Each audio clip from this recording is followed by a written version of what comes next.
Hey Nate, I'm still working on some stuff right now, so I got kind of this pre-show graphic kind of deal going on right now. So just give me a minute. I have to push the old stuff onto Git because I never got around to doing that, and get some stuff set up on OBS, and we'll be ready to go. Oh, and I have to send out the social media alerts as usual.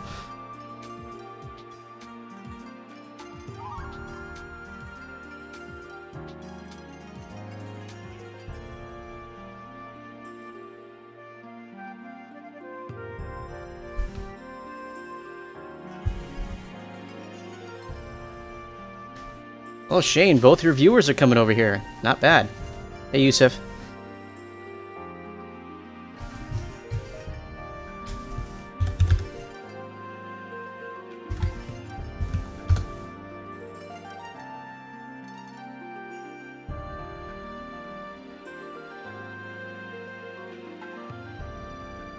Oh, hey everyone. Okay, there's more people, especially during the pre-show, that I'm used to having. So, Divas, my first stream was terrible. Like, if you want to see something truly hilarious and heartbreaking, you should see the previous stream, Stream 10. That's where I spent like 7 hours and some change on this convex hull algorithm, and I just went slowly insane by the time I hit like 3 or 4 a.m. But glad to have you back.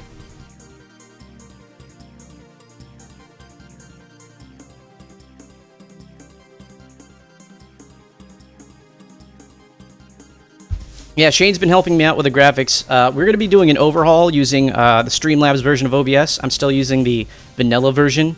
There wasn't really enough time to switch over, but next time we should have better sound quality. Well, maybe. At least it won't be worse sound quality. I think those of you that were joining us for the game night last weekend know how bad it sounded. Okay, so at least sound is fine right now, and it won't get worse when we switch over, but some things will be easier to do, like follower notifications and stuff like that.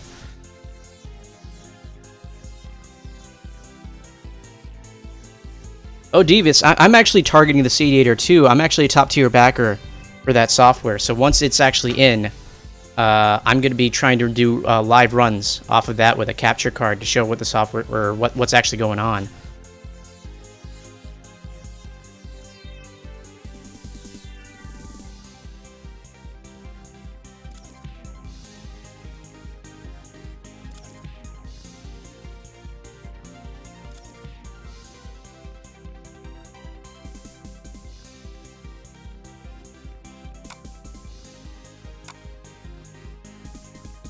Guys, you're asking me to do stuff I don't know how to do. I don't know how to make people VIPs.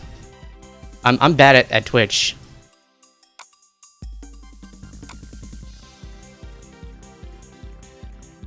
And I don't really know the point of making someone a VIP. I don't know what that does for us.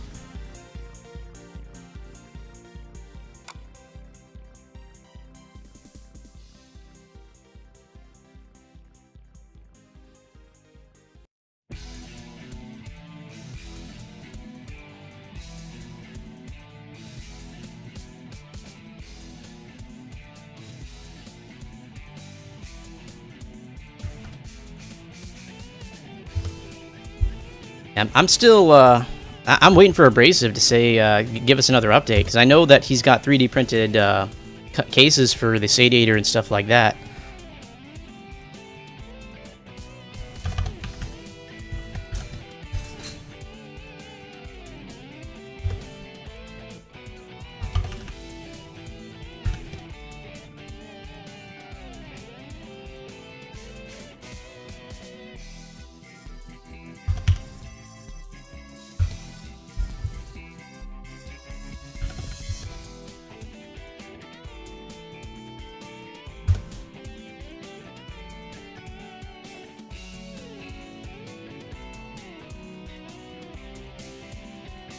Alright, so current version of the code is now up on GitHub, so you can see that link down below in the description.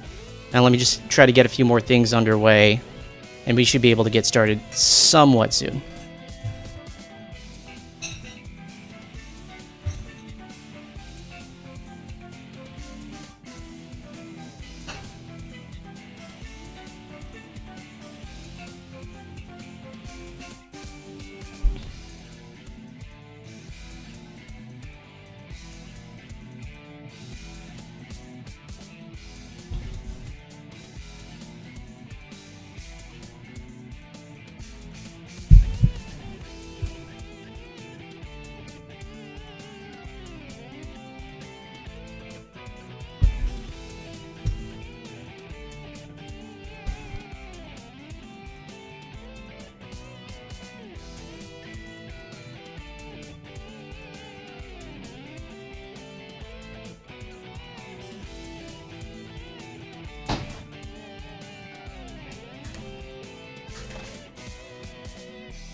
Well, if you're using Joe Engine's native stuff, like if you're not doing anything fancy, like I'm importing ZTream tools, so with ZTream tools, it's kind of an issue doing certain things like importing images and doing some of the callback commands from Joe Engine. But if you're just using Joe Engine by itself, a lot of that should be taken care of for you, and it's just a matter of the logic of having a menu and tracking which menu item you're on.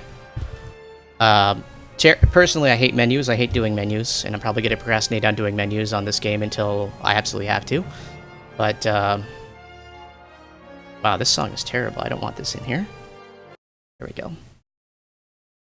But yeah, I'm probably not the best person to ask about menus. Okay, let me push some social media stuff up, and then I think we're good to go.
Yeah, trying to port any game into the Sega Saturn, especially when dealing with some of the graphical issues. If it's a 3D game, you're gonna be there for a while. It's not a trivial thing. I would ask XL2 about that. He's actually working on a first-person shooter engine right now. That's got a fair bit more features of what I'm trying to go for. I'm just trying to ape Daggerfall. Okay, are we ready to go? I think we might be ready to go.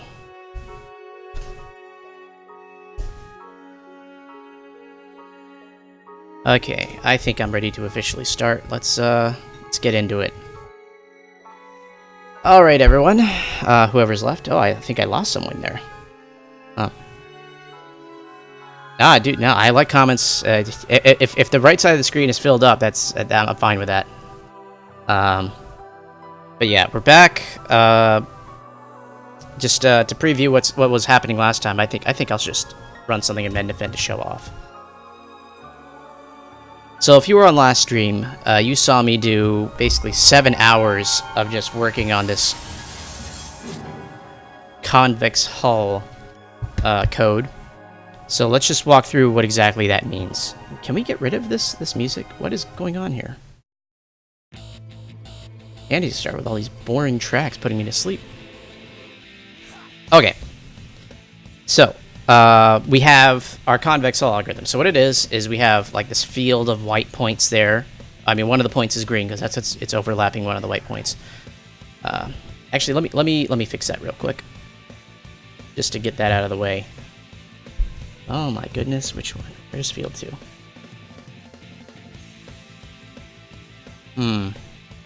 Eeny, meeny. You?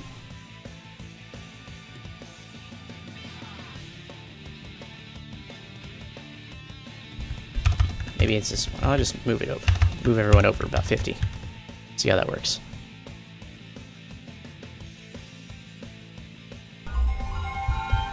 Okay, yeah. So, this is all part of an effort to try and do the separating axis theorem approach to... Okay, that works. Separating axis theorem approach to try to detect collisions. So, big picture stuff, we have three-dimensional objects. They have vertices. We're going to take those vertices, project them down into a 2D plane. And that's what we're looking at right now. This is like a simulation of what would happen after we're projecting these guys down onto the 2D plane. So you see, we have essentially like one quad would be the red one, and then the maybe a more complex 3D shape would be the blue guy.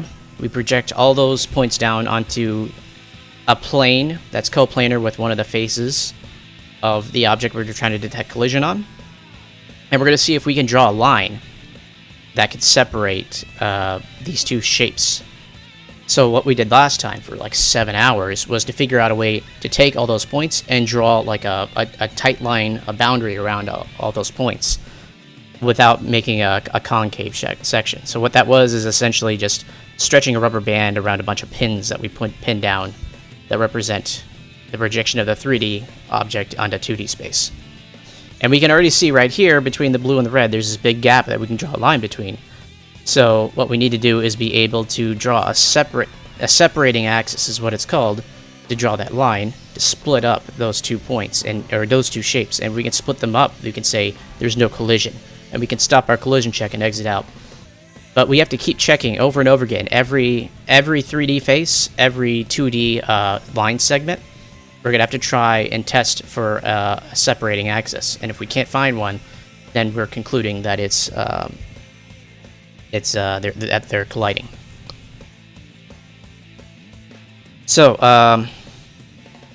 okay, let me close out of this.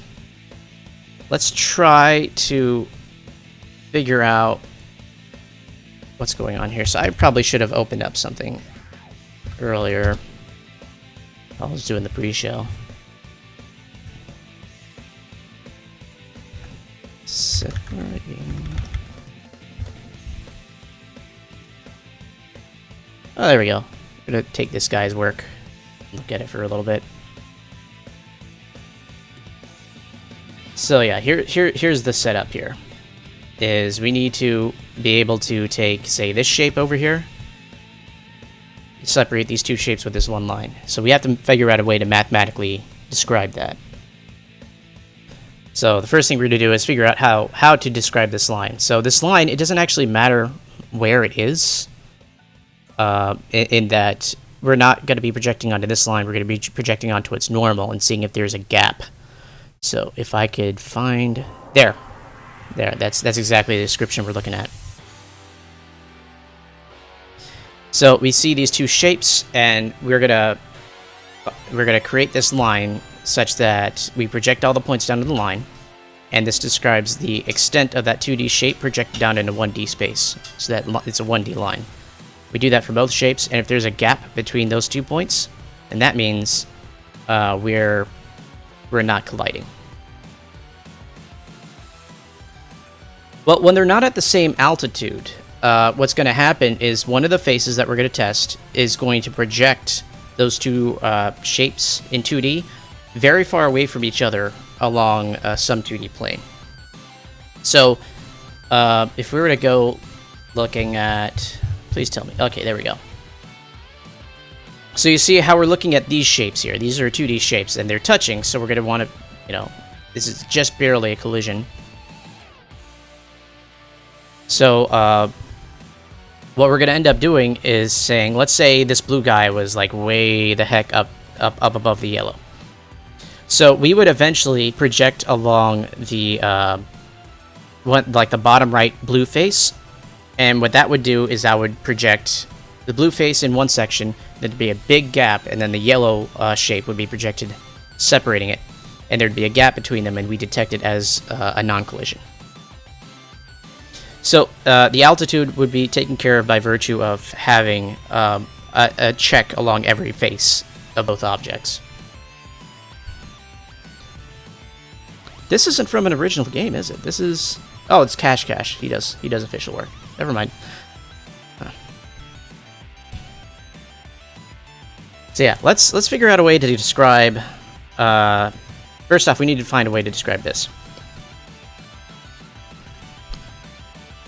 So, this line is normal to... This dashed line is normal to the longest segment of that pink shape.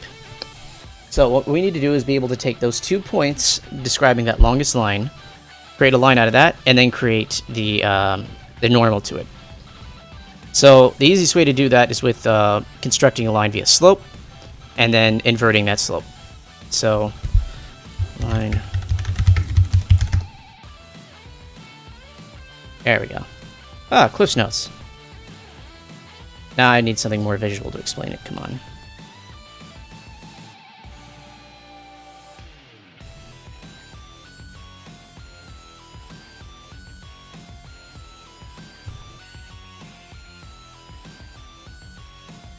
Come on, where's a good there's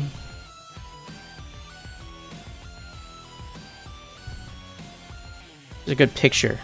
Show off a picture. That'd be easier to do. Come on. I know I saw one earlier.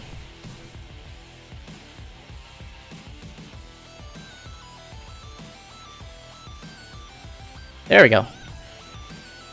This guy.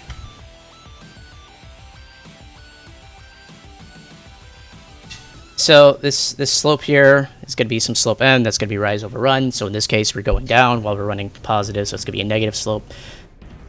And I believe what we have to do is take the negative reciprocal of that slope. So if this is going to be a negative number of high magnitude, then we're going to end up with a positive number of low magnitude. Yeah. We're projecting in multiple dimensions, and we have to do that. So what we have to take is reduce 3D shapes onto 2D planes for every face, and then for every one of those 2D planes, we have to handle each line segment, making up all those essentially polygons for that 2D plane.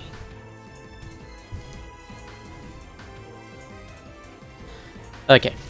So, I think we kind of know what we have to do here. The slope of P here, let me see if I can...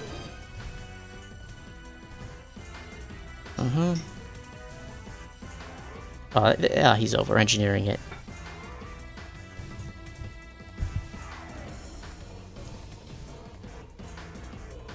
So, we need to be able to project points down onto a line.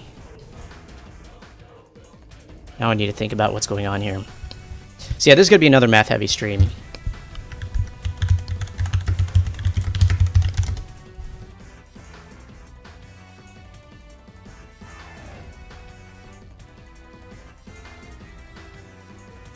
So yeah, we need to do that.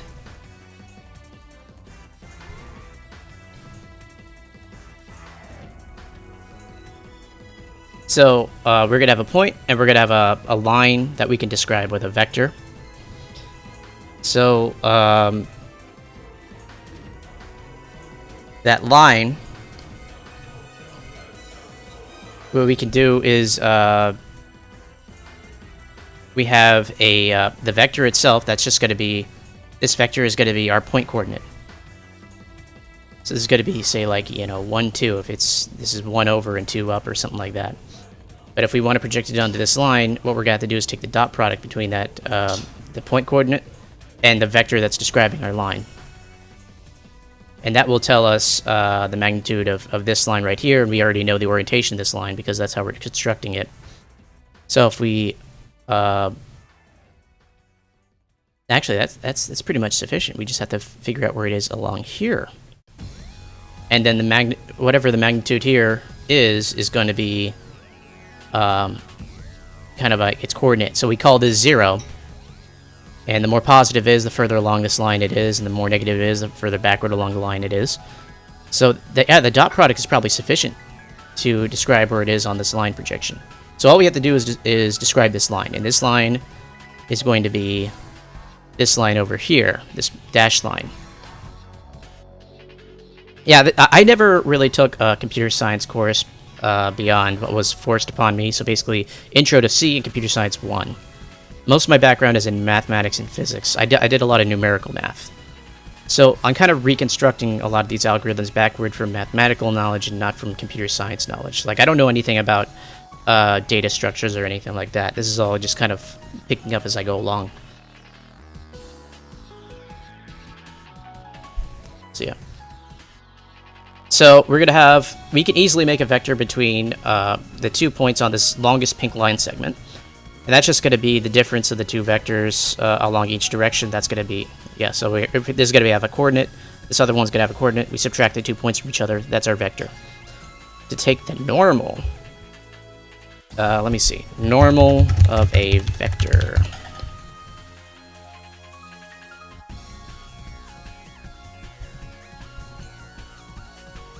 We need a normal of a 2D vector.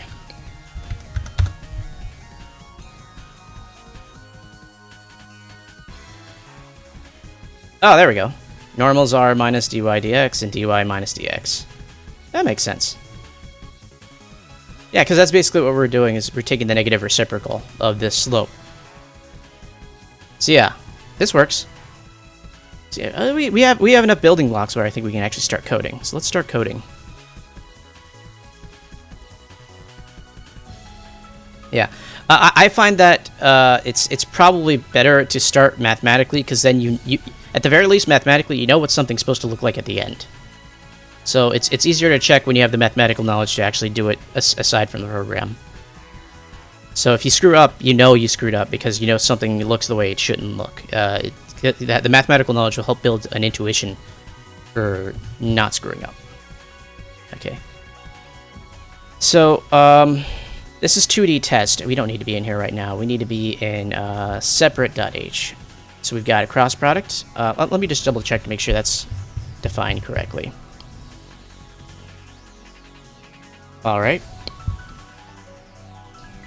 So x is y of the first times z of the second minus z of the first times y of the second. That checks out. And then the second one should be the negative of x of the first times z of the second. So this should be negative here, positive here, and then z of the negative minus z of the first times x of the second. So that's positive. And third would be x of the first times y of the second minus y of the first times x of the second. Okay, this checks out. Dot product for SGL. Let me go over here and go into the documentation, because I know SGL has something for me already where I don't need to reinvent the wheel. So, where am I? Documentation, SGL, developers, reference. There we go. Let's just try dot. Come on. Product? Really? I find that hard to believe. Window. Yeah, the biggest problem with the Saturn is not the logic of, you know, designing an engine or something like that. It's the graphical capabilities. Because everything's built in quads, you basically have to rebuild all your graphics from triangles to quads. And then after that, you have to figure out a way to get SGL to display what you want to display. I need an inner product. Why don't they have an inner product? What's going on here? It's all screen display stuff. Okay. Crap, if opponent was here, I'd be able... Oh, crap, I forgot to send out the announcement to the main Sega Extreme chat.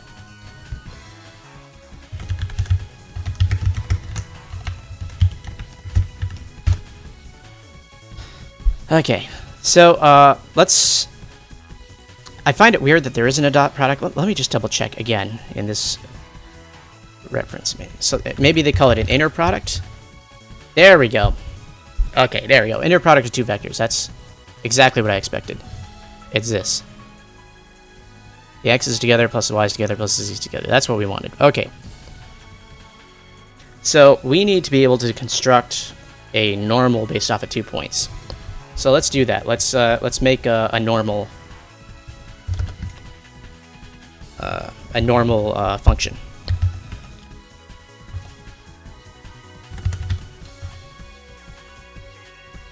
So we're going to construct normal vector from 2 points.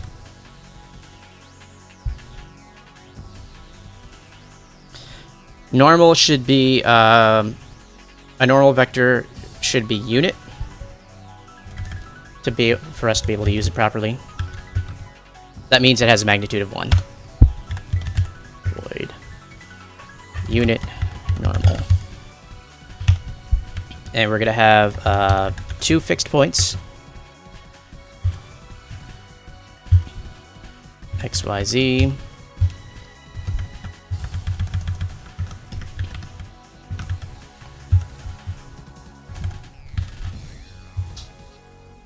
And then we're going to have this unit normal vector, so I'm just going to call it U. Using, that's kind of like mathematical or physics notation there. Let's go in our header file and add that in. There we are. Oh, there we go. Is that Prison Lane? I think that's Prison Lane. No, Eternal Engine. Crap. Losing my hedgehog-related knowledge.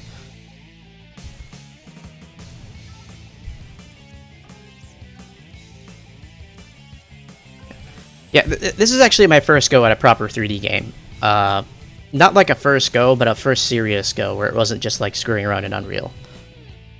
So, like I said, I'm not familiar with too much of the stuff to do with data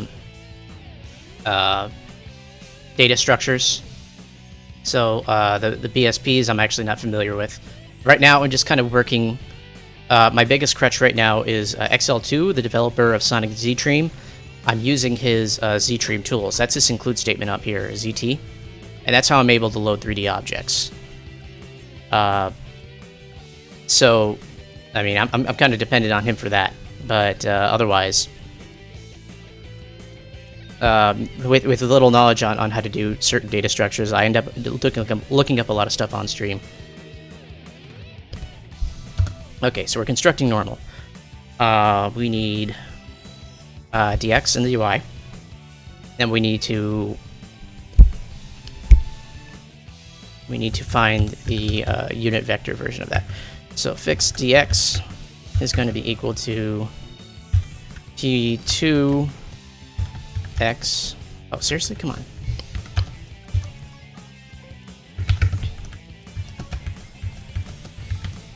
There's p1x. This could be our change in x. We're going to do something similar for the change in y.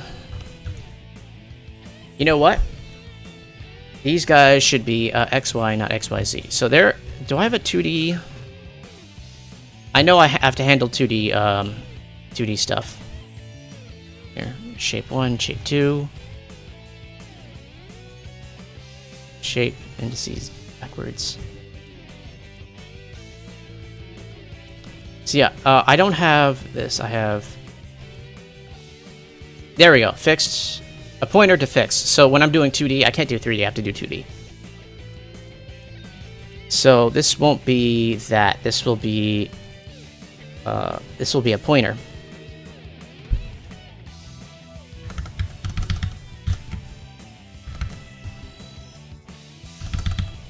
I forgot I was dealing... when I'm dealing in 2D, things had got changed up last time, and I have to keep the same motivations there. And then when I want to specifically deal with something, there we go. So I take whatever value is there, and if I need to address it with a +1 for y, I do that here. Okay, there we go. So yeah, this is exactly what I'm doing. So actually, what I need to do is I need to copy this kind of stuff over. I was doing wrong the first time.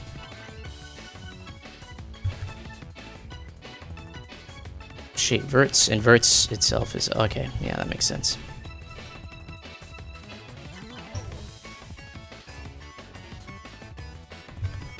So there's no 2J there, or there. And there's no verts, there's just P2. So the first value of P1 and P2 are X, and then we have to add 1 to the pointer to get Y.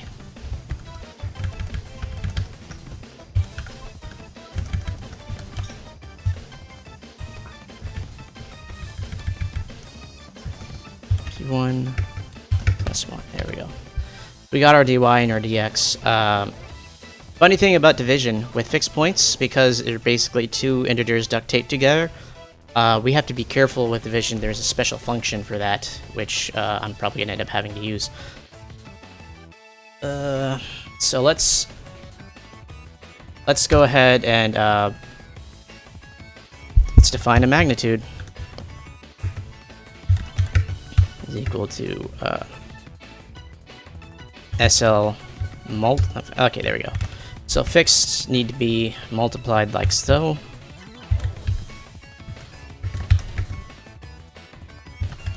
Oh, and here's the fun part. I forgot that we have a problem with large objects. Large objects, stuff that has magnitudes greater than the maximum. Basically, the maximum square root that we can have is like something like 181 or something like that, if I remember correctly.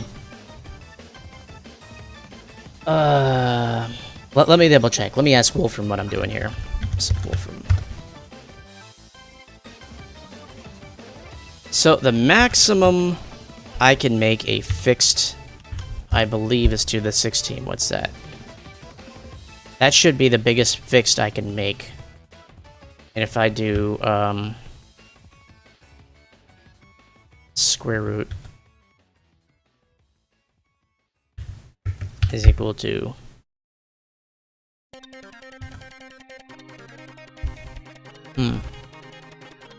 3 times 2 to the... Oh, it's just 3 times x and see what x can be.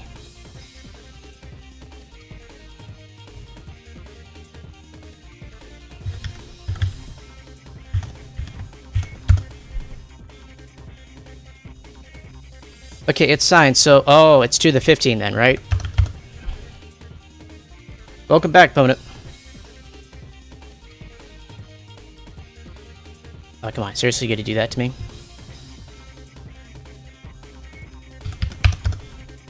I wish they'd just give me, like, a real... here, what I'll do. Here's what I'll do. I'll just divide by 3, just get a real result. This doesn't look like this is what I was doing earlier.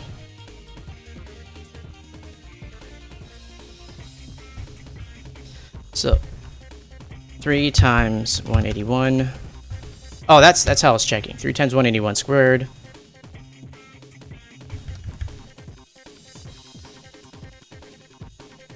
Was it 181 or was it less? 3 times x squared is equal to the 15. I think that's what I was checking. So if I take this, divide by 3, and take the square root, that should tell me that my critical result for at least 3... There we go, 104. That was my critical number. So when I'm taking the magnitude of a 3 vector, or a vector with 3 components in it, I can't go above 104 or I start getting some weird crap happening with the fixed points where it'll cap itself out and it'll give me wrong stuff. So if my dx or my dy, in the version with 3 components, I have a little bit more leeway with 2 components actually. So instead of divide by 3, I can divide by 2, and what do I get? 128. So I have to make sure that all my components are less than 128, my dx and my dy.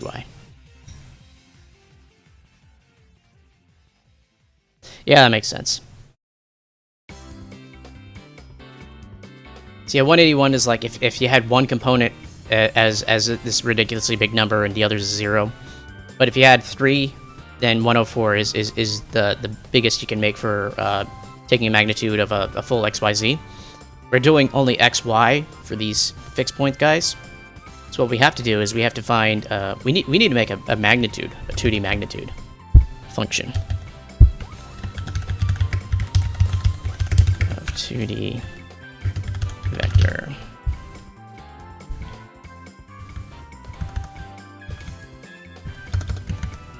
A void. No, that's not gonna be void. It's gonna return fixed. Mag 2D. It's gonna be a pointer to a point. If that doesn't sound confusing. I know I've done something like this somewhere. If I search everywhere for 104, that critical number, it'll find something. There we go.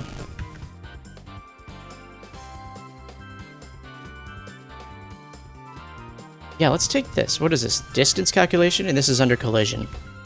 So for 2D magnitude, a distance function is not too different from a magnitude function. The difference is distance function goes between 2 points, and a magnitude just takes 1 point, and the other point in this case would just be 0. So yeah, let's do that. Let's actually do distance 2D. Let's just copy this over and do distance 2D. And we'll call it from collision as opposed to make its own thing here. Where are we at? Yeah, we're not going to make magnitude 2D. We're just going to do distance 2D. I hope we didn't already add it here. Nope. Okay, good.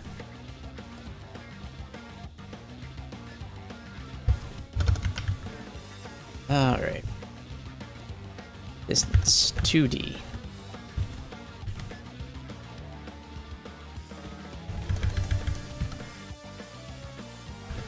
Distance, and then these are now pointers.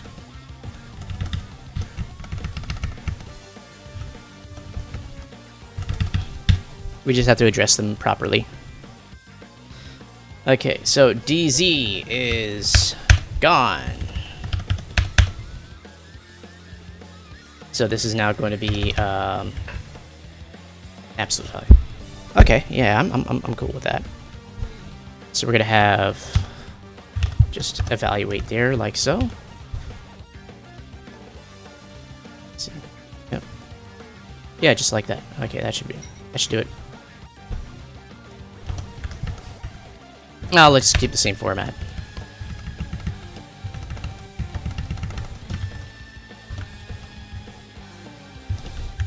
And then for Y, all we have to do is add 1 to each of those pointers to access a second entry in the array. And Z no longer exists, because they're 2D. Means we got to do this. And what was that critical number we just came up with? 128? Now here's the thing.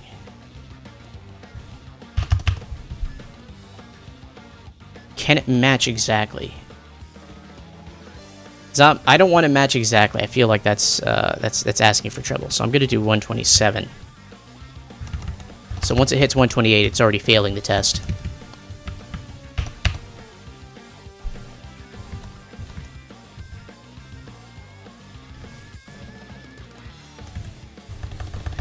Alright. So this is the same logic as what we did last time for, I believe this is from 2 streams ago, well, 2 actual programming streams ago, when we were doing the rough collision check, where it's basically we're just finding a radius. So in the event where we have to cast as integers, we'll just do square root of integers. And then if we could still keep everything in fixed points, we're going to do square root of fixed, which is going to be slower, but it'll still work.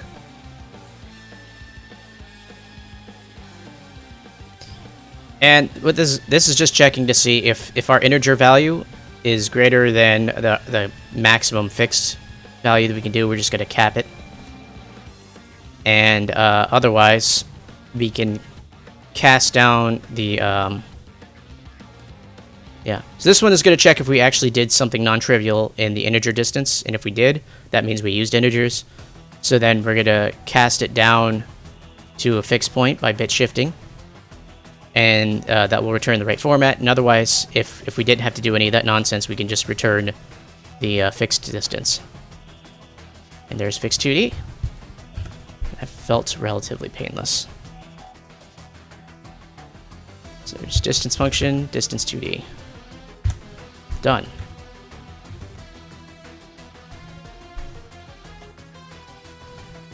Yeah.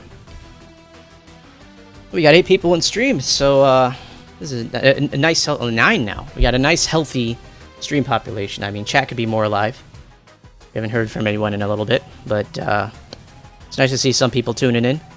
It's not quite the 50 we got the other night during that ridiculous stream, but you know that some things aren't reproducible.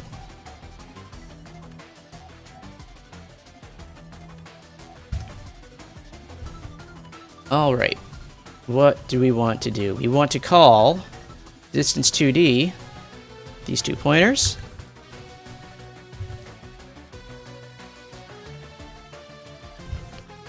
Let's keep all this formatting the same. I don't want to keep messing up formatting. Okay, well, you know what? That's fine. I don't care anymore. Because I don't want to have to keep going back and redoing my annotation. Okay, we got our dx, we got our dy, we got our magnitude.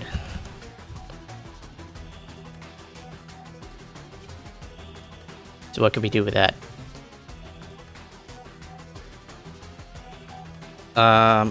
These are all fixed, so in order to do any sort of division, we have to...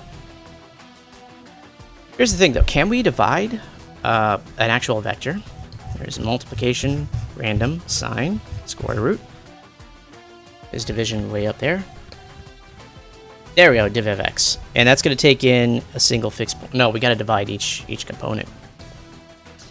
That's sad. Okay, let's do it.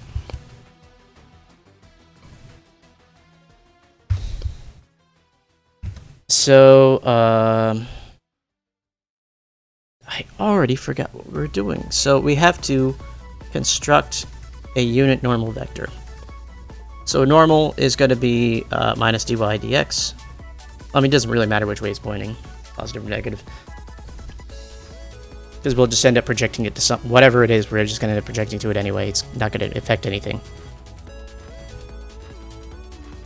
So let's make u. There we go.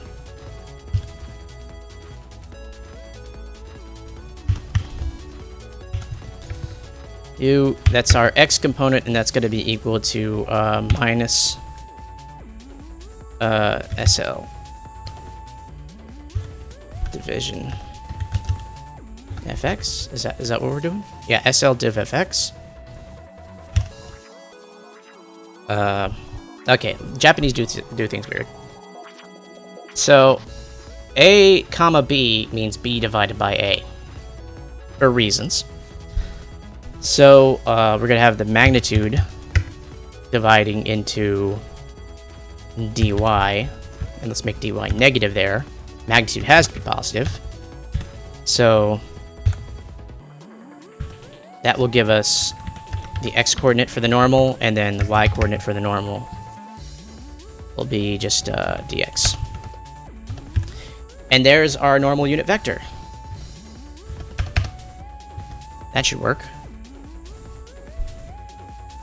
Yeah, they go like right to left, and you know, buy panties from vending machines, so I'm not one to judge.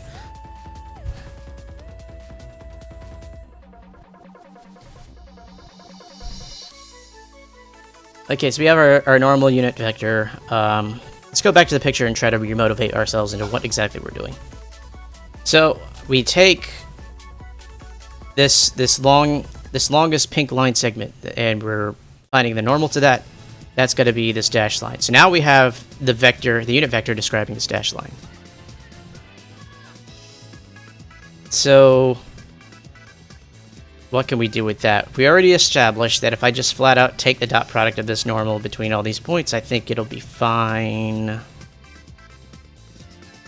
Problem with that is coordinate systems, fixed point coordinate systems. Is that actually going to be a problem? I'm not taking any square roots here. If I have a really, really large fixed point number and I just take the dot product, it has to be at most a number that is those components, I believe. Let me think. So let's say we had like something that's at the very edge of feasibility. So let me open up Paint. Do we got Paint? Got paint.net. I just want paint. I don't paint. There we go. So let's draw out this problem that I'm now thinking is going to be a problem. So let's say this is the maximum extent of what we can do here. So let me stretch that out a little bit so it actually fills up the screen. Oh, can you guys actually see this? I can't tell if the stream is lagged out or not. I'll give it a couple seconds while I draw stuff.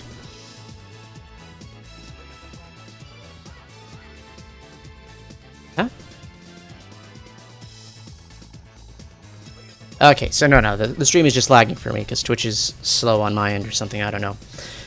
So, we're gonna have negative extreme, let me just write it. So this is gonna be like our negative extreme. Wow, that is tiny. Let's make that way bigger.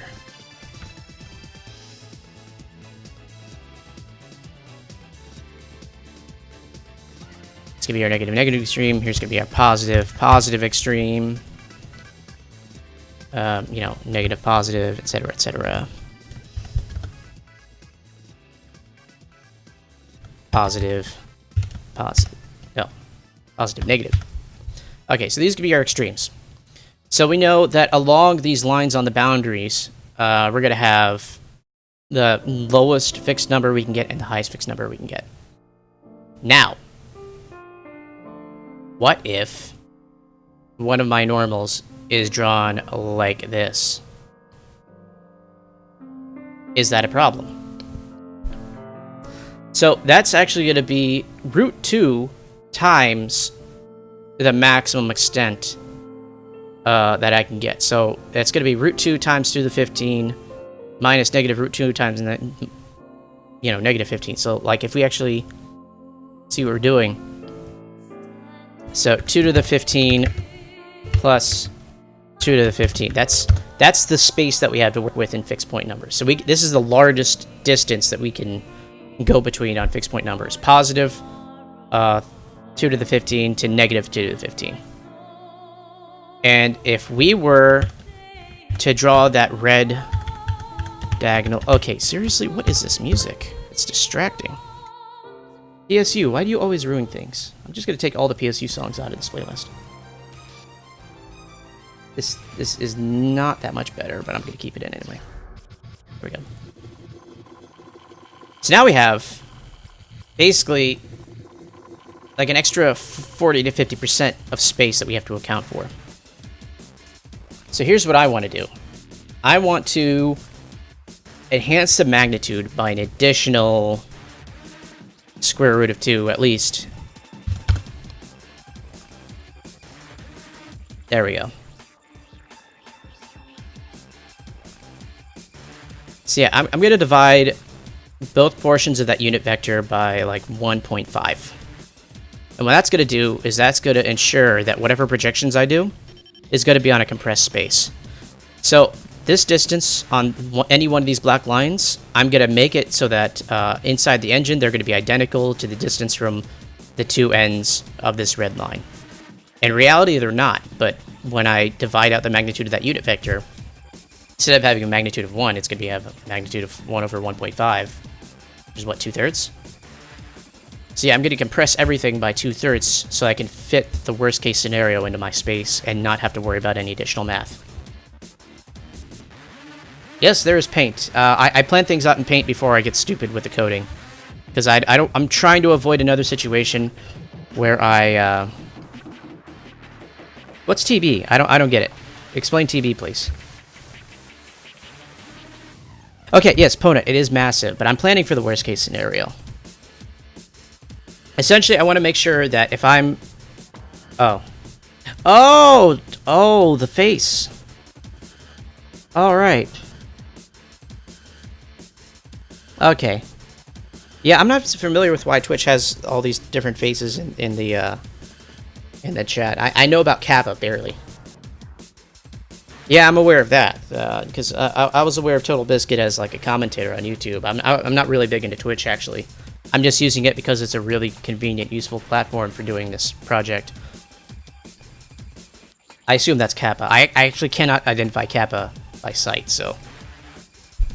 Right. Anyways, so essentially what I'm saying is that if I divide the unit vector out by 1.5 before I actually do any manipulations with it, it will allow me to project this guy onto a proper size space without having to worry about going over. Because otherwise, I'd only have a space maybe around this big to work with if I had a fully diagonal normal. Yeah. And I'm trying to avoid that situation where I have, like, an object over here and an object over here, and I need to detect collisions. And all of a sudden, these numbers don't add up. So yeah, with that drawing, we could go ahead and try to figure out what's going on here. Now, this guy is a fixed point memory, which means I don't want to directly manipulate him. I want to copy him over and manipulate something else.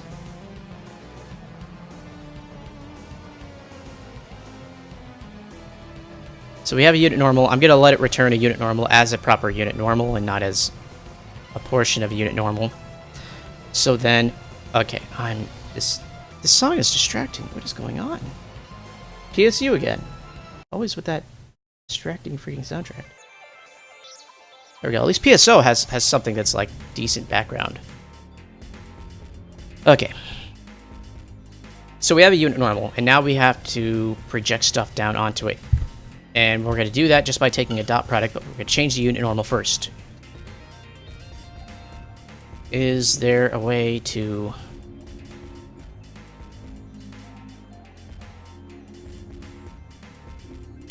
Oh, I know. We're going to have a second input here. This is going to be the scaled normal. So we're going to have the real unit, and then we're going to have the fake unit.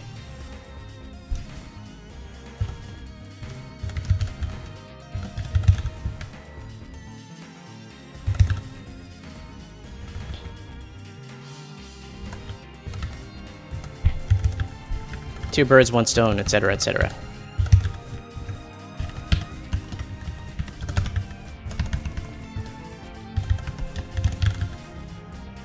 We're to construct a true unit vector.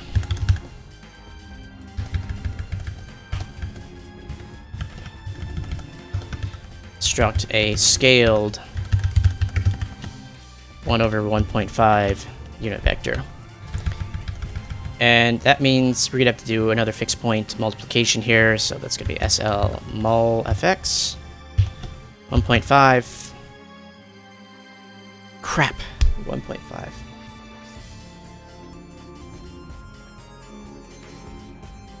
Oh, I don't want to have to do two fixes to this guy, but I think I do.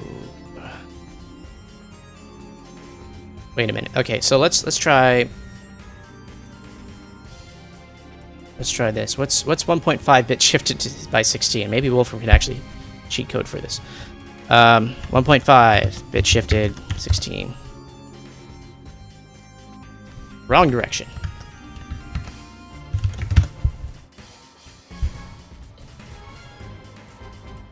Yeah, I'm gonna go ahead and buy that. Are you sure it's... No, yeah, that adds up. That adds up. Does it? Yes, it do. Yeah, okay. Yeah, because 6 and 8 is 4, and then I'm just doing some math in my head. But yeah, all this checks out. So we're just going to take this 98304 and just 1.5 is equal to 98304.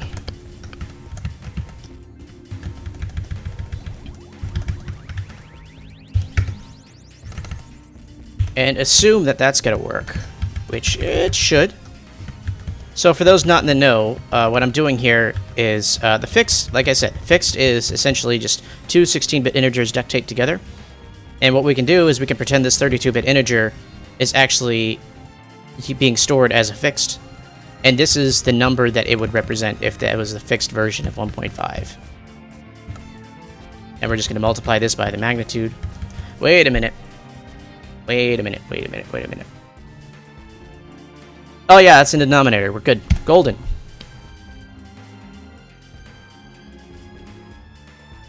Are we though? We need to do...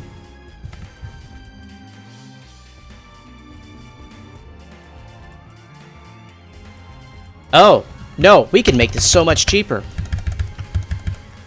Check this out. Check this out. Check this out. Okay. Unit.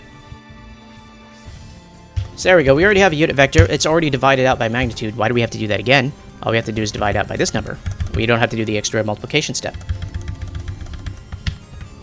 That seems like a smarter thing to do. I mean, obviously this is still not super optimal because I'm still doing division multiple times, but, you know, it's better than the alternative.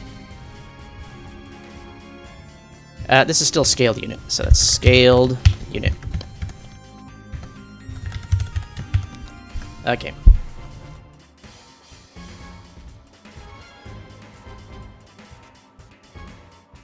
So the scaled unit will be for projections to avoid this problem with that blue box being our maximum extent for a real unit vector. And then black box would be the extent of the scaled unit vector, probably a little bit further actually now that I think about it. So, cool. Let's take the scaled unit vector and start projecting things. We are still in the separate axis, separating axis library, are we not? Unit normal, okay. You're there? What's in list?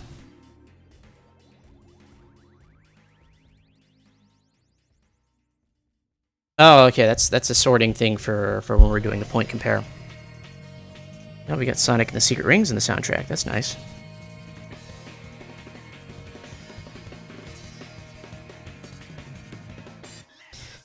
My only concern is that I had different. I had a different soundtrack for like the first 1 or 2 streams, I believe. Probably even just the first 1 stream. The problem is, YouTube will randomly claim anything. Like, even some stuff on this playlist, which was, like, Sega never claims anything. Sega lets you use whatever you want. But there was this one remix that made it into a Sonic Adventure CD that I had in my library. And that guy claimed 2 of my videos already from this, like, it wasn't even a good song. It was just a really lazy remix of Knuckles' theme song. Like, with basically, like, 2 minutes and Fruity Loops could have reproduced it. But, yeah, I'm trying to avoid any issues by going to background music sources that are not, that are from anyone that might have a claimable stuff on YouTube. Even if they're not trying to claim it on YouTube, YouTube will somehow find a way to blame it on you. Of course, yeah. So, like, I've already lost, like, 2 or 3 of my streams. Like, probably, like, an entire 10 to 15 hours are gone off YouTube just from having a 5-minute segment where there was someone's music on it. So you can actually see, if you go through the playlist on my YouTube, which ones are claimed and not, I think. I think they still have that copyright information on the bottom of the description after all the links and stuff. Okay, so what are we doing? We got our unit normal. Yeah. Okay. What else do we need to do? We're gonna project down and start constructing...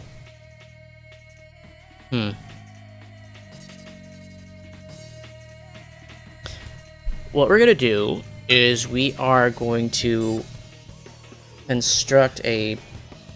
What's UT99? I don't know what that is.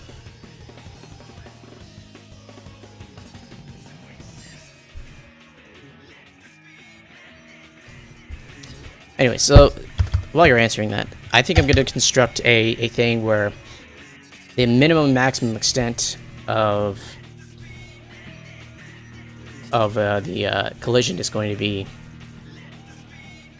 returned as a vector. So we're going to take a field as an input. Can we do that? We have field 2D. There we go. We're going to take field 2D. We're going to take all our verts and project them onto a line. Oh, Unreal Tournament? Well, I mean, I'd have to... I don't think their soundtrack is big enough to actually make a dent in what I've got. I've got, like, what, 20-some hours of playlist here? Probably less now that I've keep calling it. Yeah, it's 20.6. But, no, I got enough music here to last me for a bit, and if I put Unreal into the playlist, you probably wouldn't even notice if I did, because it's probably only like 10 to 12 songs out of a couple hundred. So yeah, we're gonna do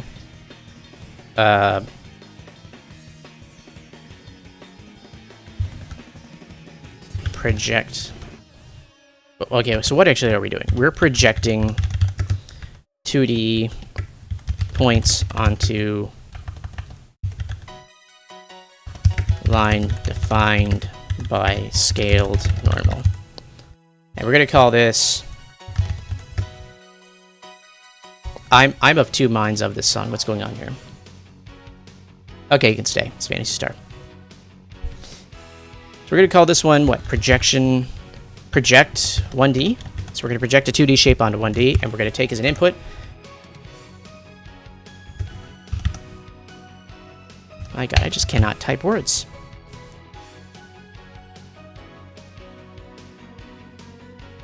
I'll think about it. If I could be guaranteed that Unreal Tournament isn't gonna flag me for it, I might start adding in some non-Sega stuff onto here.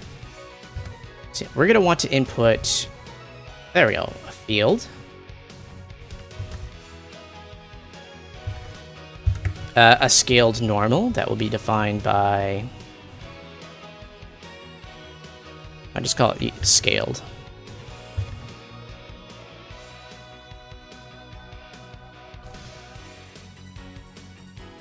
Ah, crap, yeah, I'm gonna have to redefine a dot product for this guy. I'll just write it. It's a one-line thing, it doesn't even matter. Okay, and then I'm gonna have to have also a fixed extent.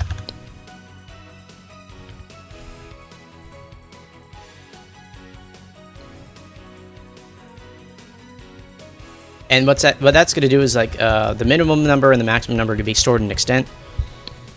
And what that will do is that will help me keep track of where these things are on the projection. And if the minimum number of one extent is less than the maximum number of another extent, then we can say that they're overlapping. So you can kind of see that in this image here, where the maximum number of the blue line is less than the minimum number of the pink line, and they're not colliding. If the maximum number or the minimum number of the pink line was less than the maximum number of the blue line, then you'd see that they'd be overlapping. That would count as a collision. And we'd have to keep checking for non-collision normals in order to see if it would actually be colliding or not. But basically, what you're doing is kind of like you're looking for a perspective where they're not colliding. And when you find it, you give up and say that they're not colliding. And if you can't find it after you've checked every perspective, then you basically say, yeah, they're colliding.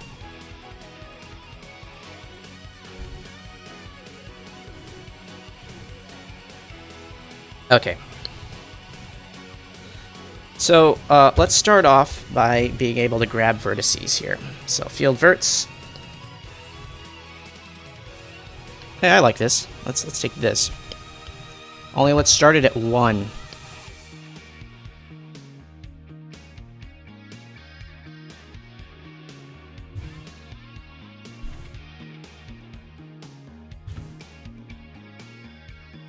Okay, so we're gonna take. First off, we're gonna initialize. I can't spell. Extent to first point in field. Okay, let's do some minor safety checks. Does field have a number of points argument? Yeah, number of point. There we go. Neat.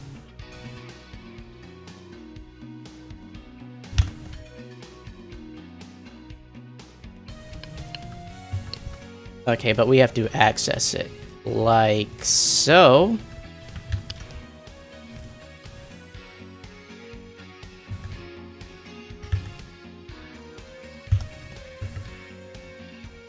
Less than 1. Then we're going to return.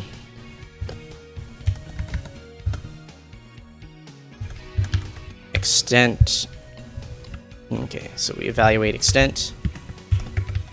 We call that 0.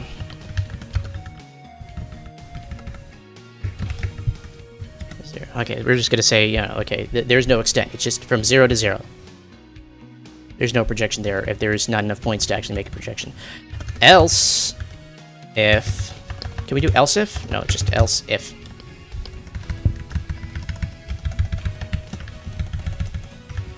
Less than 2, we only have 1 point. Then we're going to define it by...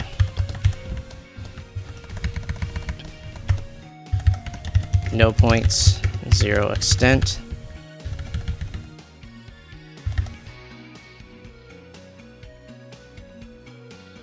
I gotta idiot-proof my own code in case I send it something bad.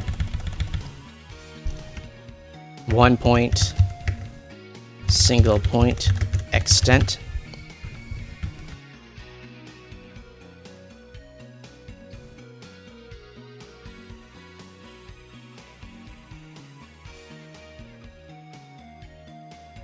Actually, we don't need this else if here.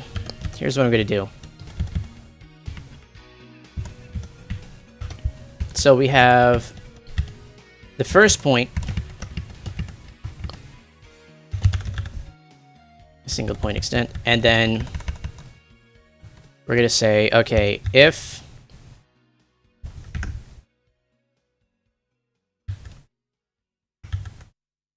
we only had 1 point, then we could return. And if not, let's keep going.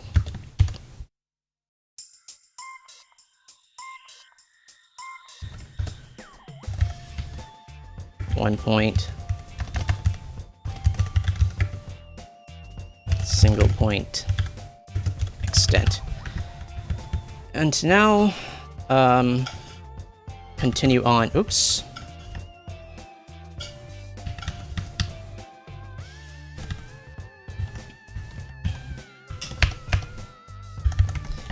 Continue to add points to extent. Alright, we're going to start at 1. So we know there's at least 2 points because we've gotten past this far, so we're going to start at point number 2, which is index 1. And let's... Also, I forgot to do this. Dot product.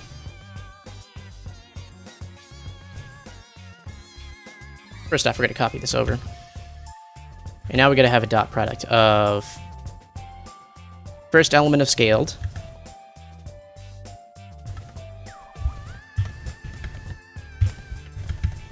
SL mul, come on, mul, FX. First point is scaled, and what? The field vertex, do we have? Oh, there we are.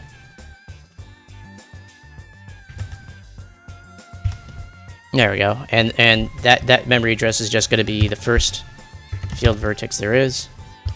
Let me make a new line for this one. And then the Y component of scaled is going to be with the Y component of field vertex. Okay. And this dot product is going to give us 1 point of our extent. And we're going to copy that point into the other point of the extent, so the minimum and maximum are going to be identical. It's basically going to be a point as opposed to a line. So that line segment right now would just be 1 point if we only had 1 or 2 points. Or if we only had 1 point or 0 points, we'd only get 1 point in the extent, we wouldn't make this line segment, this pink line segment. And now if we have multiple points, we can start adding to the maximum or minimum extent and try to make a bigger line segment. So,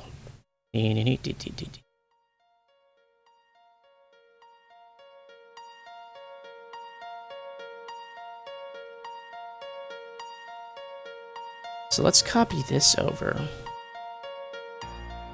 And let's make a fixed. Call this a value. Oh, okay, let's just call that 0 for now. Initialize to 0. We don't even need to initialize it. We'll be using it later consistently. Need to add points to extent. So we're going to have value is equal to this, except scaled will stay as it is, and vertices we're going to add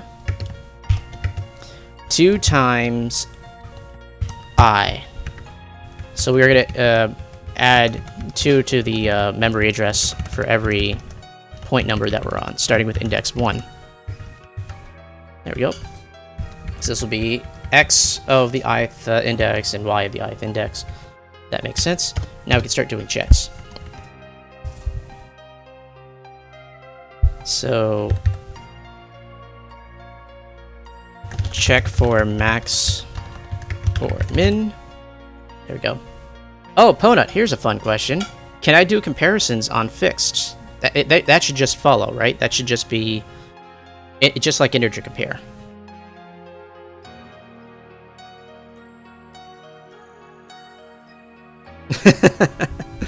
Yeah, I'm sure if I had like one of those MMO macro keyboards, I don't even have a numpad on my keyboard. I've got a mechanical keyboard. It's got no numpad. It's got no macro buttons. I'm sure I could macro like SL mul, SL div, stuff like that, and it'll probably work. I'd probably get a lot more done faster. Okay. Well, I'm assuming because we can treat them like integers, we can just do comparators normally and not have to do with anything special. So let's work with that. Okay.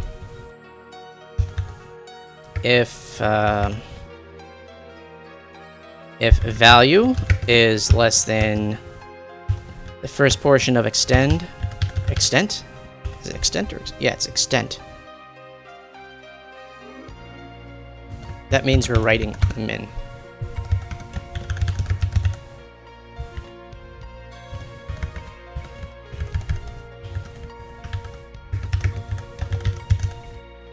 And if it's not a minimum, then it can be a maximum. Else if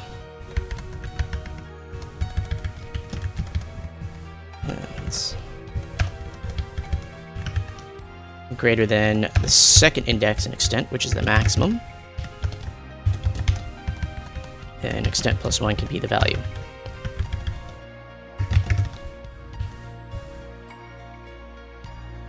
So assuming that this works as it should, we have started out extend already with being whatever the dot product is for the first point, and that gives us an initial point. And then after that, we can start checking to see if it's bigger or smaller than something, and then we can write it. And that will loop through all these points in, say, in this pink shape. So we're gonna do this. We start with our first point, then we have 1, 2, 3, 4 additional points that we loop through. And that will build an extent, which is represented by that projected pink line segment there. And we have to do that for both shapes, and then we will see if they are colliding or not. I think at this point we might be ready to try just a single test run.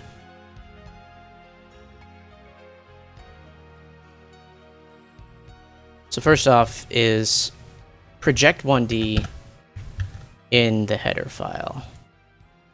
Doesn't look like it is. What's it underneath? Unit normal? Okay.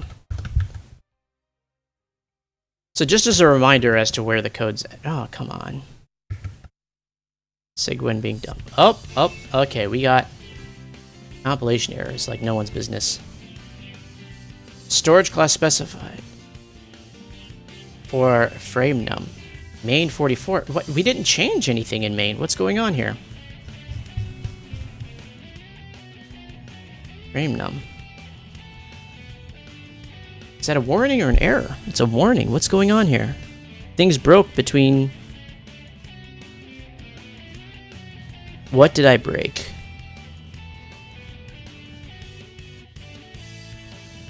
In function... Okay, project 1D. Main.c. Wait, no, go back. Why is main.c...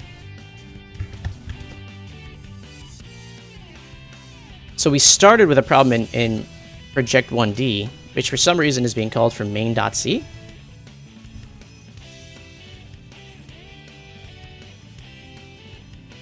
Did I forget something? I forgot a semicolon. That could probably cause a lot of weird things to happen. Was that it? Okay, so the errors are different now, so that was probably a conflicting types for unit normal. Line 24 in .c.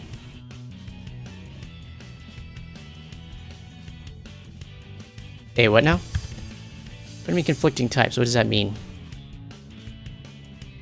There is no unit normal. Oh, wait. Okay. So what are you complaining about now? You're complaining that unit normal is different from how I defined it because I forgot to copy over the new version of it. That's why. Just keep screwing up my header files here. What's going on? Okay. Implicit declaration of function distance 2D. Implicit declaration. Implicit decoration. Wait. Line 27. Distance 2D. Okay, I should be able to. Oh, wait. No to that and no to that. Yeah, I was right. I was trying to make a new function there. Oh boy. C.27? I fixed that. I just fixed that. Why is it still complaining? Okay, well, it's a warning anyway. I can ignore it. Kind of, sort of, not really. Invalid type of argument for unary. 43 and 56. This is how I have to do it. This part makes sense. Why are you complaining?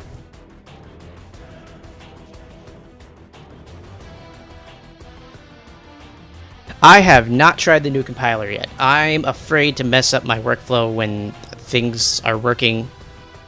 Because, like, if I have a problem where it's like, if your sound code's not working, then I'm sure there's something that I'm doing that could be broken by the new compiler. So I will eventually move on to it, but not quite yet. Like, maybe after I'm done with all this collision stuff, I will risk breaking things so I can fix it again with the new compiler and some updated setups.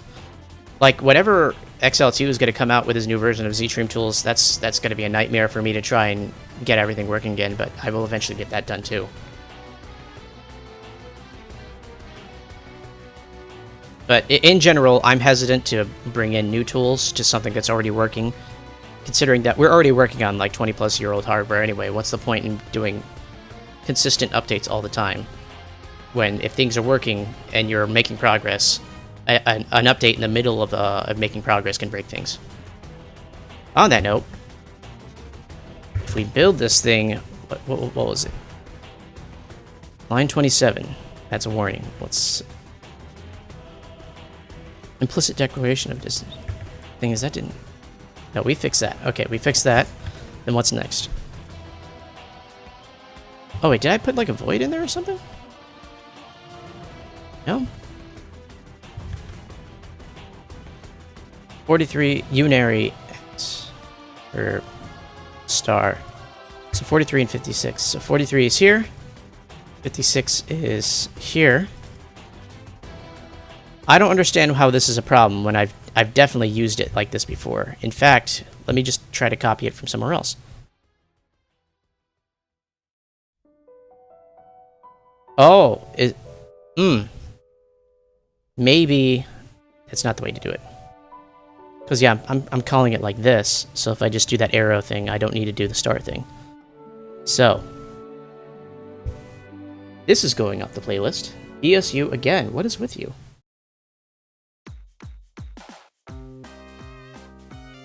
Okay, whatever, this'll keep. Okay, so that's not right, and that means this is not right. So anything else you want to complain about before we compile? No, we're good. We're running.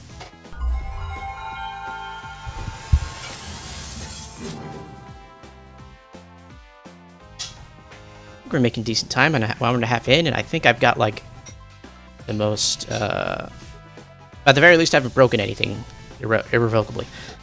So, we already have some shapes lined up here. What I'm going to do is I'm just going to take... let me see if I can actually draw something here.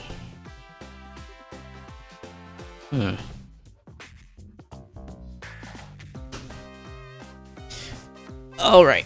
So let's. We have this stuff already. I'm gonna draw, I guess, a. What colors do I have to work with? I'm gonna try drawing a pink line or something like that, or a green line. I'll figure it out.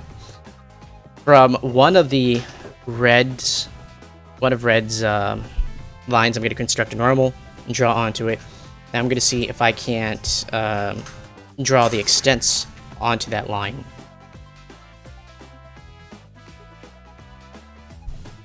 That sounds like a good idea. Let's do that.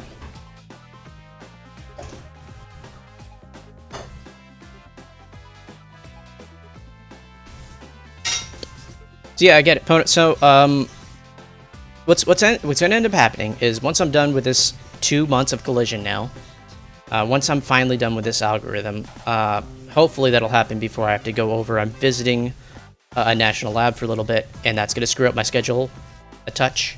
We're going to see how that goes. So if I can stream again after I'm over in New Mexico, then I'll be able to keep streaming. Once I get back, I think I'll be able to try to do some overhauls that include swapping the new compiler.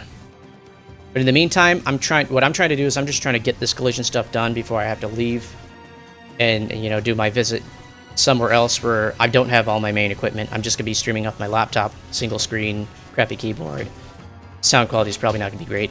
I'll see if I can fix that before we actually stream again. After I leave. But for now, I'm just like dead set focused on getting this collision algorithm done, and that's like the #1 goal right now. Okay, anyway, so the plan: take one of the red lines, create a normal, draw it, and then after that, once we can draw the normal across the screen, we can attempt doing doing some projections down to see if we can detect a collision that way.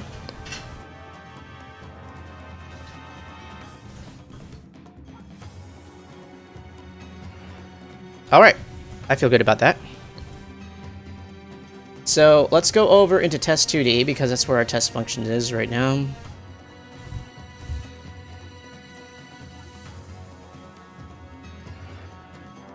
Okay, so we're drawing points. Let's draw a normal. So first off, what do we have? We have a ridiculous number of vertices for the first guy. The second guy we have...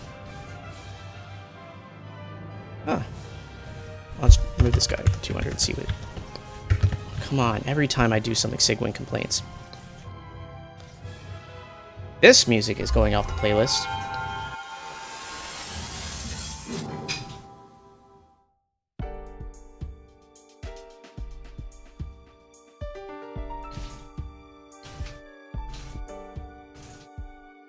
Hey man, the streams are for me more than you guys, honestly. Like this is a way for me to keep myself what's the word I'm looking for? Okay, the word escapes me, but I guess responsible.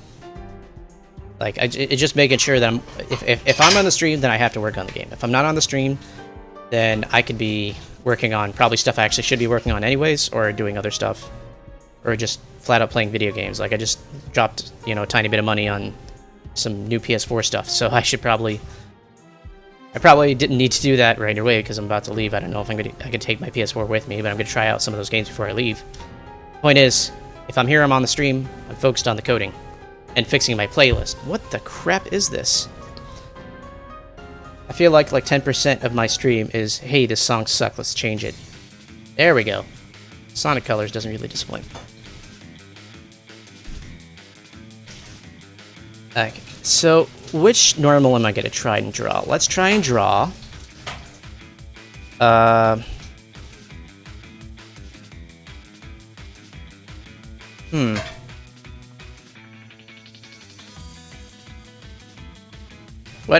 Let's find out what the two lowest points are, and that's going to be my normal. Off of red.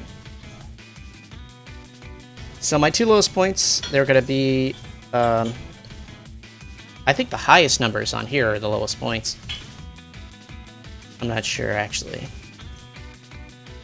What's the Y extent? We got a 150, a 200, a 239, 239. Okay, so the highest numbers are the highest numbers. So the lowest numbers, let's call that one. So we'll do points 0 and 1. Those are the two lowest. That's great. Okay.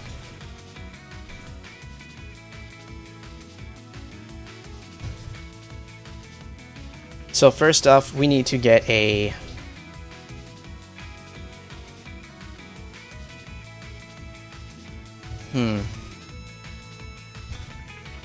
All right, let's define some. It's just a variable initialization, so we don't keep doing it throughout the loop. Initialize spelling. So we're gonna have a normal.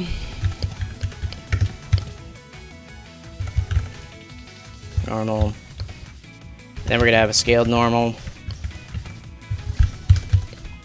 Just call it scaled for now. What do we need to have? We need to have extent 1 and extent 2. And extents are also two vector there. Should I initialize this to something? I should initialize this. How am I initializing it up here? I'm just assuming how they're initialized. But when I actually do use them, I know I'm doing it somehow up here. Ah, like this, right? Right? Where are, yes! You have to do something silly like this. Size of 2 fixeds. Do these for all these guys. Whoops. Making a bunch of 2 vectors for fixed points, and we don't need double semicolons for that. So we got a scaled normal, we got extent 1, and then we're going to make an extent 2.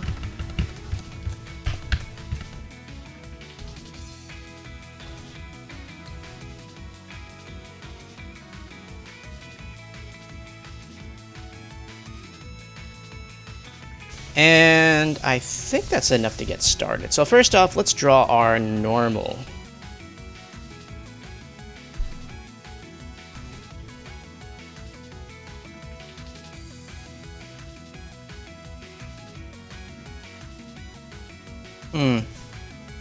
So the normal is going to be what?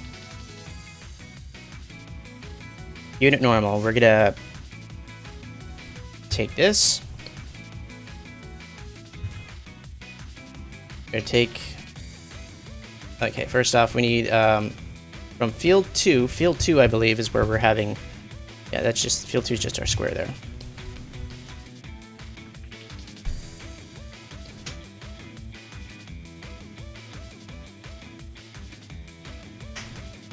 So point 1 from field 2 is just going to be the 0th point, so we'll just call that plus 0. Or plus... I don't need to do plus 2 times 0, just leave that off. Second point is going to be the first point, which is 2 units away because there's 2 things stored in there. So that's going to be plus 2. Oh my goodness, people are back. Is this the pirate crew again? Oh, I forgot to mention this during the pre-show. Oh my goodness, I can't believe I forgot. If you guys have been tuning in to the Twitch channel, oh hi Pirate Software. If you guys have been tuning in to the Twitch channel throughout the week while I was not streaming, you'll find that I was forwarding my stuff to other people, which doesn't normally happen. Before, when I was offline, I was just offline. I got invited by Go Pirate Software to join this pirate. Oh my goodness, 35. Might as well just start over the explanation. Anyway, long story short, Go Pirate Software invited me onto the pirate crew because of the last stream where I went 7 hours just doing that stupid convex hull stuff. So now I'm on the pirate crew, I suppose. So if you see me when I'm offline, I'm forwarding other people on the pirate crew. Most of them are doing game dev stuff. They're all more or less related. I've seen, I believe, Go Pirate Software do some sprite editing stuff. They have this game, and I am a terrible person for forgetting the name, but let me look it up real quick. So there's 2 main projects on the Go Pirate Software's stream group. There's going to be your stream team, sorry. There's Heartbound, and I believe Kill the Moon is another side project. And I'm just kind of like a little baby project here, sitting in my own corner doing my thing, and just kind of tangentially related because I do stuff. There we go. So yeah, that's a good description. So I'm definitely an amateur game developer here. Like my day job is science. Was already lost. Okay, well, 48 people. I don't even know what I'm doing anymore. Let me just try to get back to being productive again. Anyway, so that's basically the news. Is I'm part of the stream team now, and now all the people from the stream team have just piled in because I guess someone who was streaming is now not. It probably just switched over to me. Just hilarious. Okay, what are we doing here? We're constructing unit normal. That's nice. So do we have a unit? We have a normal and scaled. So let's do that. Normal and scaled is scaled.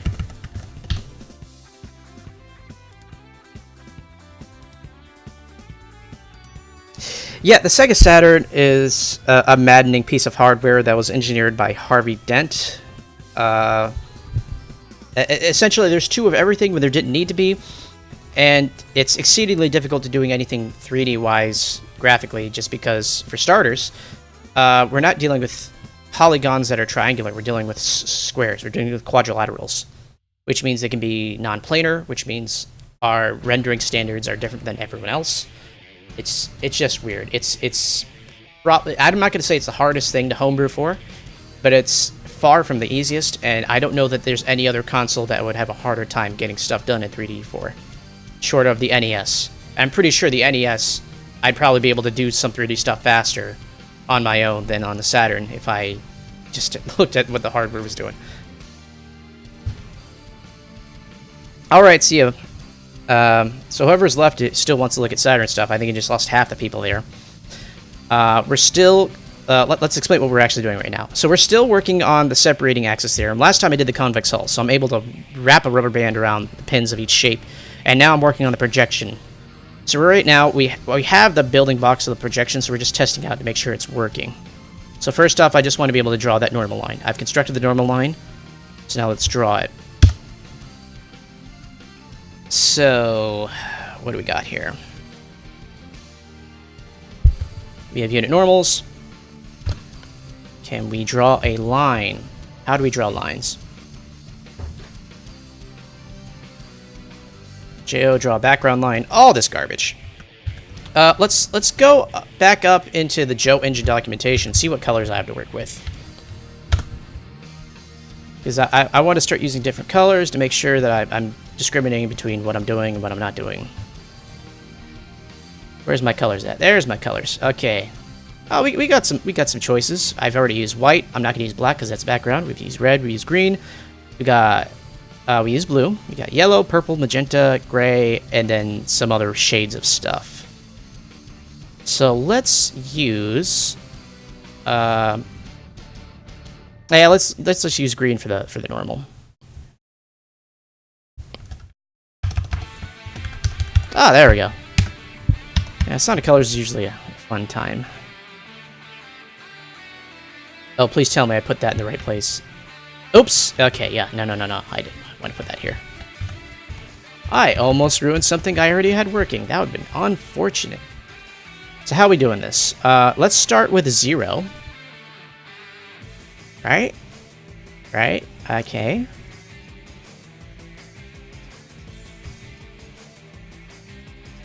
Wow, this is fantastically complex when it doesn't need to be now. So this is going to be 0 point here for, I believe this is X. And this should be the Y segment, so it's going to be 0 on the Y. And then... Oh, we don't need that there. We can move this over here. So we're starting at 0, 0. That's going to be some corner of the screen. Probably the wrong corner, actually. Now that I think about it. Nah, it'll probably be fine. We'll see if I can actually see it or not.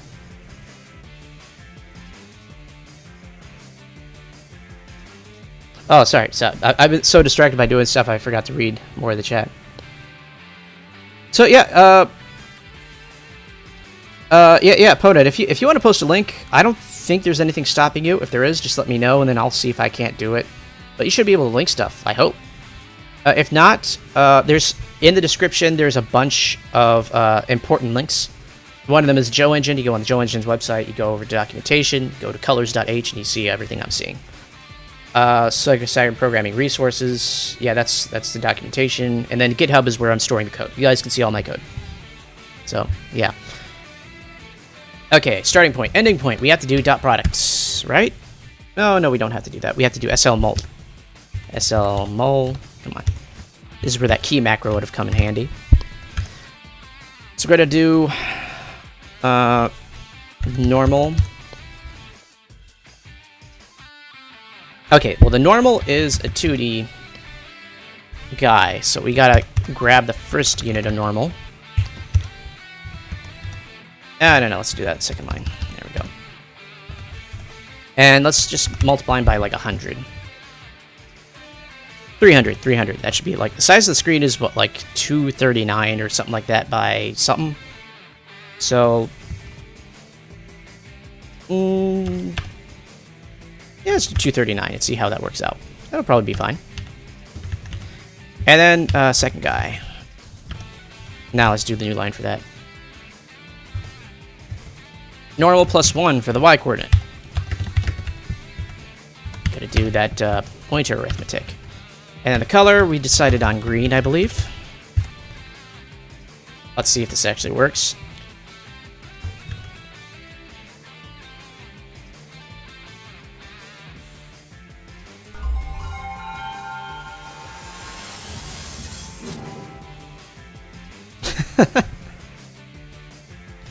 Are you giving me like extra views by... Oh my goodness, what is this? I have broken something.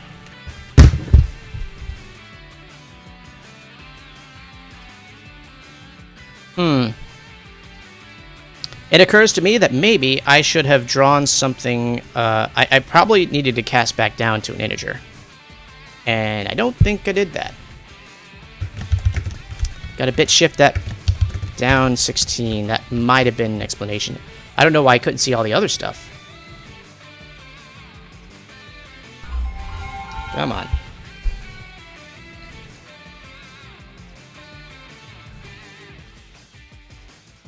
All right.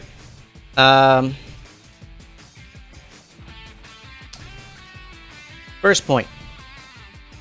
I don't know that this is a description of any normal at all. I don't know who this is normal to. This just looks like a diagonal line to me. And I don't like that. Also, it's not even going all the way I wanted it to. That's not fun.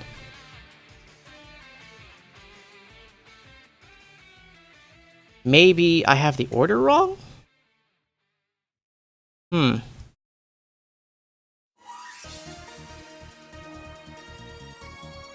Okay, let's try just 300 for now.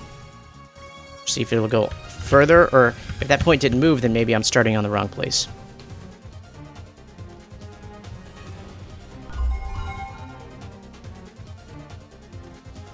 It's a really weird song. Is this PSO or PSU?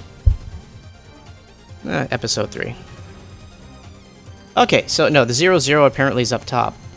Which doesn't really make a lot of sense to me, considering that the other thing that was up top was like 239 or something.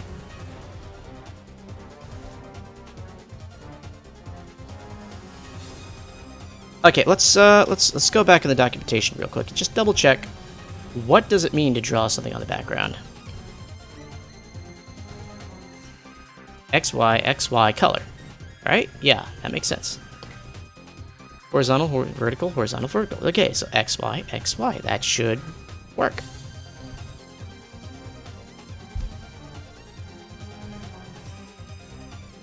Field 2 verts, field 2 verts plus 2. Yeah, these should be the first 2 points in the vertex, right? So unit normal. Let's go... Because I don't even believe what's going on there with that... Two-dimensional point. Yeah, two-dimensional point. Okay. That looks right. That looks right. Magnitude, that looks right. Okay. Minus dy dx.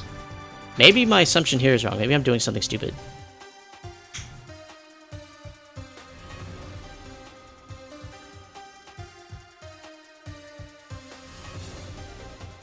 So, quick sanity check. Let's say we have a vertical line. So dx is 0, dy is like, I don't know, 1. That means the normal will have an extent along x and not along y. That checks out. Then we do the same thing. We have a horizontal line. So dx is 1, dy is 0. That means the normal would be vertical. Dx is 0, dy is there. That should... Oh, crap. I forgot to switch over to code, did I? Oh, no. Twitch is just slow.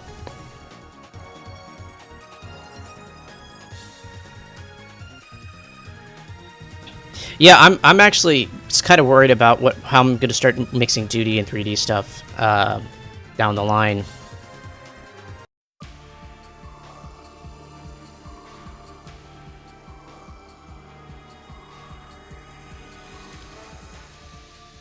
So wait, do I need to make like a negative number?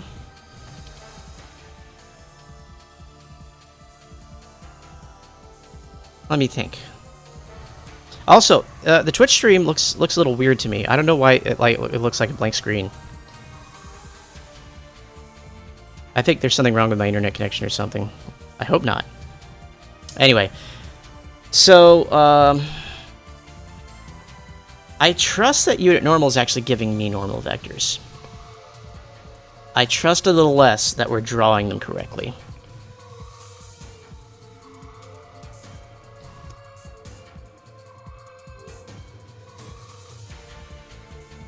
Okay, so real quick, let me just see if I can't get a proper.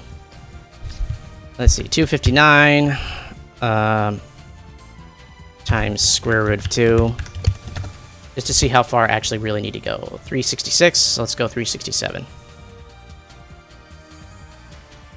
and that should get me to the other side of the screen no matter what, unless something weird happens.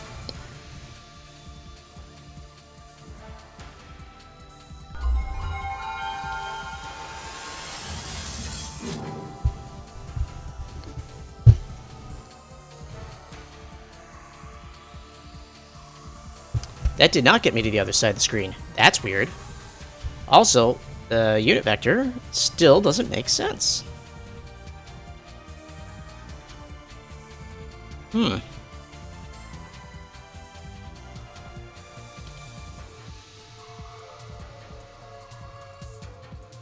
Okay, let's just try drawing a straight up unit vector. Let's try drawing 1. It should give us like 2 pixels at best. I just want to see what direction it's facing if we don't try to do anything fancy to it.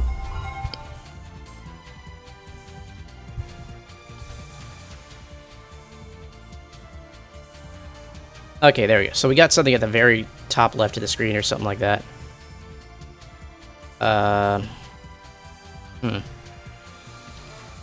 Yeah, that's probably not going to happen.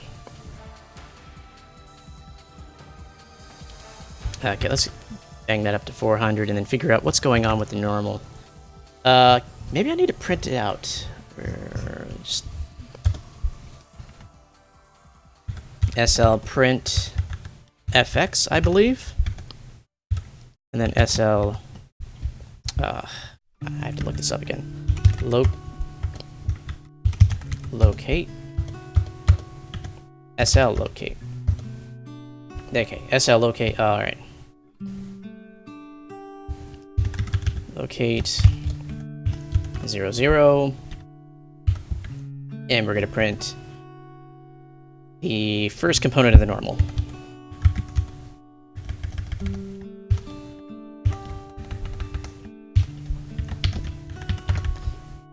This is not a good coding song. What is this? This is probably something from Phantasy Star. There we go. A little bit more lively. And then the second component of normal. What's going on? Reveal your secrets to me.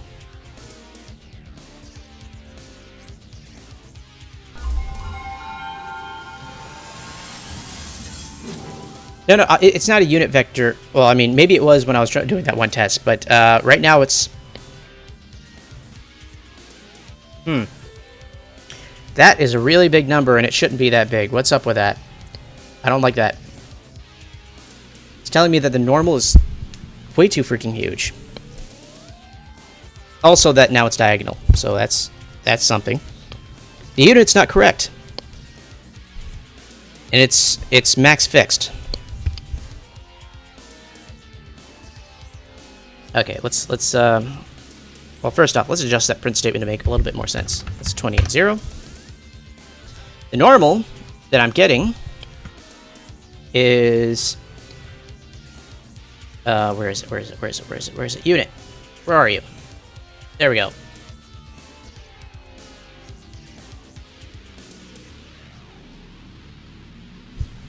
Why is this not giving me the right result?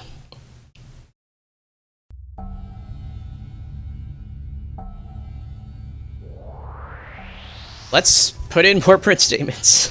This is, oh boy, this is terrible.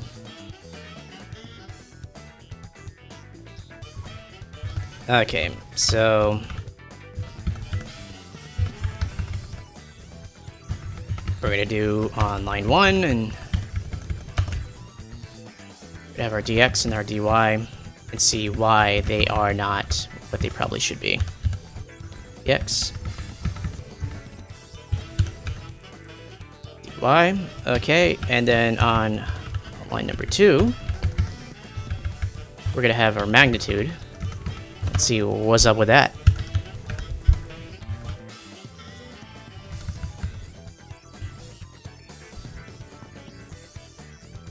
I'm not too concerned. Well, this I'm already getting back, so I already know what that's gonna be. So let's see what's going on with that. Give me 1 second. Let me go grab a drink, and I'll be right back.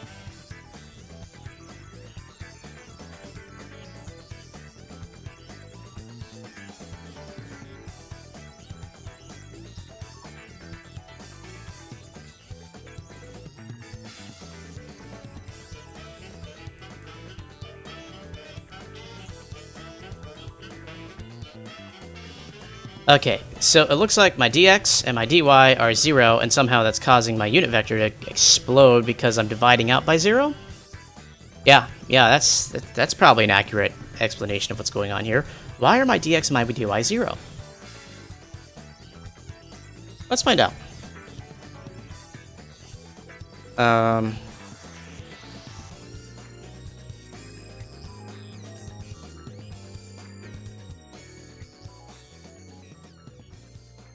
So my dx is 0.2 minus 0.1. Oh, maybe I sent in two of the same point. Did I do that? I don't think I did.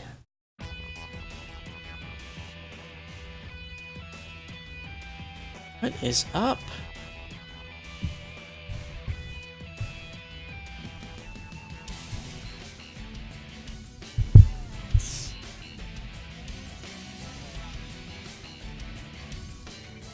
I am open to suggestions on this one. It looks like I'm sending them two distinct points, and those two distinct points are up here. So I got these two guys being sent in. So I should at least be getting 50 for dx and 0 for dy.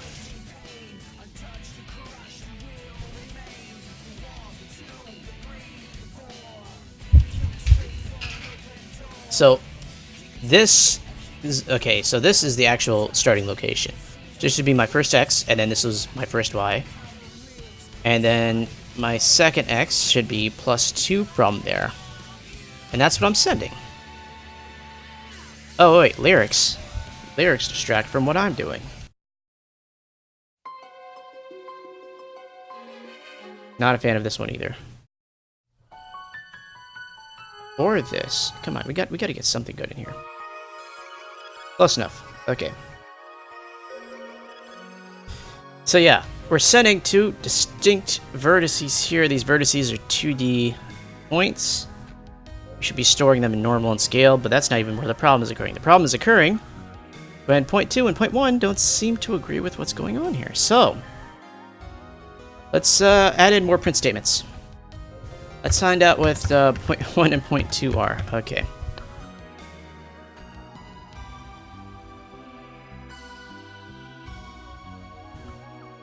We got our 0.1 on line, let's do line 4.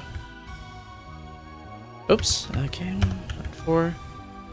And 0.1 plus 1.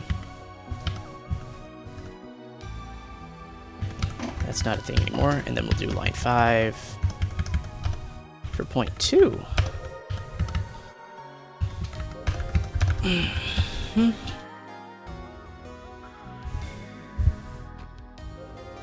Come on.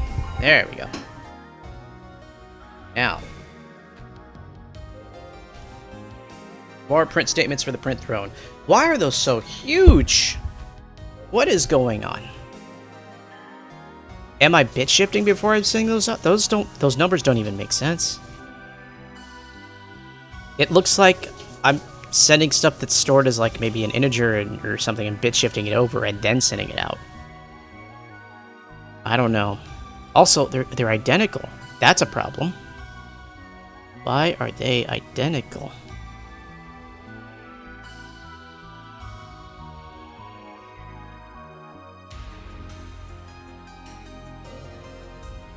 So,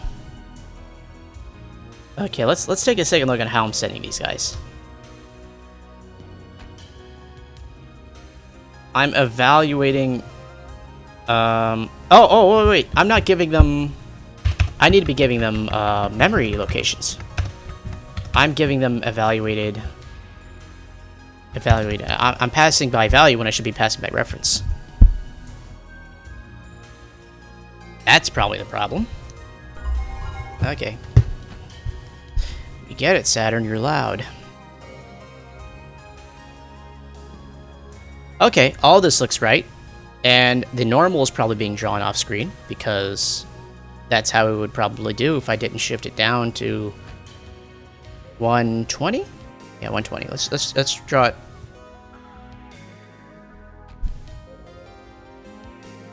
Let's start from 120. Draw the normal. There. It's Y120. Let's try that. There should be a horizontal green line across the screen, and I should probably change that color because now I just remembered that the points on the red shape are green. So I'll look up how to change that in a minute if this works. That is a vertical line, and it is normal to that horizontal line, and I'm okay with that. Alright, I believe that. Now let's see if we stress it out by changing one of those points, if that normal is going to change along with it.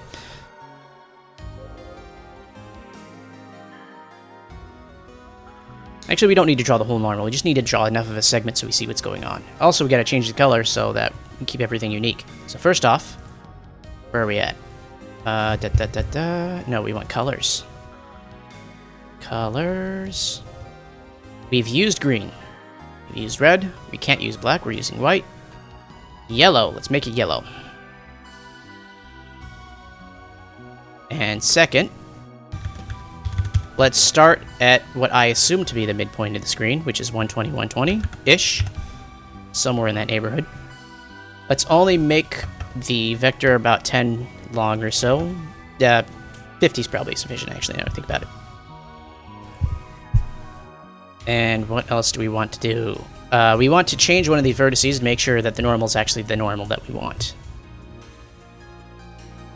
So the first 2 points, let's shift this guy vertically up to 175. Let's make it at some weird angle.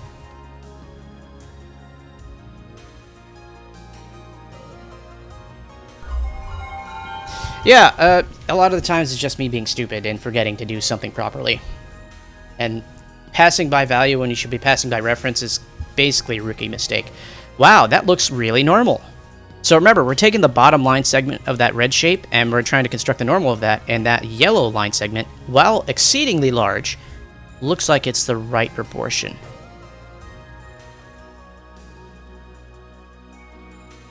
I think it's because I need to add the initial starting points there, so let me do that.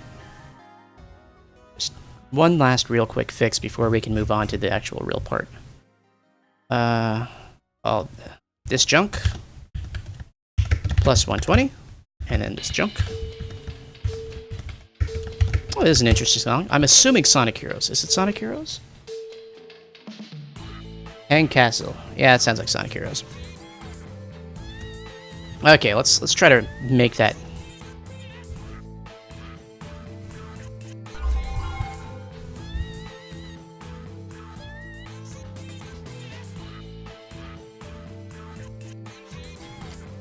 Yeah, let me pop that open real quick to see what it looks like on stream. Hey, where's my point? It is exceedingly small. because I added it in the wrong place. Okay, let me fix that real quick. Okay, so what's this link? What do you say me over here? Oh my goodness, it's a list of all these colors. So many colors. I'm gonna keep this in my pocket for now. I'll just shove this over nya.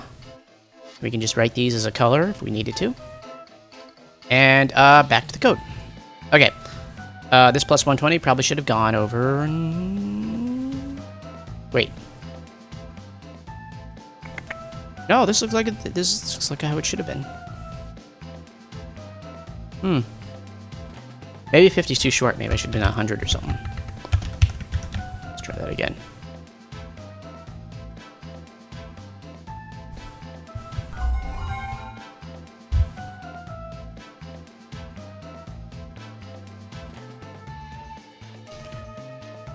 Why is my line so short to the point of not existing?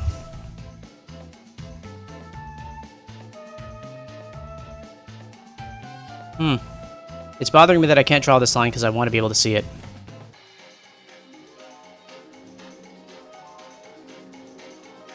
Maybe I should subtract 120 from it? That doesn't make a lot of mathematical sense to me, but I'll try. Probably going to make things worse.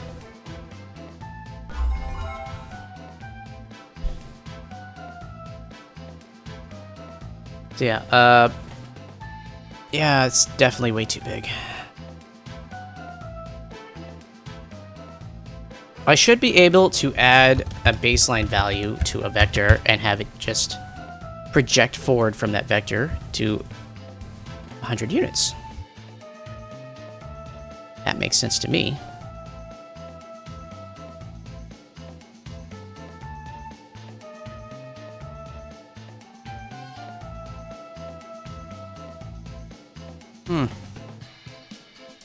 It's bothering me that this doesn't work because it's making me think I don't understand how these numbers are interacting.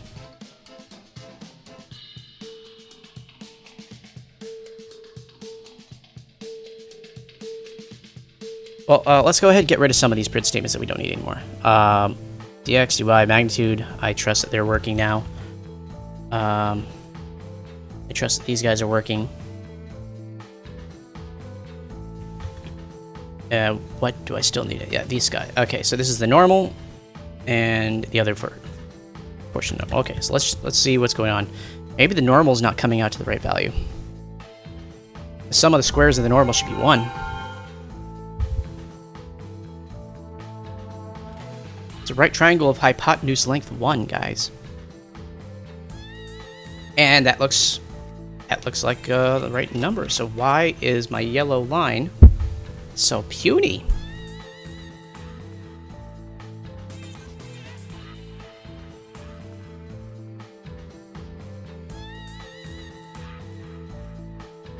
I need to bit shift that 100. That's the problem. Whoops.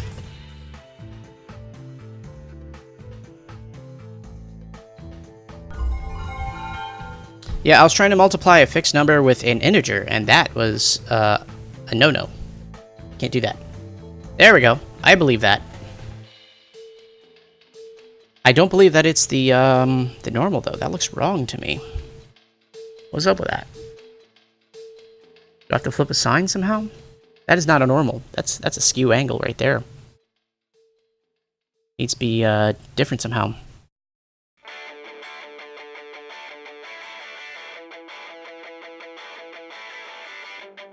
I don't know what this is, but I suspect it doesn't belong in the playlist.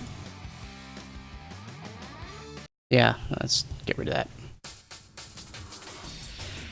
Okay, so when I'm writing these guys, do I, like, subtract 2? Oh, it's 239 minus.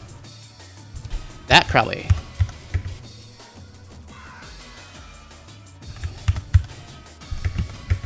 Because coordinate systems are weird on the screen.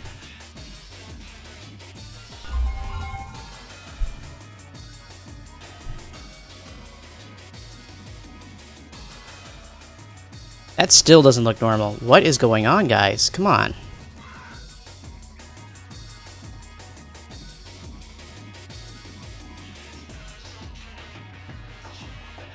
Okay. Bump the stack down to 50. More reasonable length. In fact, 20 is probably enough. But it doesn't explain why... Yeah, because the y-coordinate is always 239 minus whatever. Apparently the y-coordinate is kind of flipped on this case. But I'm drawing it the same way.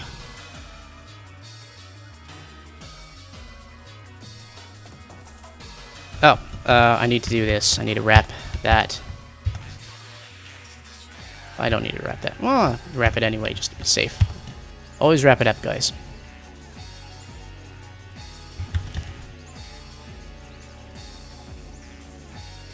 Yeah, that's bothering me. I don't like that it's that, but I'm sure there's a reason for it, because I guess we draw from top to bottom or something. Probably something to do with VSync. Okay, I think I finally fixed it with that wrapping.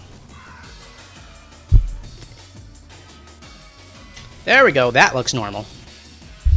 So that yellow line is normal to the bottom red line. I believe that.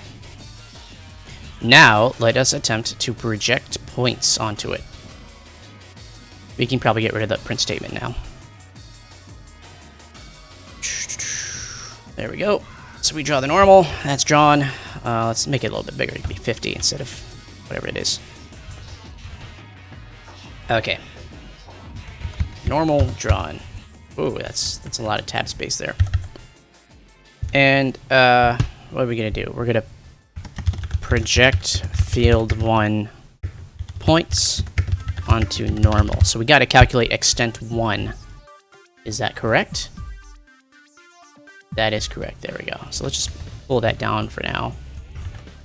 And then try to remember what function I wrote for this. Project 1D. Neat. Alright.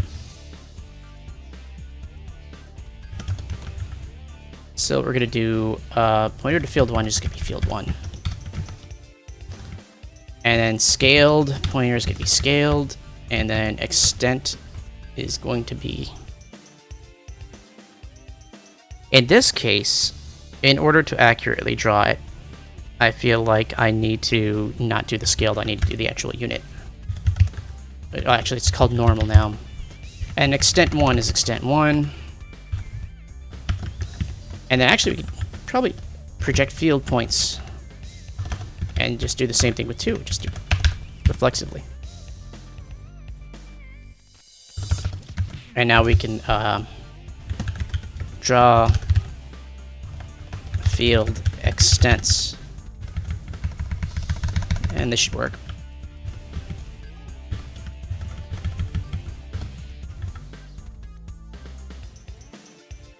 So I have to figure out from what point above that line I need to draw it. So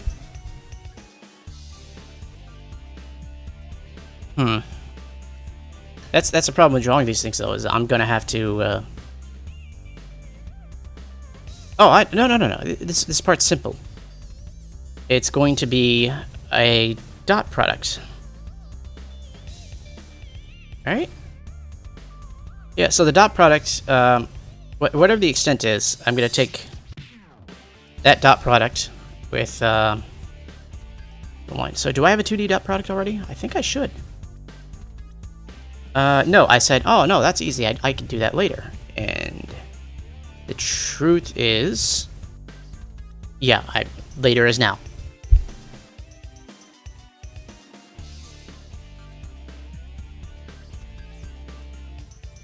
Okay, so first off, first line, first x coordinate. We're going to take the dot. Okay, so we're going to take the product of the first extent, going from minimum to maximum. First extent, extent 1. We're going to evaluate extent 1.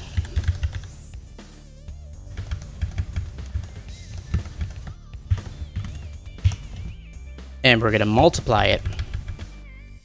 SL mult fx with the normal. So this is the unit normal of 1. So we actually have to address it the same way. And that will be the initial x coordinate. And then y coordinate is going to be 239 minus that crap.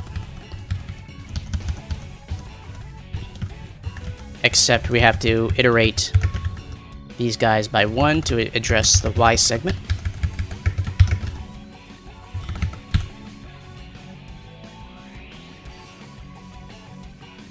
No, wait, no.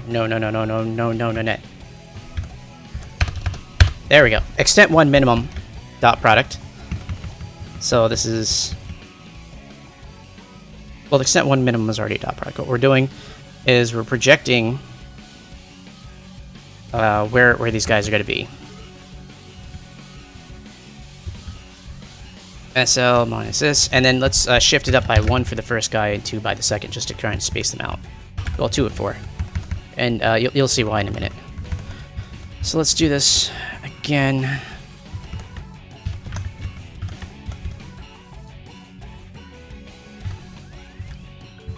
Okay, and then this is going to be extent plus 1 to find the maximum. What colors are we going to use? We have yellow already, so let's do... we've taken blue. Purple and magenta. Those two are very similar, aren't they? Oh, whatever. Purple and magenta.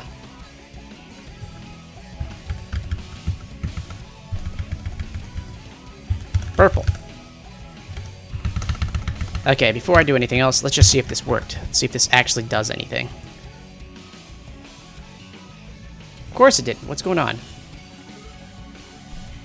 Shape 1. Warnings, warning. Error. 155. Incompatible type for argument 1 of project 1D. Or project 1D.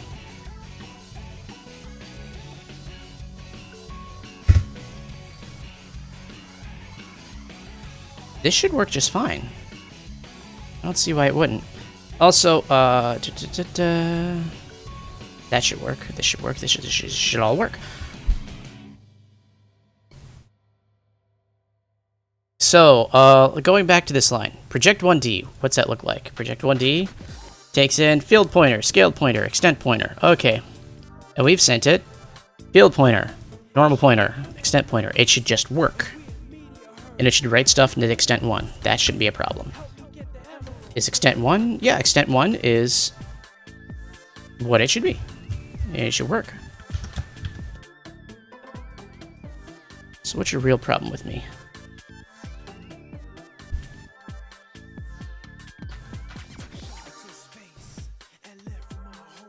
Incompatible type, argument 1, project 1D. A field is a field. I sent you a field. The field is of a type field, right? Wait. Field 2D. Yeah, I sent you a field 2D. You should have been expecting a field 2D, because I told you to expect a field 2D over here. It's a pointer to a field 2D, and it should just work. Right? It should be a pointer to field 2D, a pointer to a scaled, and a pointer to an extent. And I'm sending you exactly that.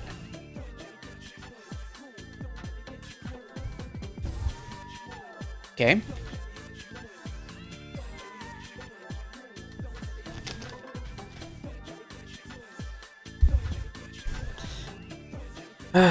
Okay. Field 1, field 2, field pointers. I'm already addressing them like that. Right? Yeah, okay. So I'm setting them pointers. They should have it. Why does it think it does not have it? Incompatible. Implicit declaration of SL. I did not implicitly declare crap. What are you talking about? I'm evaluating extent 1 and normal 1. What do you want from me? Okay, maybe I need to put like an and here or something? Is that what it wants from me?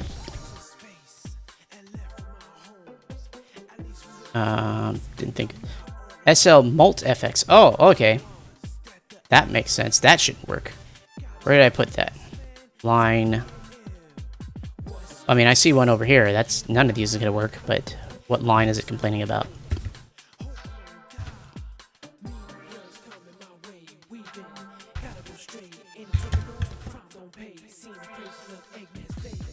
It'd be kind of stupid if... Yep, it works.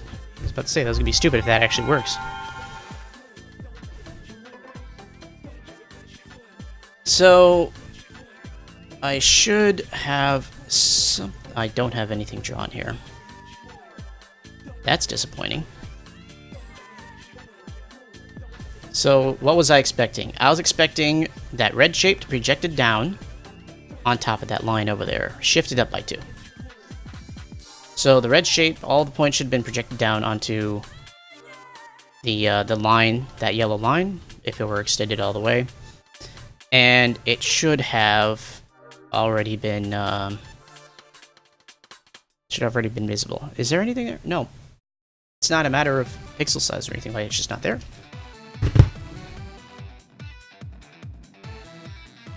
Yeah, opponent, I know. It's an annoying function to constantly have to call, but whatever.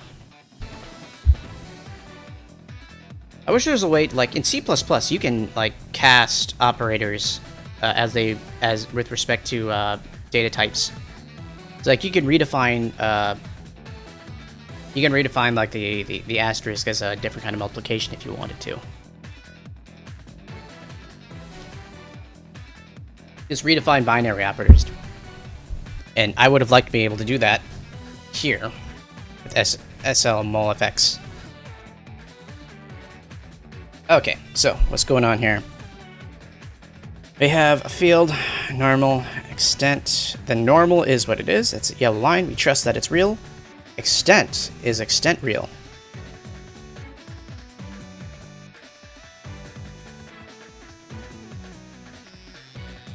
Let's print out what extent is. How about that? How about we do some print statements? Everyone loves print statements. Why did I delete all the old print statements? I shouldn't have done that. SL print fx something and then SL locate 0. Evaluate extent 1.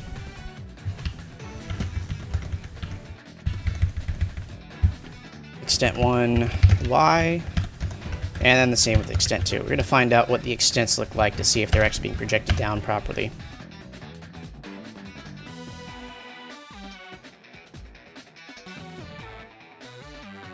Okay, so minimum maximum extent 1, minimum maximum extent 2. Let's do one at a time. Let's just focus on extent 1. So we're doing one shape at a time. Because we're only drawing extent 1. Okay, let's look at it.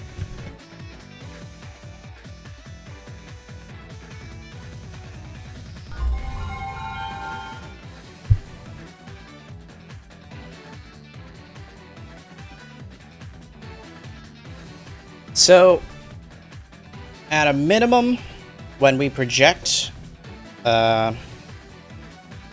we should have a... We should go from negative to positive, really. At negative 22 or so on that number line. So 22 times the unit vector should give us... Well, I mean, you can kind of just, like, put your fingers on the screen and draw down where it should be, but... I'm guessing that means the 0 point would be somewhere in the middle of the screen, and that doesn't quite follow, does it?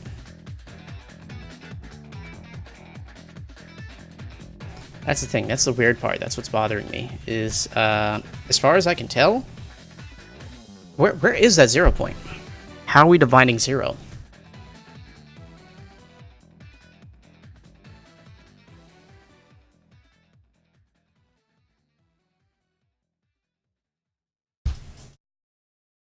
So, we have the minimum extent, which I suspect is like the top left corner or so. All these coordinates have positive, or yeah, they're all positive coordinates. So somehow we're coming up with a negative, and that's probably because our unit vector is negative. We know that.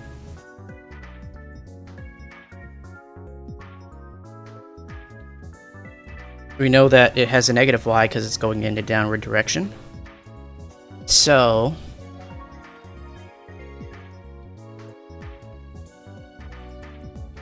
projected onto this line, we have to figure out where our zeros are.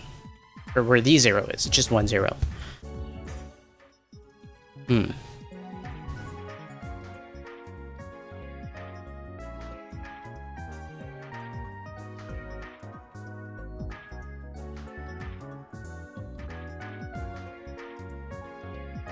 So as far as I can tell, the 0 should be at the top left of the screen in terms of just plotting stuff out.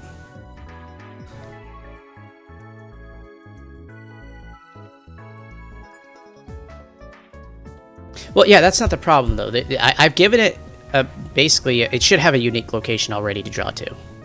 I don't think that's the issue. The problem is, first off, I need to know where the 0 is, because I don't think that any of these projections should have actually been zeroed out. Or, none of these projections should have been negative, I don't think. I don't like that I'm seeing that negative 22 as my minimum extent. That doesn't make a lot of sense to me. Because what we should have is, let's see, we have the vector for that normal, which is drawn in yellow.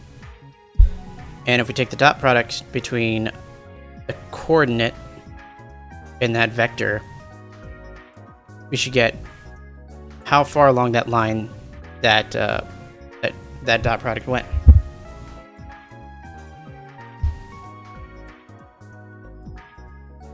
Well, I know the first point is off screen because it's negative, so basically it would have to be. What I want to know is why it's negative. Something's wrong with the math somehow.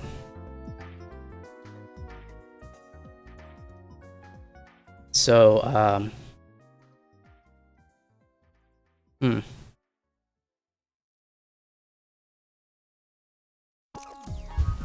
Okay. Let's go back into the code and see if I immediately see something. So project 1D, this is where the magic is happening. We know that we're getting a negative unit vector because we're a negative component of the unit vector. We kind of have to.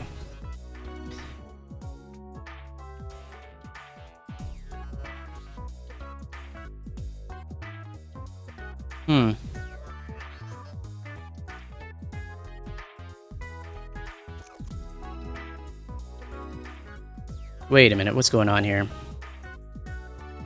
This is a dot product. Okay, yeah, this is a dot product. This is scaled, that's our unit vector, times the vertices. So the exponent, it gets multiplied by the exponent, y component gets multiplied by the y component.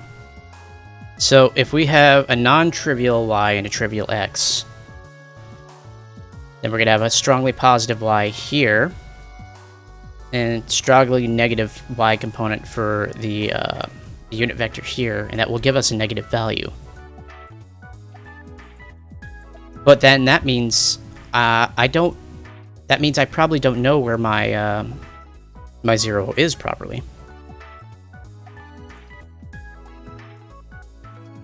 What I have to do is I have to shift everything to a different perspective somehow. Let's let me see, what am I doing here? I'm already taking this and subtracting out this.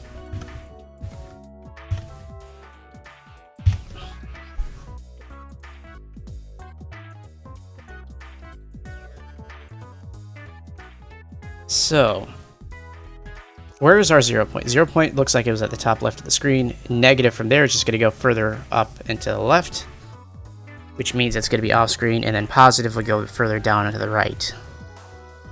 But if the 0 point starts there, that means I should have already hit. I should be in purely positive numbers at this point.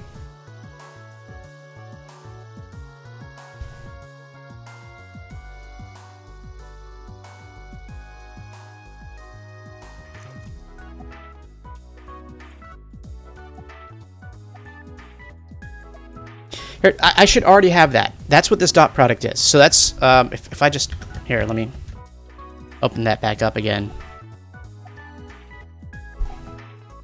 So, I have, if we look real quick,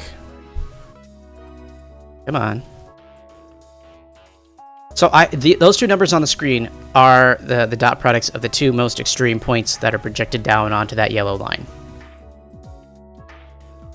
So what I should have, I'm pretty sure what I should have is a positive number, because I'm going to treat the origin point, the 0, as the top left portion of the screen. So everything beyond that should just be positive. So all my coordinates here should be positive. I'm pretty sure projecting down it should still be positive somehow, but I don't think that's being translated properly. And now I'm thinking, what am I doing wrong here that it's not working out? Because I'm taking my normal and I'm adding the normal times the extent along that line to project it forward. So let's try to draw this out real quick in paint again. I think we can safely discard this. So what we have is, if we just try to draw this in normal coordinate space, we're gonna have let's have a few points here, and let's make our normal line. Oh crap, no. Let's make our normal line. And I'm going to call my 0 point this guy over here. Whoops. That should be a circle. This should be my 0.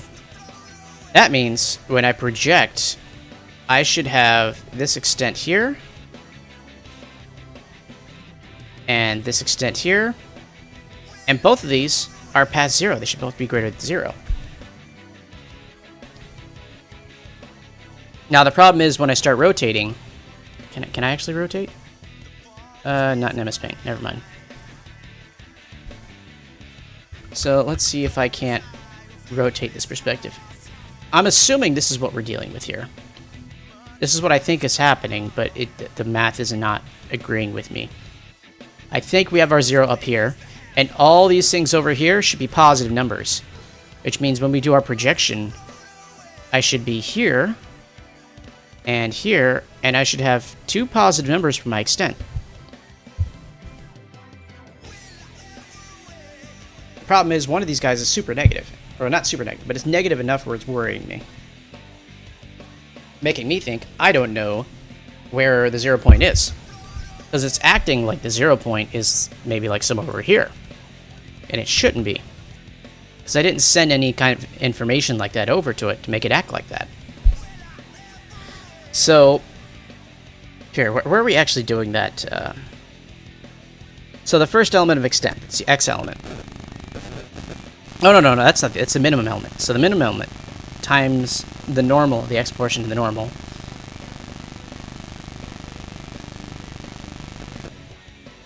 Here, why don't we just print these out and see where we're trying to print this guy?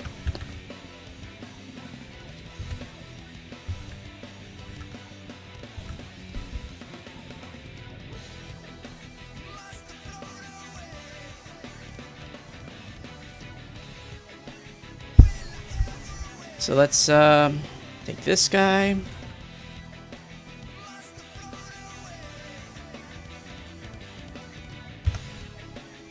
And then we're going to take...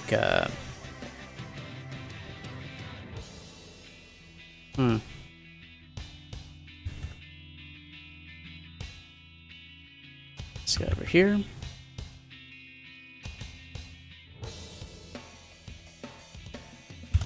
There we go.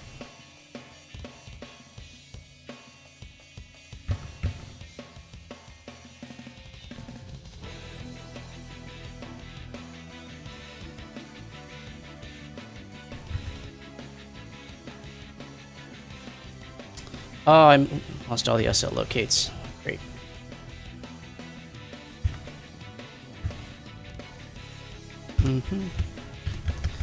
What line are we on? Let's call it line 2.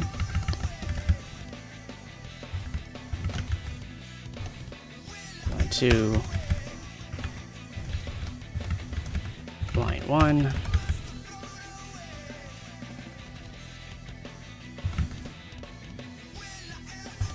Line 1. Okay. We're going to find out the coordinates that I think I'm projecting onto.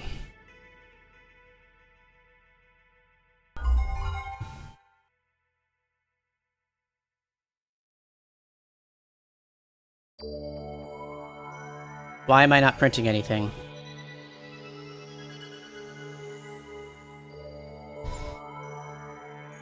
I hope something's not breaking in the middle of this, so that it can't work. Because that's what it's starting to look like. It looks like I broke something around here.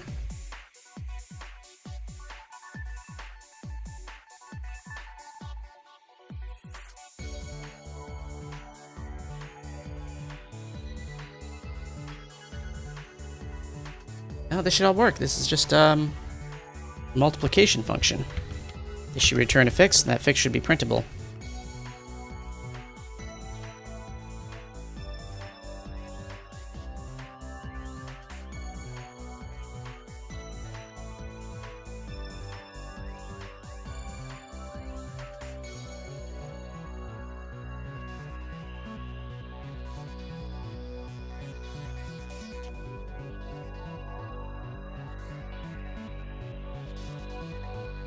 Well, that's not right, anyway.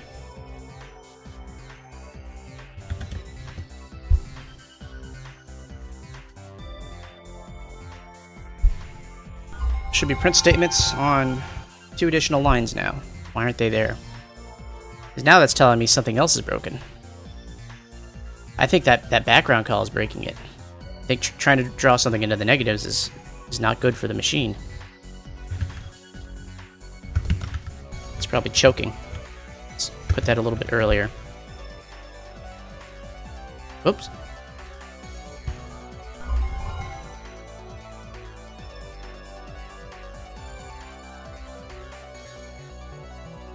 Yeah, that makes sense. Okay, so we're trying to draw to 2 different points. We're trying to draw from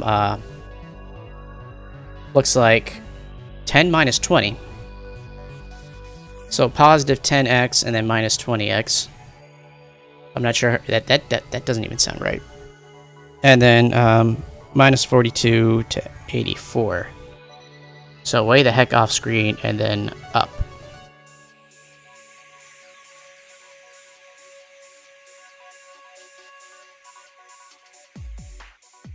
So yeah, these projections don't make a lot of sense to me.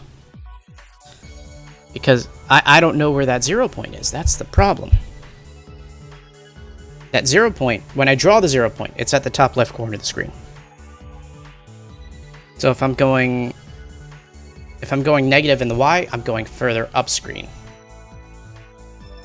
I believe. Yeah, and if I'm going negative in the X, I'm going left of screen.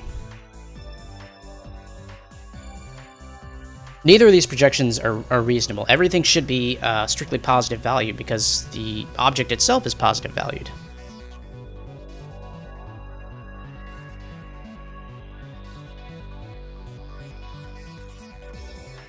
Here, let me. I'll be back in 2 seconds.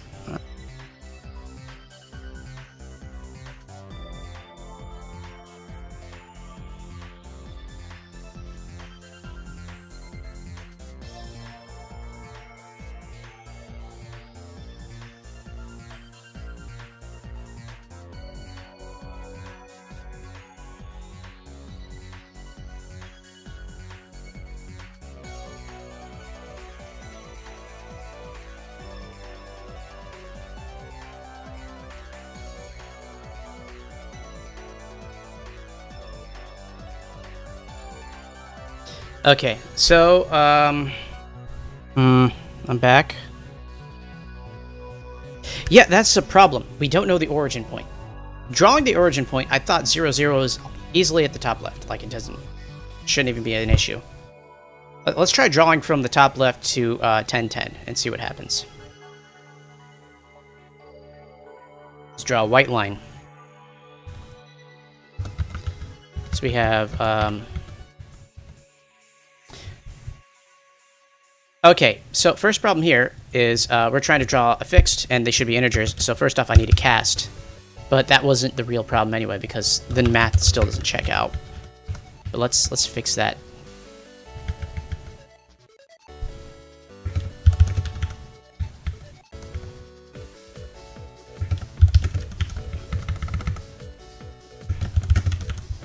Okay, but that's not going to fix anything. So let me still try to do this. 0, 0. That's going to be 239 minus 0.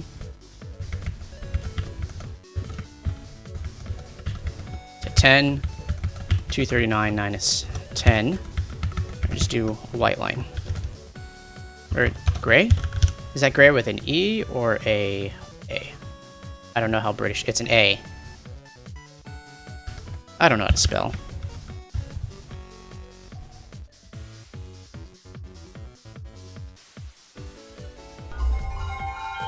Yeah, we want to project onto yellow. That's the goal.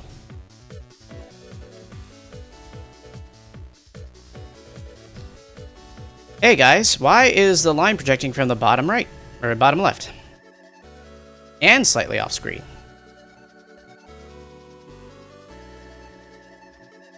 That doesn't really make a whole heck of a lot of sense to me.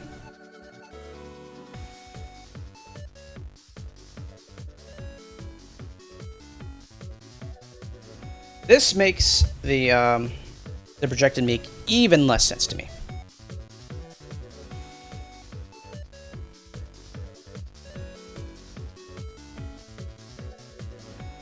Okay, so yeah, that's okay, I'm fine with that then.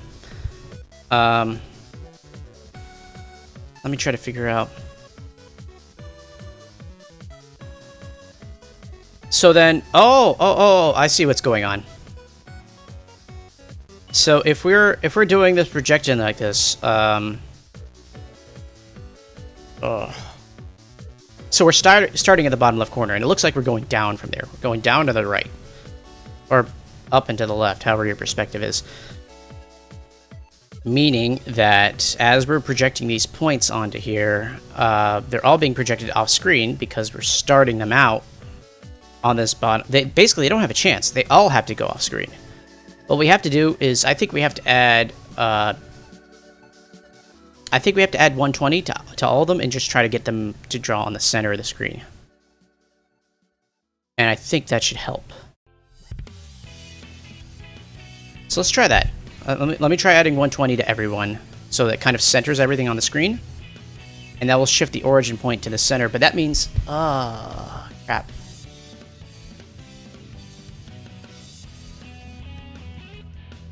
Because what's going on is that our origin point is on the bottom left, and because of its orientation right now, you see how it's oriented top left to bottom right. Basically, every point on that line is off screen, except the origin. What we have to do is we have to draw that shifted up into the right by 120. Okay, that should do it, I believe. I mean, it probably won't really do it, but let's try. Plus 120, and then plus 2, plus 120, and then plus 120, plus 2, plus 120. Maybe this'll unbreak it. I don't know.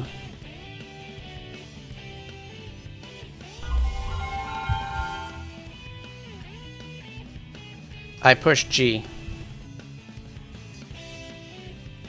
Oops. I broke something. I'm sure it has something to do with something I mistyped. You said I pushed G. What's up with that? Oh yeah, I would appreciate that, guys. If you followed me, I would appreciate followers. I do like having people on the stream to talk to while I'm trying to figure this stuff out. Shane brings up a good point. Here's the thing. 0, 0 is definitely top left up until we try to draw it the way I'm trying to draw it.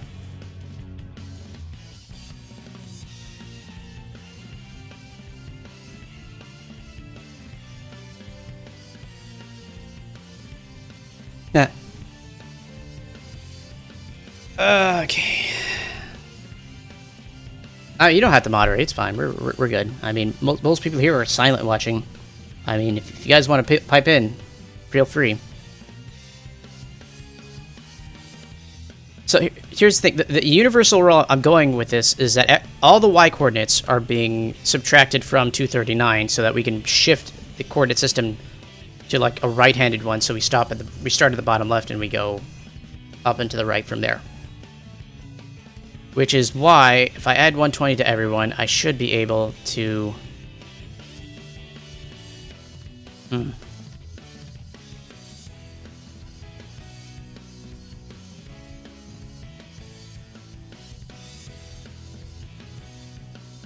Let me see.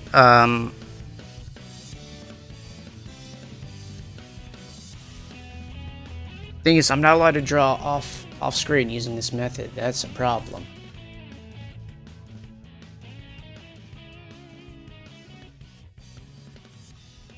Where's the lack of bit shift? Do you know which line that I'm screwing up on?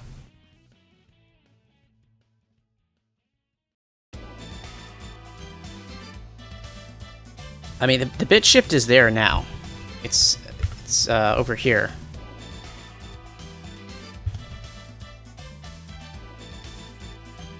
Let's go ahead and wrap all these bit shifts in parentheses just in case.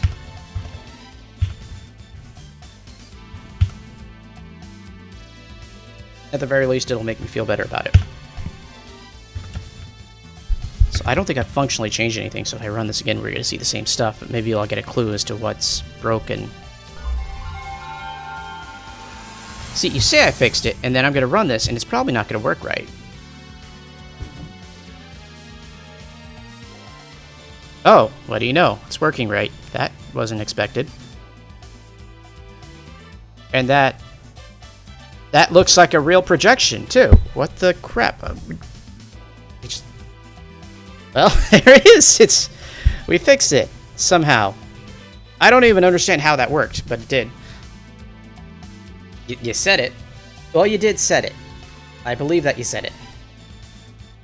I feel like we can go a little bit further right on the x-axis to try and recenter it properly. It's 4-3, right? So it's 239 in one direction. So vertically, it's shorter than it is horizontally. So let's just 239 times 4 divided by 3.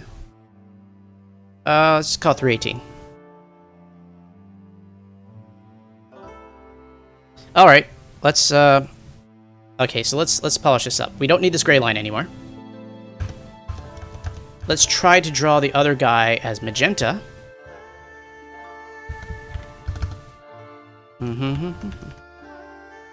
There. 2, 2, 2, 2, magenta, and then 318 divided by 2. I'm not about to do math in my head live. 318 divided by 2. 159. So let's shift the x-coordinates by 159. Just center them in the center of the screen. So that'll probably do it. Come on. 159. 159. And where am I drawing my normal? Field extends normal. Okay, there we go. And we're going to do 159 and then plus 159 on the x over here. That's y. No, that's x. That was x. 159. Let's see how this do. Oh, come on. Magenta undeclared? I saw it. It was right. Magenta. Magenta. How did I write it wrong? I didn't. It's there. Did I screw up something else? Let's see. We ignore warnings on this channel. 177. Magenta. Did I get rid of a... No, that's there. What is your major malfunction, Private? Each undeclared identified. Okay, maybe just magenta doesn't exist. Maybe I need to draw it in dark blue? Dark purple? Okay, dark purple. Let's try dark purple. Oop, okay. Let's close out of here.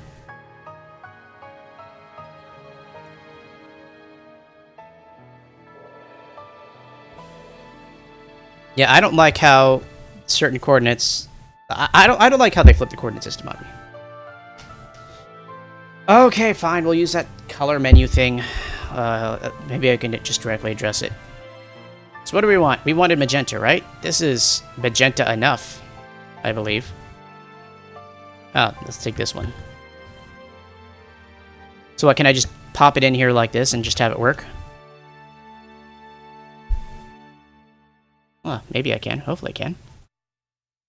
What are we missing here? I know I'm missing something.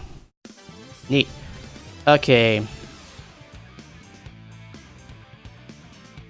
Thought I was missing something. Maybe not. See how it's going. Oh, wait. Stop. Ah, crap. Undo. I remember what I'm missing. The offsets. The offsets are way too small. There should be like a offset of 5 vertically, and there should be like an offset of -5.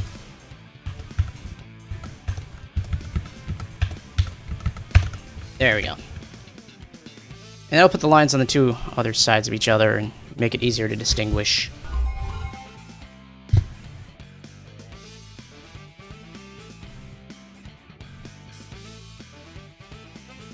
Well, that's an odd choice.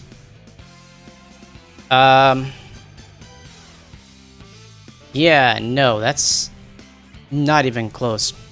So the first extent seems to have worked just fine. The second one, not so much. What up with that?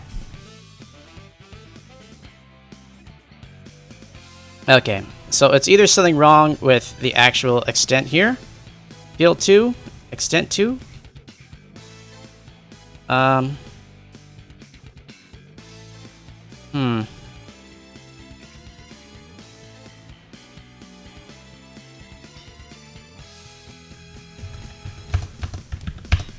Okay, let's do a whole new set of commands here. We're just going to do the same thing. Shift it down a couple lines. So starting with 2, so we have to skip 3, go to 4, 4, 5, 5, 6, 6, and then all the extend ones. Let's just do a find replace. Hope it doesn't break anything. Extend 1 turns into extent 2 in the selection. Okay, I don't think I broke anything there.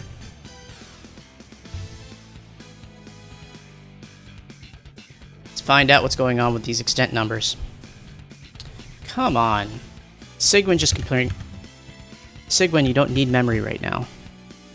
Nobody cares about your needs. Oh, there we go.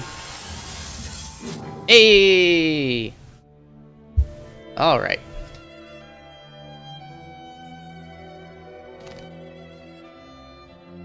Those two numbers look awfully similar. Probably because I forgot to write that different value there. Whoops.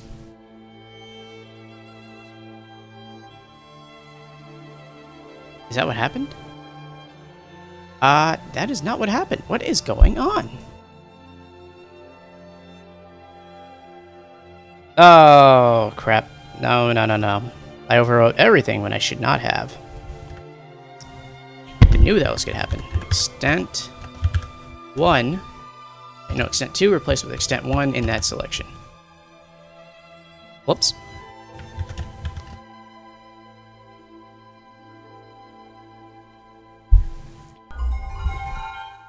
Alright.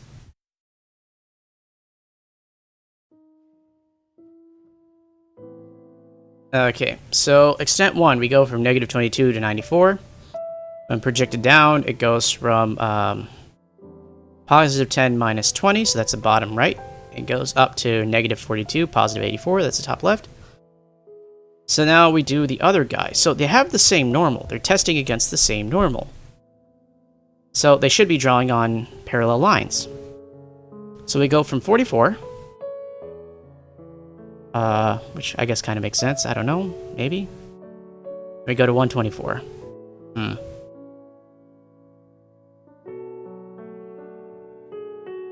Is that what we're doing?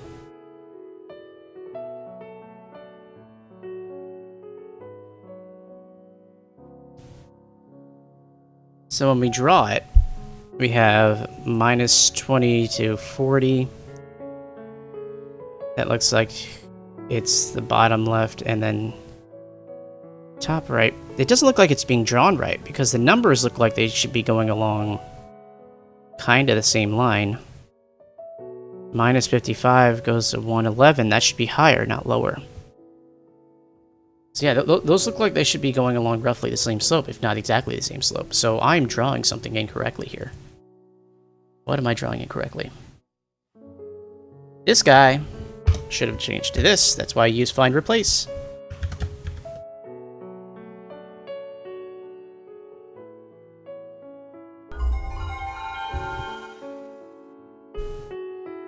Okay. I still don't like how it's not covering the extent that I'm expecting it to cover. And what the crap? How did this... That should have fixed it.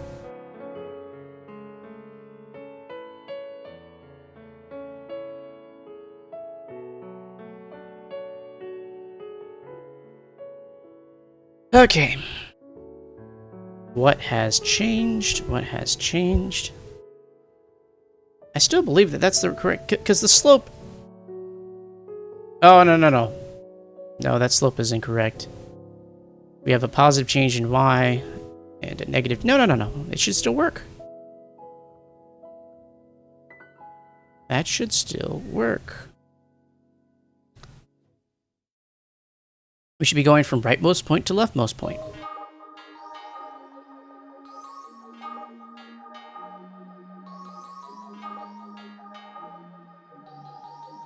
Okay, so, well, for starters, no, that's right. That should be working. Extent 2. Extent 2 times normal. Have we changed normal at all? Have we done something to normal? I don't think we've changed normal at all.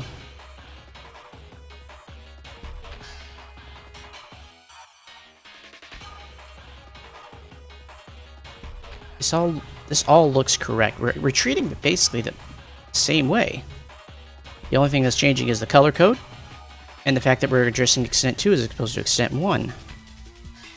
Is there any other factor here? The field too? No, we're not drawing the field. We've already drawn the field up there. So, what is missing?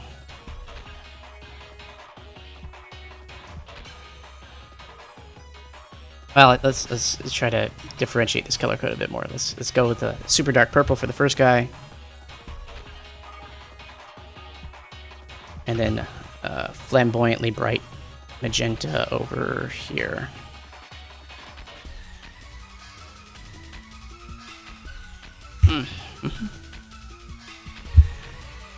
Now, why isn't this working?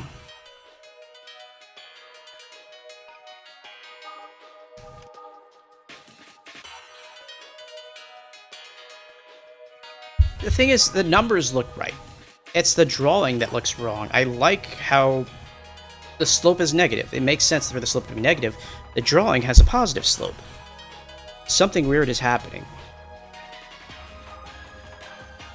So let's go back into the program and I'll show it.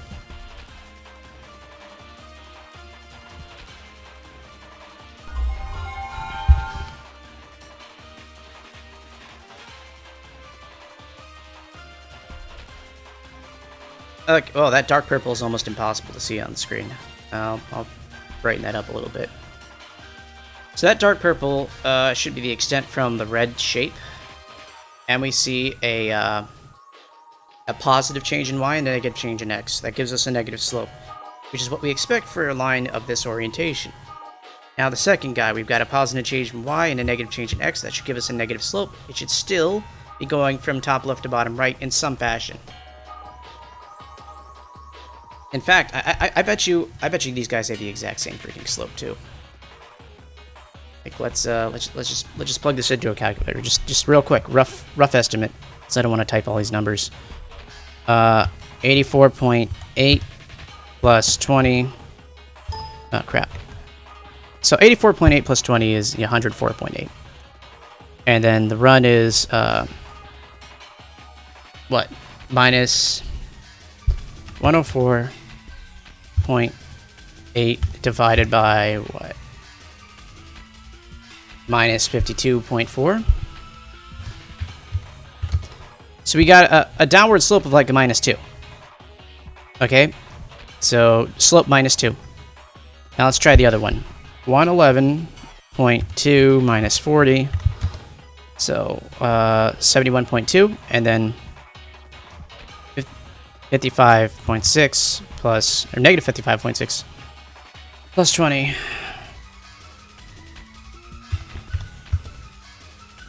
is negative 35.6. So 71.2 divided by 35.6. 71.2 divided by 30, was it 35 point? Ah, crap. Divided by 35.6. Slope minus 2.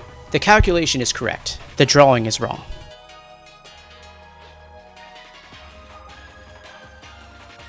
I'm not changing the relative origins. I'm making a translation after I've changed the relative origins to the same thing. So it should be a simple translation. They should both work. But the math is right. They both have the same slope. They're parallel. This is good. The drawing is wrong.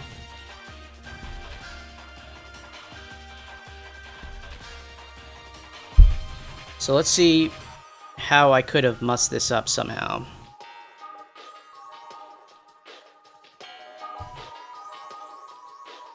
So I'm shifting the origin to 159 on X, and then 120 on Y, and then I'm doing the necessary flipping here.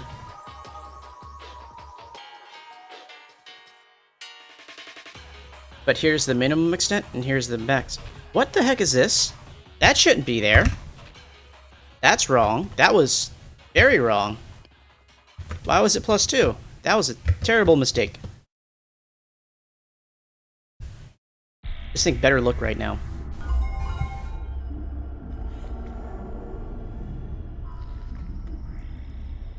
Let's see. Okay, so the projection is wrong, but the slope is right. So I'm okay with that, sort of. You see, okay, I should have changed that dark purple. Let me go back and change that dark purple real quick. So, instead of doing, like, atrociously dark, let's just do kind of, this is bright enough. Well, let's do a lighter purple.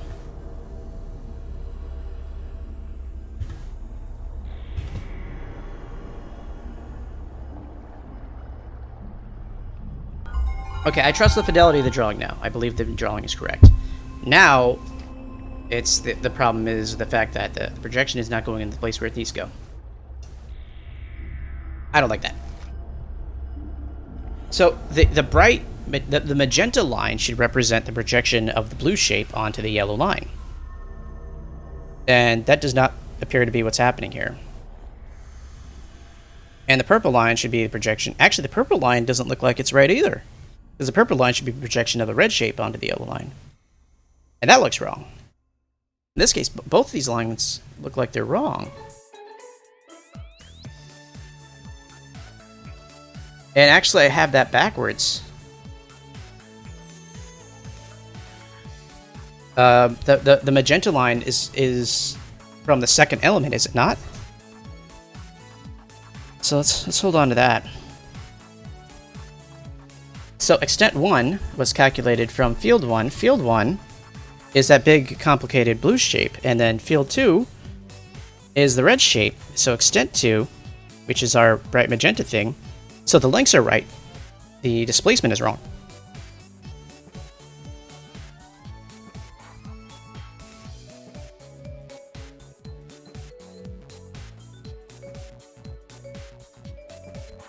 Hey Shane, we've been spinning our wheels for a little bit here. I can draw parallel lines, which is basically all we've accomplished today so far. The lines are the right length. So they are parallel, the position is bad, the size looks like they're good. Yeah, well, I mean, I assume spinning your wheels in Rocket League is actually beneficial. Like, you could probably get a goal just by spinning your wheels somehow. Okay, what is this? What is this? What is this? So I'm trying to take these points, I'm trying to project them on the line, and I'm trying to actually draw that projection. So I want to draw this line. That's a bad drawing. Let me try green and a little off center. I want to draw this line.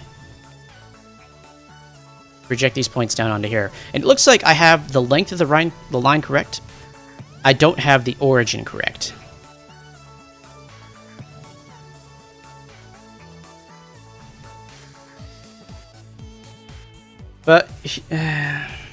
I mean, the bad position isn't important. It just bothers me that I can't display it in a way that actually makes sense. Because they're all shifted. They're all shifted away from where they should be. And I like that.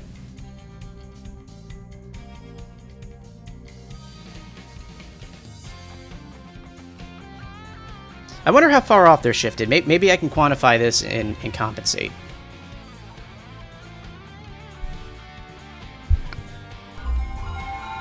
Yeah, Sega Saturn, come on.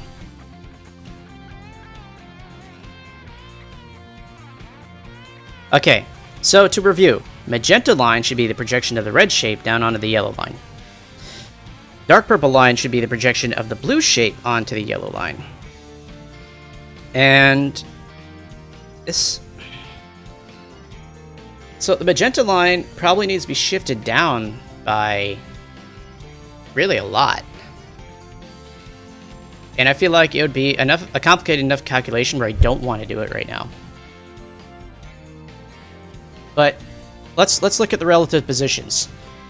It looks like the magenta line is a little bit ahead of the purple line, and that's kind of what we expect from that projection, because if you project onto that line just physically, just trace your hands on the screen and try to go normal to that yellow line, the furthest extent of the blue is much shorter than furthest extent of the red, I believe.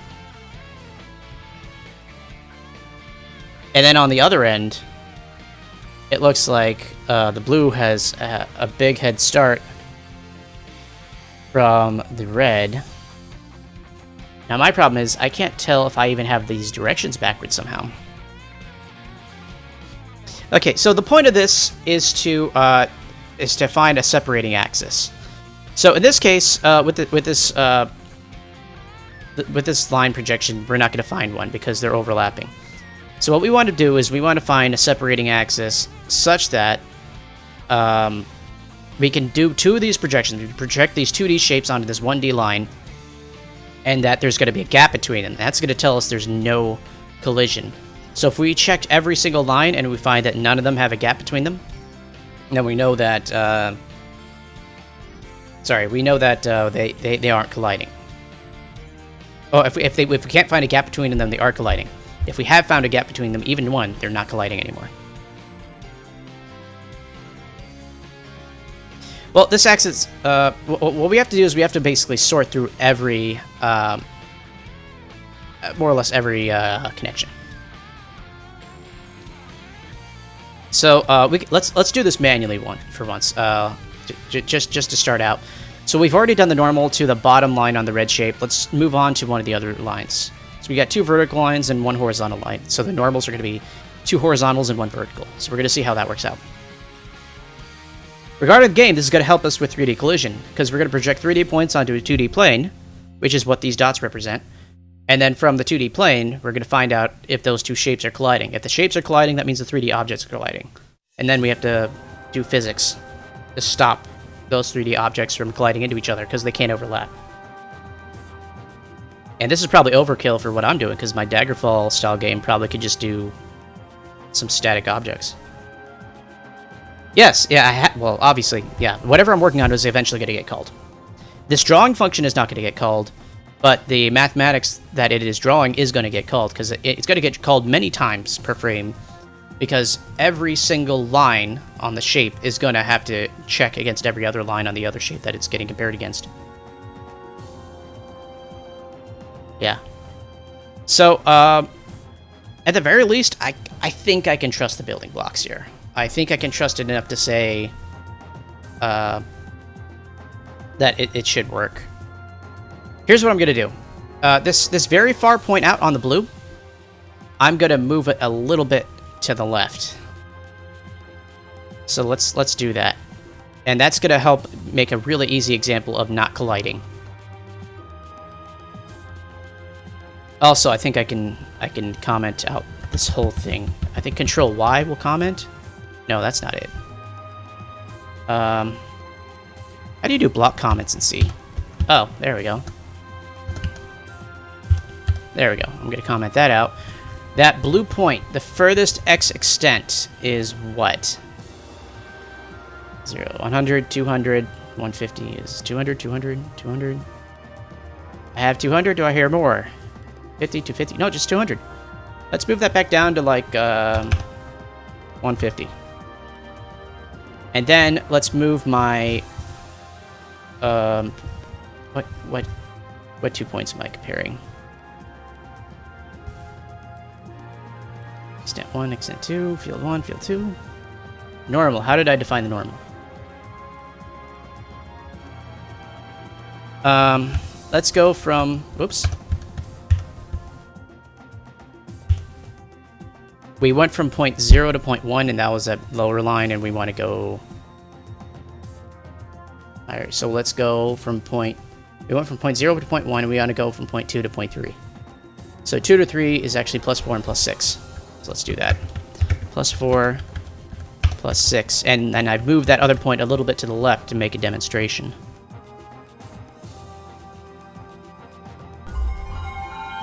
Hey, there we go. I appreciate everyone that's coming into the stream to watch, and especially those that hit follow, because Lord knows I could use the followers. Hey! I don't like how the other guy didn't draw. I'm sure that's an issue, but...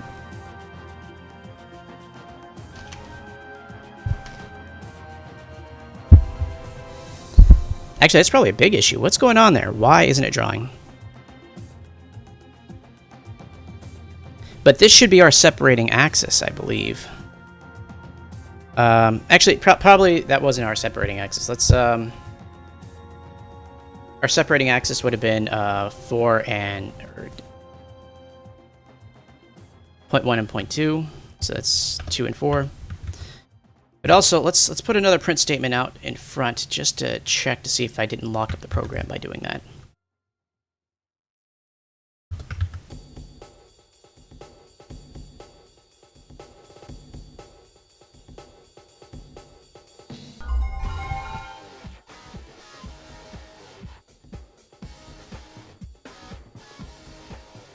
Okay. Where is my magenta line? Where is it?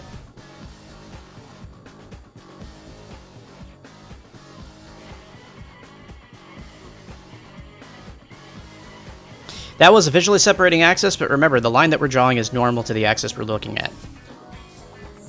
At least, yeah.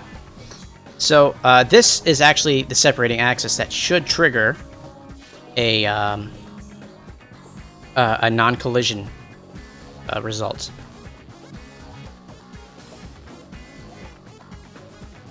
Problem is, I don't... Where did we... Why is it the other line not getting drawn?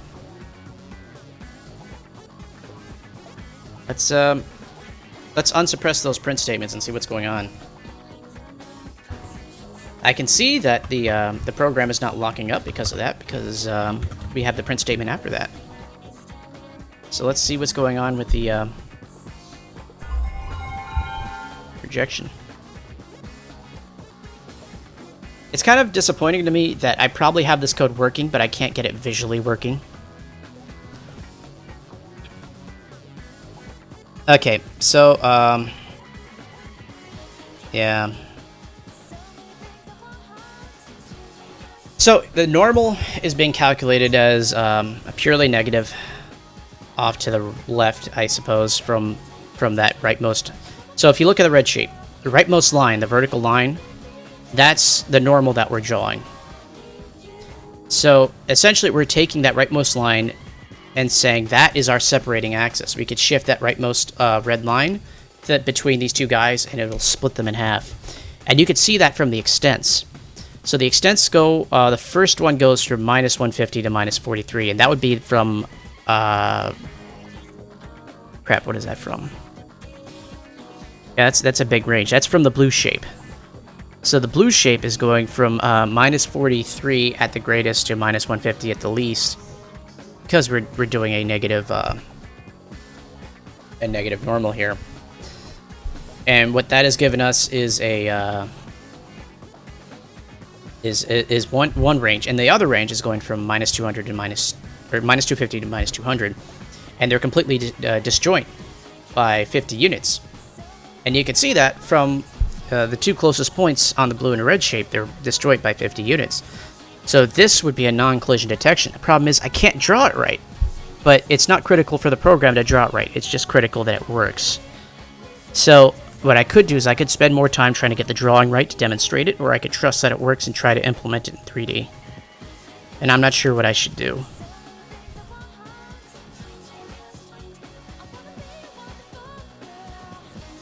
This is an odd song for me to keep on the thing, because first off, it's got lyrics, which is a no-no. Second, I don't want to be a wonderful girl. And then PSL 3 is getting some weird crap on here. There we go, Planet Wisp. If I flip the sign of the normal? I don't know, maybe. If I take the negative of the normal, it's still a normal. So yeah, let's do that.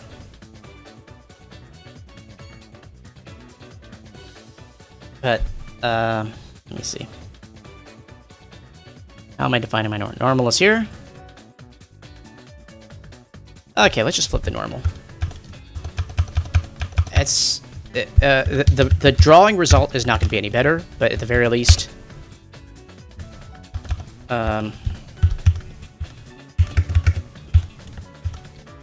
the very least, it will be the extents that are being printed will be a little bit easier to parse because they'll be in positive numbers. Remember, the first extents is from the blue shape, and the second extents is from the red shape. So the top block is blue, the bottom block is red. Okay, so I flipped the normal. The normal's going the opposite direction, but still the math is the same. There we go. So like I said, the blue shape is going from negative 43 to 50, and actually because the projection line that we're drawing is just a flat, it's just the x dimension. We're just taking the x dimension at this point. So we can go back and look at our points and see that our lowest x point was 43, and that's that leftmost point that's jutting out in the left there. And then our rightmost point was 150, and those are probably those 4 points on the right side of that blue shape.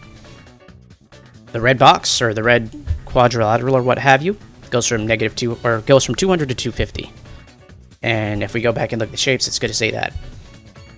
I'm still having trouble drawing it correctly, so that that purple line. Well, maybe now that it's positive, I can try taking away that offset on the drawing and see if that'll help. Let's take away this offset, and this offset, this offset. Maybe they will appear where they're supposed to be. I'm not counting on it. Oh, come on, Sigwin, just shut up. Nobody cares what Sigwin has to say.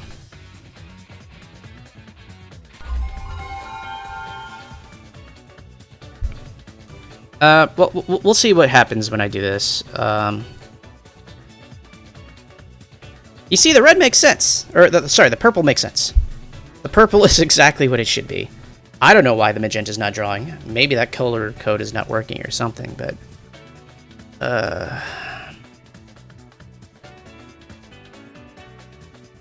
That's bothering me. Also, it's very far off base. What's going on with that? Oh, because I actually needed the vertical offset for that one.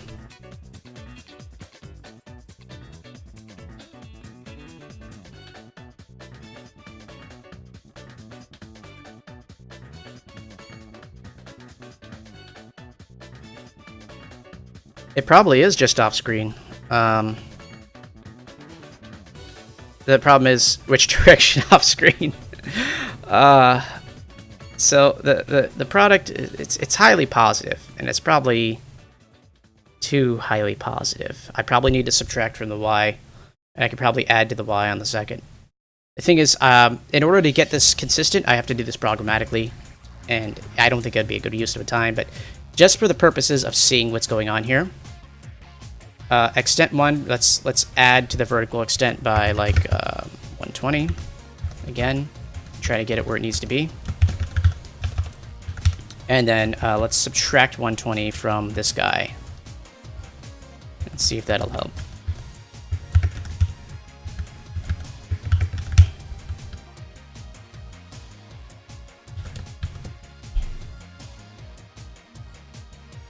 I'm sure I could do a bunch of linear algebra to try to get it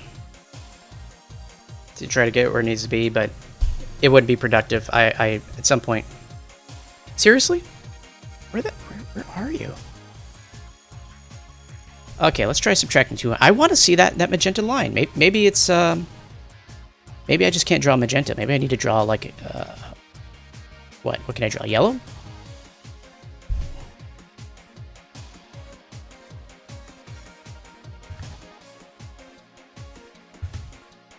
Maybe that's the problem. So let's try subtracting 200 just to make sure it gets the frick on screen.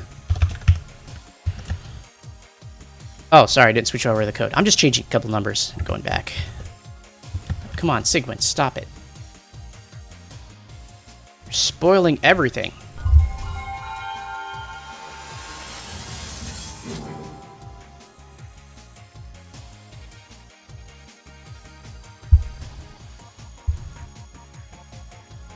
Wow, this is seriously, like, starting to bother me that I can't get this thing on screen.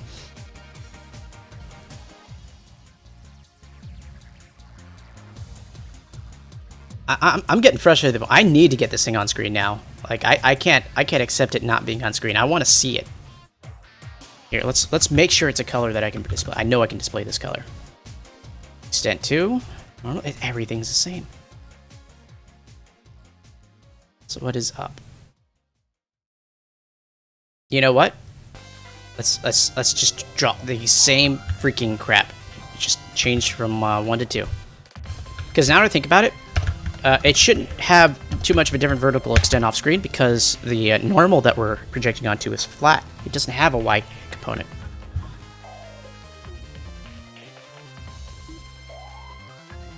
Oh, come on. Sigwin, quit it. Sigwin.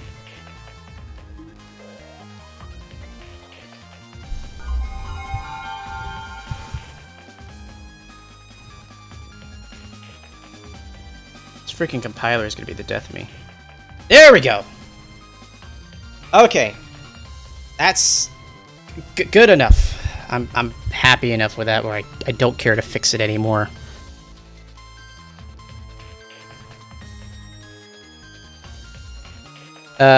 What? What's POG? I don't get it.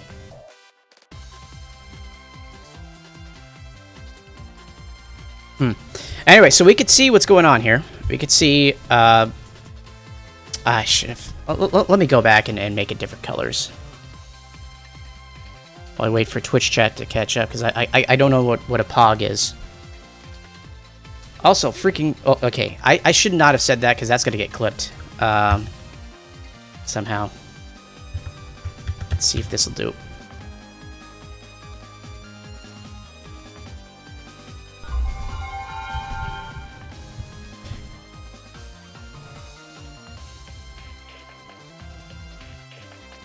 Okay, there we go. That's what I wanted originally.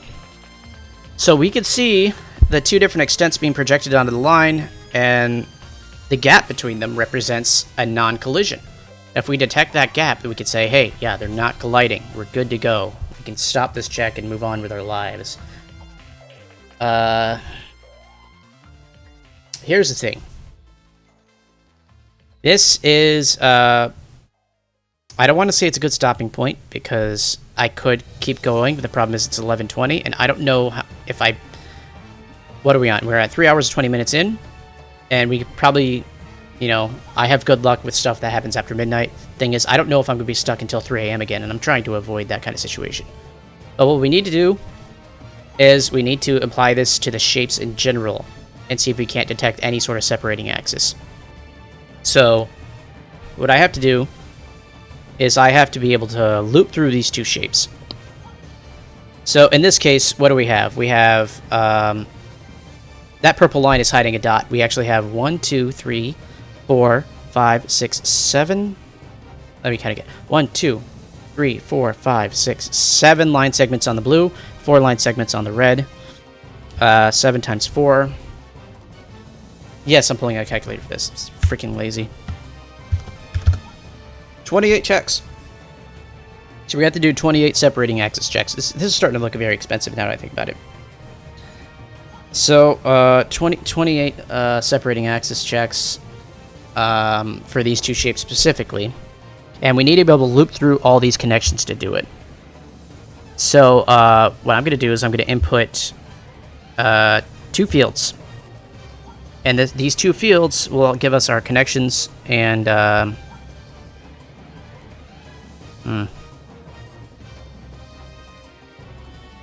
I need to be able to get rid of redundant connections too. So once the connection 0 is returned, yeah, okay. So here's what I gotta do. I gotta take one reference field and start doing all these separating axis checks. And as soon as we find the extends don't match, we can quit and say no collision. And otherwise, we'll say collision. I think I can keep going to at least get the 2D version of this thing up and running. And at the very least, what's going to end up happening is once we get the 2D version of this up and running, you guys, it's not good enough for me to use yet because I'm doing 3D, but in 2D, if you guys want to steal my code, a functional separating axis in 2D is enough to do pretty much anything you really want to do for any sort of 2D game. So if you guys are interested in doing something with Joe Engine in 2D, which is what it's actually built for, then that will be...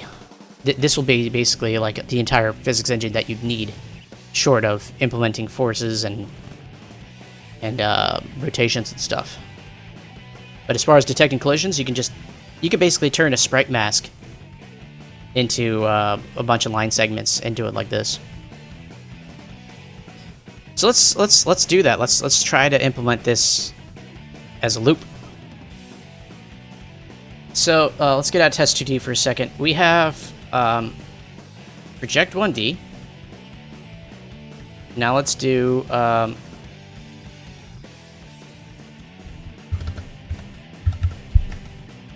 checks for let's call this separate 2D. Bool separate underscore 2D. Checks for separating axis from 2 fields. 2 field 2Ds.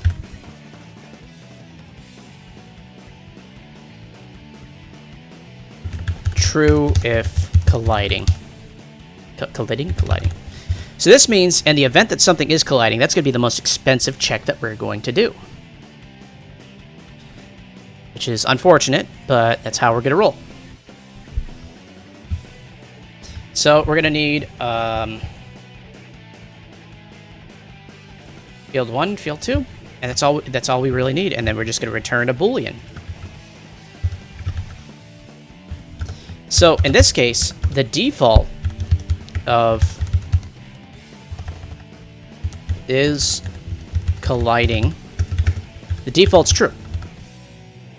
When it's false, we return, kick back out of everything. We just hit return false. Actually, I don't even need to store this. As soon as we hit something, we know it's false. Otherwise, we return true. So the last line is return true. Not true. No separating axis collision is true. All right. So, the source normal of each frame.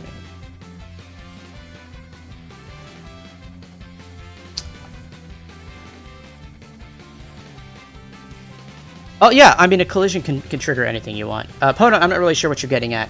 Well, yeah, you can do whatever you want. All you need to do is check to see if you're colliding, and this is like a basic of any platform, really any game. Like I could think, well, except for like a visual novel or something like that, where your character is overlapping another object on screen, and that's first you have to check if they're colliding. That's like the very first step.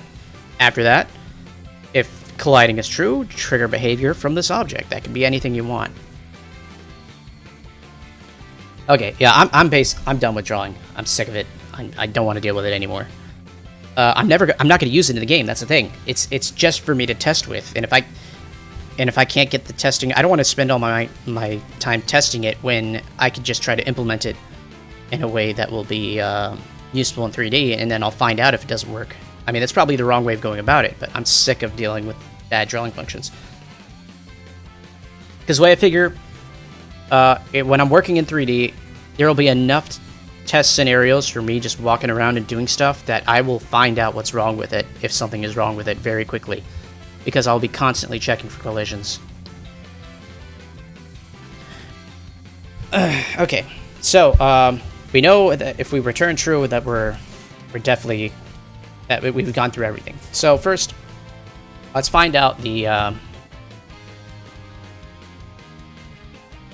Let's field 1 and field 2, and let's declare this over in the header. So the header is under separate 2D is under project 1D or project 1D. Why do I keep calling it project?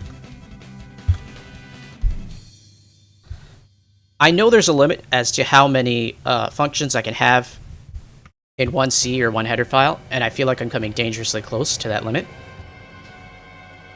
But I think I can keep going. Okay, field 1 and field 2. So a field has a number of points and a number of connections. So what we have to do is we have to pull the number of connections first for each of these guys to figure out how far we need to go. Because connections is much larger than, or number of points is much larger than connections, or the number of useful connections. There's a lot of redundant connections at the end of that array. So, numLine for 1 is equal to, that's going to be an integer.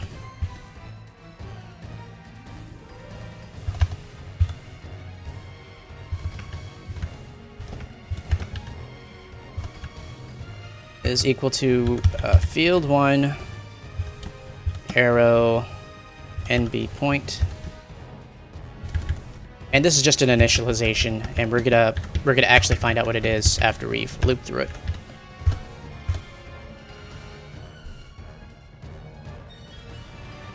So for integer I is equal to 0, I less than num line 1. Oh, we also need the starting point. So in start connect or start con 1 is equal to field 1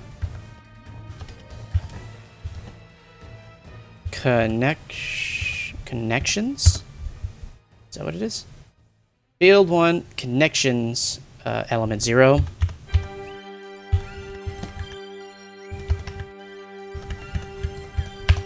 So we're going to find out how.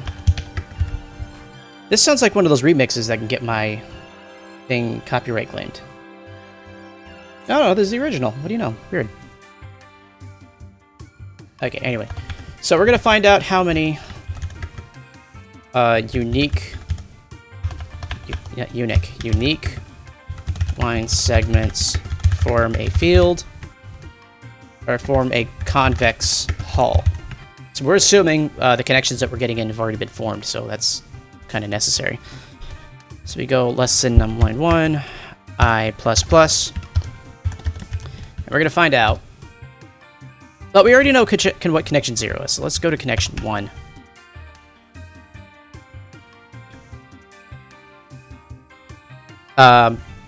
Let's do a real quick check. Safety check. Kick if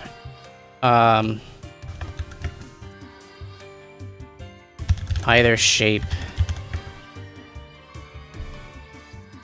Kick if both shapes, I think, would be.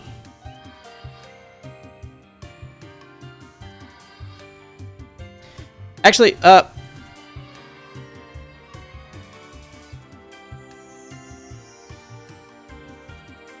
Hold on, now I'm thinking about this.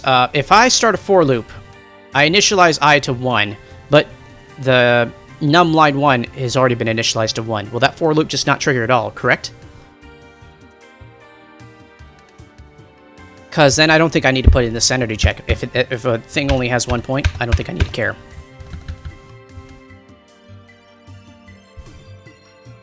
Okay, so we're going to have...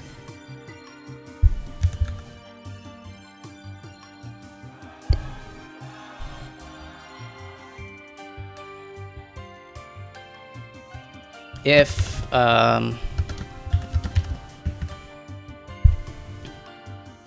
let's see. Start con 1 is equal to field 1 arrow connections I. So if we found out what if we ended where we started, then we can say that that number of lines is equal to whatever I is. So if the first element, yeah, so this is going to be our stopping point, and then we can break from this. We can break from the for loop. Yeah, that makes sense. And we're going to do that for 1 and 2. The first field and the second field.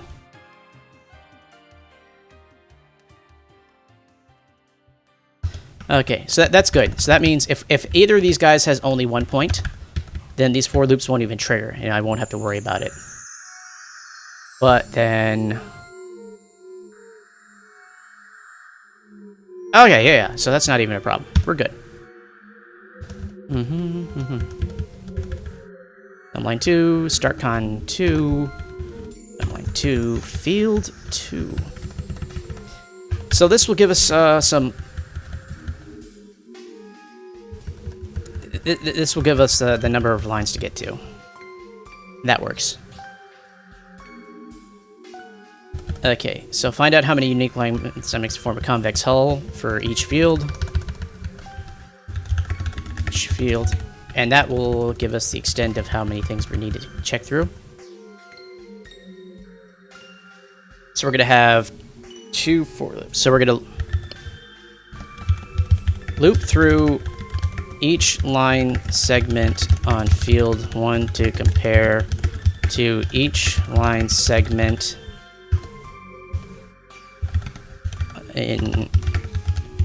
on field 2. And this is going to be the bulk of it. Why is this down here? What's up with that? Whoa! Oh! Whoa! Oh! Did I not put it separate 2D? Okay, it's there. Yeah, this is from Sonic Adventure. This is one of the Ice Cap music tracks. I could tell that without even having to go look at the playlist. I was actually playing Chow Adventure on my VMU the other day, before I found out my Sonic Adventure disc has enough damage where I can't finish the game. Which is frustrating. No more lyrics. What did I tell you, PSU? Good enough. Okay. So we're going to do 2 nested for loops. That's always a great idea. So for int I equals 0, I less than num line 1, I plus plus. Okay, so we're looping through field 1, and then for each item in field 1, we're looping through field 2. So for this one, we're going to do j. Come on. J, num line 2, j. Oh boy, this is going to be fun. Well, this one? Okay, fine, I'll change it. What else we got? I don't... Okay, I'm just going to delete all the PSUs one day. Come on. There we go, another Sonic Adventure track. Okay, let's see. What are we doing? We got to... Oh, heck. We've got to do an extent compare and start matching up minimum and maximum.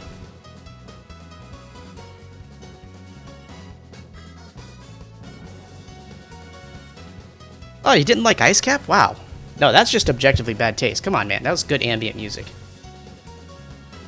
You're a bad person. You should feel bad if you didn't like that.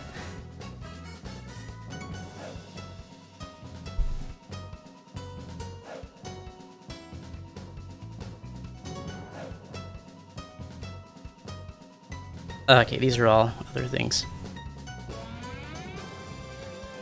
So, let's see, what was I doing over here to actually get what I needed?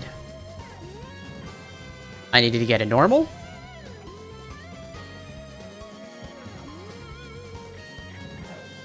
I don't think I actually needed to flip the normal. I just needed to get the normal. So, get normal. So, what are we using to compare? Are we using field 1 or field 2?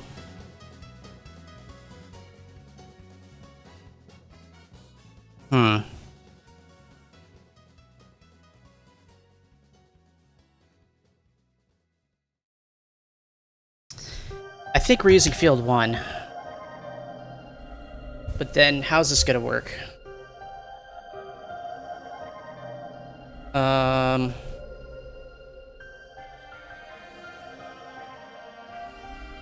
No, we don't need 2 nested for loops, because each line is comparing all the points in each field. Huh. Okay, give me another 2-minute break. Or not a 2-minute, sorry, like 10-second break.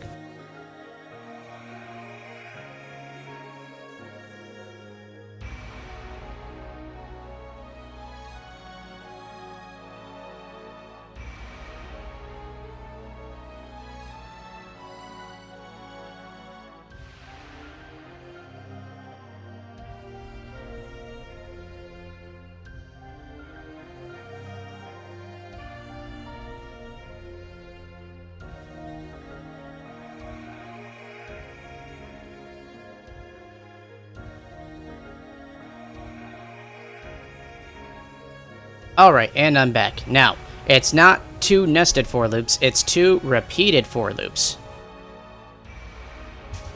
Repeat it for each shape. So first, we're going to do it for the first shape. So what we need to do is we need to get the normal. There we go. On. That means we need to define a normal up top. So let's copy that from... where? Seriously, where? Where is it? Freaking... Oh, there it is. Okay. Get it all the way up top here. Alright. We got normal, we got scaled, we got extent 1, extent 2. That's great!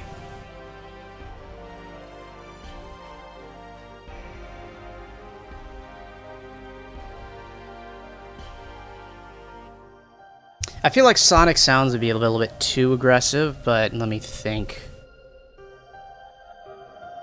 How about sonic signpost sound? You know what I'm talking about? Like when you pass a signpost and there's like a soft...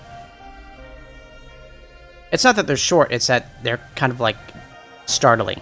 Not startling, but like loud and like aggressive. I thought aggressive was like an appropriate word for it. I know they're alerts, but like, okay, fine. But if you have it, the signpost sound, that's the one I think would be most appropriate. Like a, you know, the ding ding. So like when you pass a checkpoint, the sound that the checkpoint makes. That's what I'm talking about. What am I doing? How many unique line segments? Am I in the right place? Yes, I am. Okay, we got normal, we got scaled. Do we need actually any of these? Okay. The 2 points that we want are going to be field for its... Okay, these are... we're passing norm, or we're not passing normals. We're passing pointers. So if we're adding numbers, we're adding locations in memory. So here's what I'm going to do about that. So it's going to be 2 times field, the evaluated connection. So it's going to be arrow.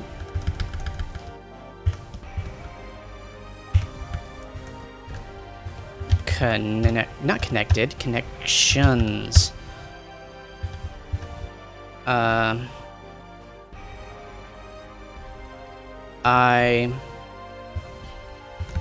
should be -1. Should it be? No, it should be like that, because the last one. So we gotta fix that over here. So if we have the starting connection is equal to the connection we're on right now, we should have number of lines of whatever we're at -1. So if we start and end at the same connection with, so connection 0 is 0 and connection 1 is 0, that means we have no lines. So we started at 1 and we went down to 0. So that means we can loop through over here up to num line, and then the number after that is just going to be our starting number, and that'll work just fine. Gotta say, not a fan of this track. What is this? Oh, it's one of the few bad Sonic Color songs. Just skip it for now. No. Okay, I like Asteroid Coaster. Alright, let's do this. And then we're also going to do the next guy. +1. And this is on field 1. They're all on field 1. Okay, so that means we're going to get the first point. Well, the first point in the line of connections, and then...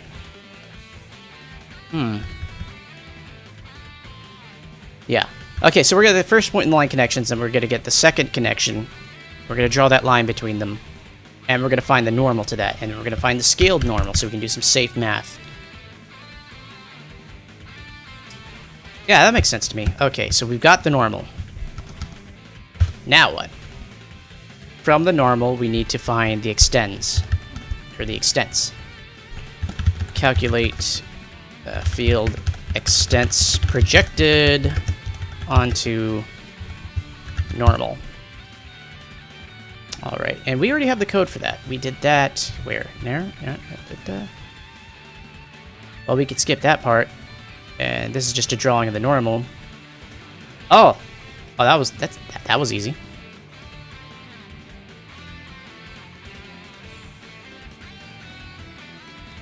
And instead of doing normal, we're going to do scaled.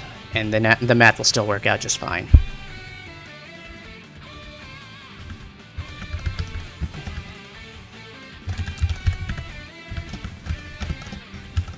There we go. Okay, so now we have our extent 1 and extent 2, and then we're going to do compare extents for overlap.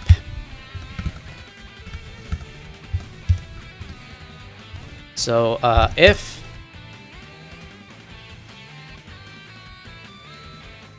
what? If the first portion of extents, the minimum, extent 1, is less than or less than and equal to? Less than and equal to the max. So if the minimum is less than the maximum of the next, that means they must be overlapping at least a little bit. So then that means we can return false. No, wait. No, we don't want to return false. We want to return true.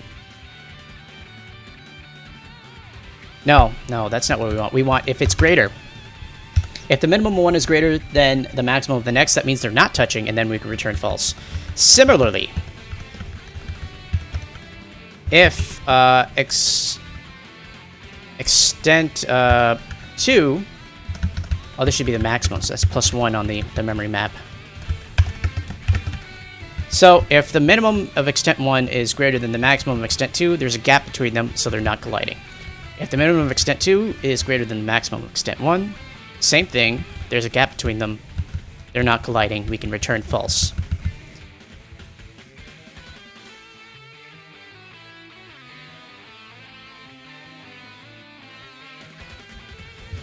Alright, and now we can do this twice. On field 2. There we go. So basically we change every 1 into a 2 on these variables, because we have to do this on every line that we have. I would be shocked and surprised if this actually worked. Okay, that still holds. Yeah, that still holds. This still holds. And once we get through all this crap, then this should still be true.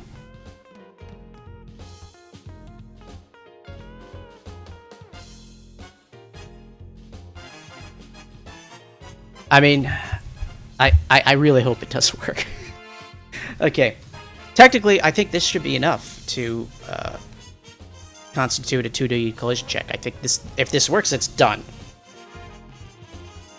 Which would be nice, because that means I get to end the stream somewhere around midnight-ish. As opposed to freaking 4 a.m. again. 3 or 4 a.m., something silly like that. Okay. What are we doing in test 2D? We're not going to draw all of these field commands. We're not going to do any of this crap, really. We're only going to do one thing. Don't even need to draw the normals, because there aren't any normals anymore. We are going to test for collision and print result. So if... Okay, what's the name of this guy? Separate 2D. This is good to... This is just a giant freaking collision check. Okay, so we're going to have field 1. Field 2. Actually, when I pass these guys into... When I pass these guys into a function, I think it was complaining earlier. I think it wanted this guy. It wanted an ampersand in front of them. Yeah. These structs want ampersands in when you pass them as a reference. We kind of go SL print.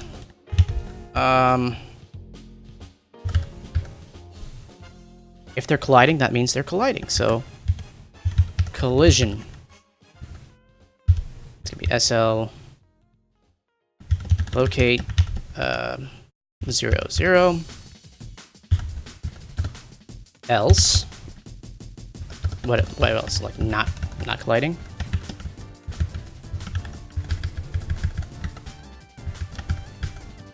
Not colliding.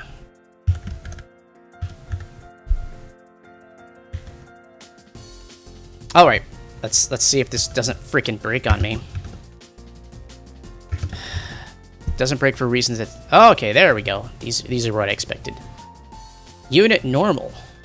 Warning. I don't listen to warnings. I listen to errors. Line 89 in separate C. What did I screw up? This should work. That should be just fine. Implicit declaration of distribution 2D. What? No, I was reading the wrong one. Okay. Oh, maybe that's something worth listening to. 27. It's not a declaration. Oh, because it's we want here, let me just fix that warning so it doesn't bother me anymore. Where's distance 2D? Oh, is that in a separate file? Is that over here? Yeah, dude, I'm importing. I should be importing collisions. Let me import collision just in case. Just get rid of that freaking warning. Collision.h. All right, and we'll do that over here too. What freaking bothered me about it?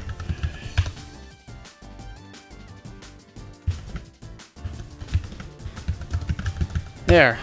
Now you know that it's legit. Okay. First real problem, line 89. Number point in something not a structure or union. I don't believe you. 89, 89, 89, 89. Hey, what now? I look in the wrong place? Separate.c. Oh, no, it's over here, sorry. 89. That is... This should definitely be a thing. This should definitely be working.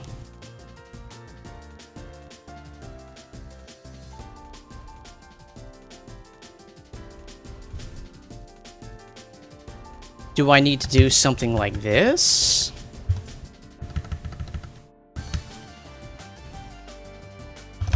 Oh, wait. Is this what they're looking for? Is this what they want? Let's see. See if that gets rid of the error on that line. 88.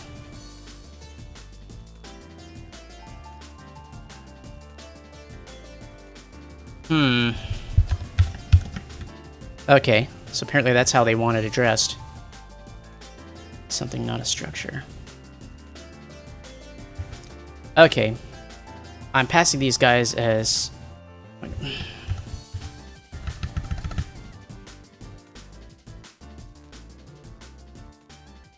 I shouldn't have to do it like that, I don't think.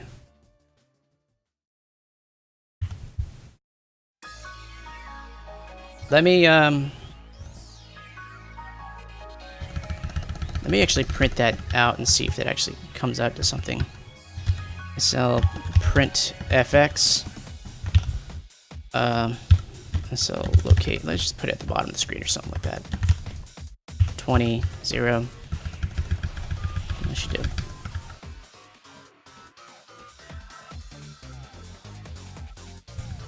And that's an integer, so let me just shift it over. Is that the right direction? Double check. So we'll do like 2, bit shifted right. Be something big, right?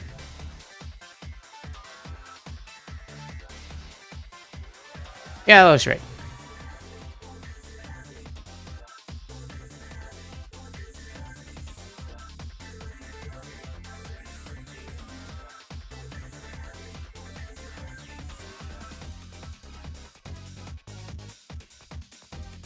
Actually, this all looks wrong. This should just be 2 times the size fixed. Why is this even here? I'm giving it way too much memory. What was I thinking?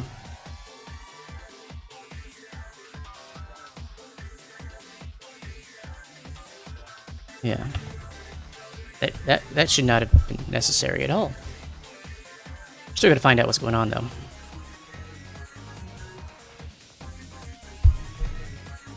Okay.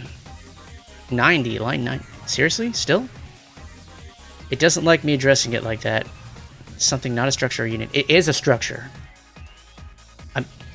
It's a field that's a structure. What do you want from me? You want this?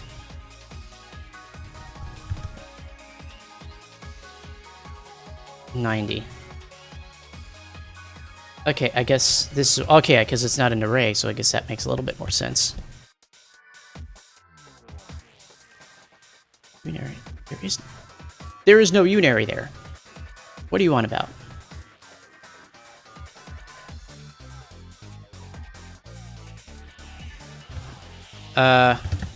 Well, gifts are hard, I think. I don't know.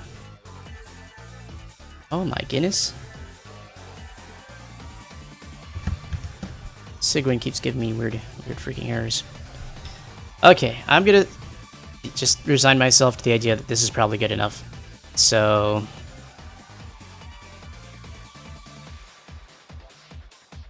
Oh, okay, yeah, that makes sense. 119. Verts. It's something not a structure. Oh, boy, this crap again. Just got to rewrite everything, aren't I?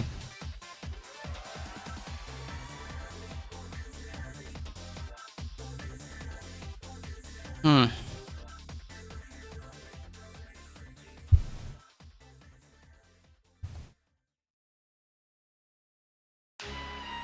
Oh boy.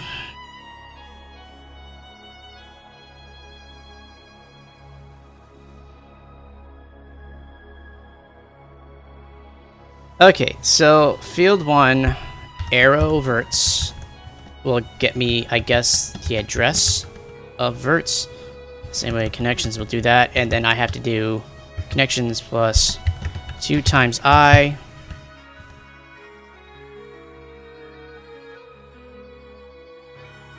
No, 1 times I.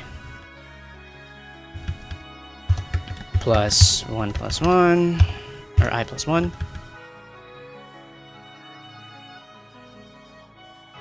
And this should be evaluated.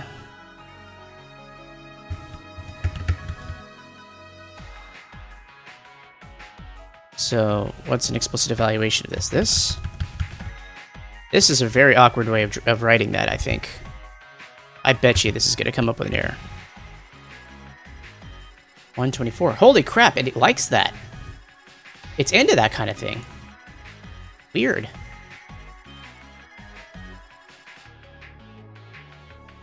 It looks so ugly, though. From incompatible int pointer type. Oh, I bet you it's that field crap again. 124. That. Oh, no, because I've already passed it like that, so this is that. Okay, 142. Oh, boy. It's all this arrow crap. I just don't know how to address these guys properly. Actually, here, let me just copy these guys over. Then I'll just replace the field 1 with the field 2 and be done with it.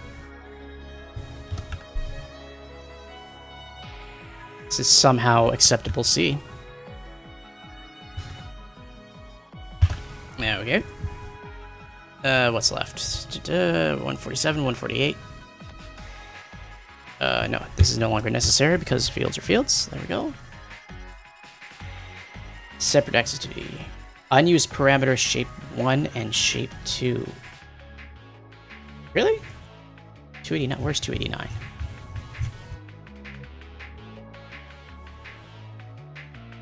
Separate access 2D. Oh! Oops. This is redundant now. So I'm writing that. I'm writing that right now. Oops. Yeah, because I already wrote. I'm writing separate 2D, so I just had that as a placeholder, I guess.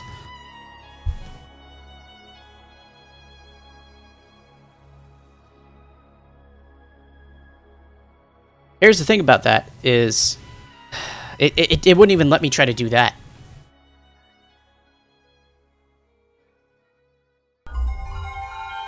Let me just make sure that things are going as they should be going. What does 12 refer to? 12 is number of points, I think.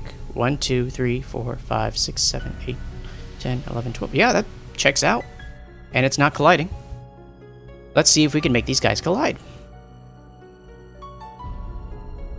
Okay, let me take away that print statement of... where is that print statement?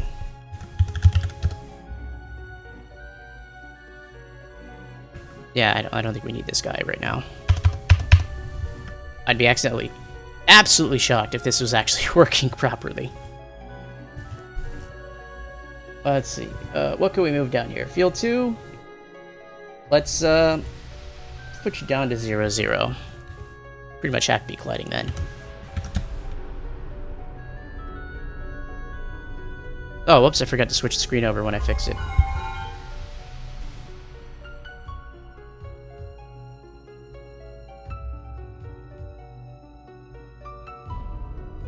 Okay, I know these are not, like, consistent checks, and they're not, like, testing every possible scenario, but I feel like it's working.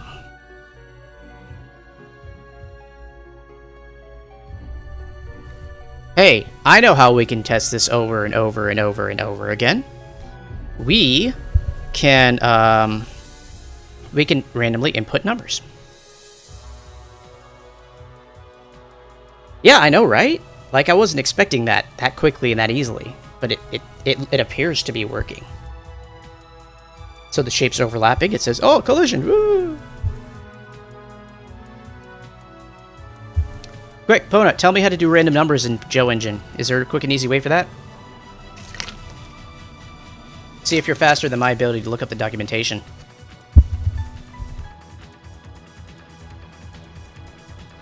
Oops. Okay, let's switch back over to Notepad and close out of Endifin.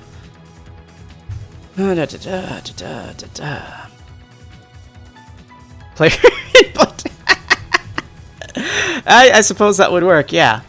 I'm hoping there's a random that I can just call.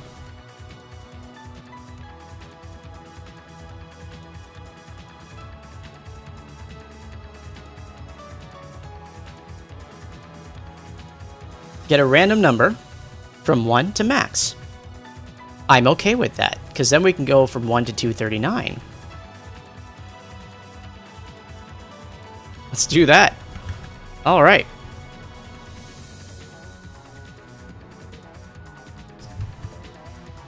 Look, Ma, no hands.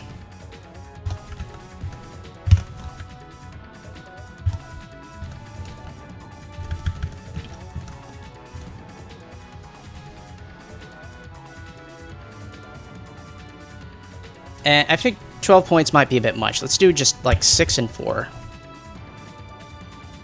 So we don't have to get freaking silly with it.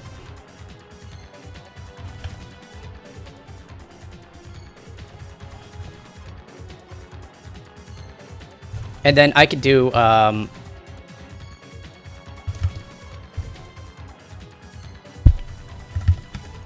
reset with start. So if I'll just, yeah, like I said, add player input. And just rerun the initialization. That'd be fun.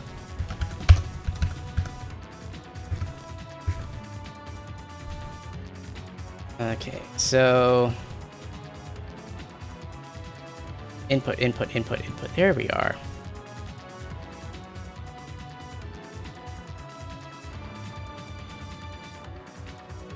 Mouse? No, not mouse. Just normal start. Joe key start. There we go. Come on. So if I press start, just kind of reset the whole thing. Reinitialize. Get new random numbers. And in the meantime, all these guys are going to be random. Every one of them.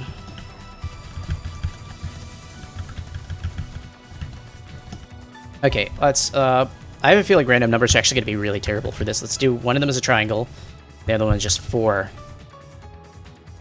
It's still, that's still going to be super aggressive, probably.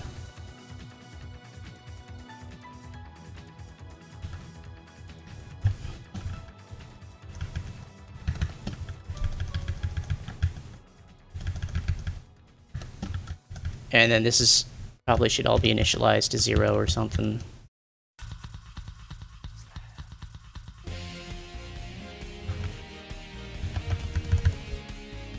And we only have 3 points, so we only go up to 2 on the index.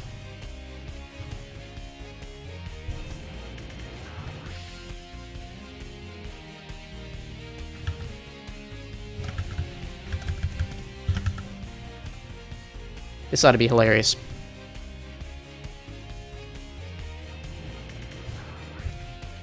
Oh, come on, Sigwin, of all the times. It's freaking...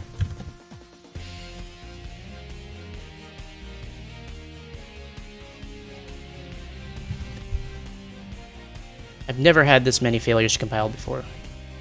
There we go.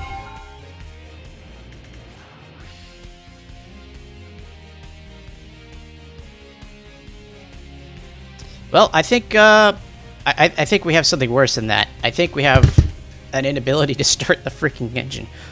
I'm not sure that random actually works. It looks like it might not work. Like Zetrium tools break some random weird crap, and I think random Random numbers is one of them. Is there a... What's the default random number generator in C? C random? Is that in the standard library?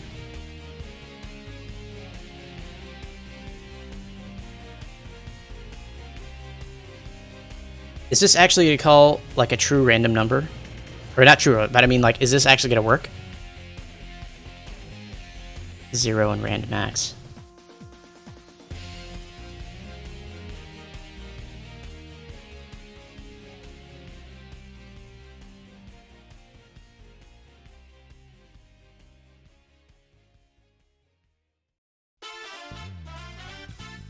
S for instance.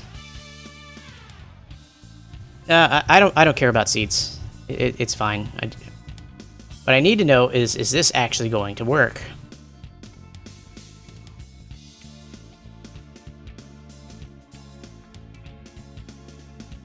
Okay, let's try it. So random... random modulo. What's modulo in C? C modulo.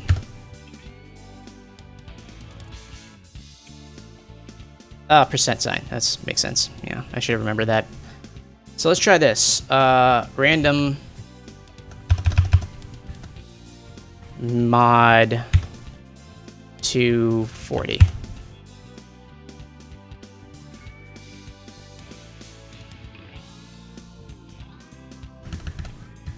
Thing is, this should be C standard stuff, right? So it should work.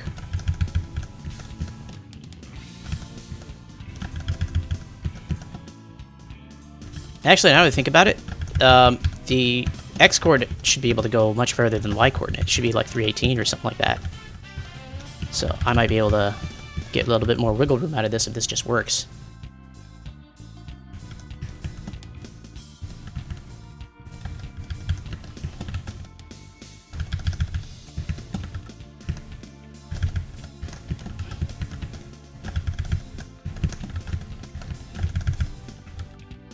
Let's see if that'll do. Please tell me you know what rand is. Should be C standard, right? Or is something else going to break this thing? Nope. Still broken. Maybe it's not the random that did it. Maybe I broke something else somehow. Let's find out. So what did I do? I reduced the number of points here to 4. Number of points here to 3. Oh, well, I'm trying to address things that don't exist anymore, so that's a first problem. That looks fine. Test 2D loop. Yeah, this should not be necessary. I should just be able to do 2.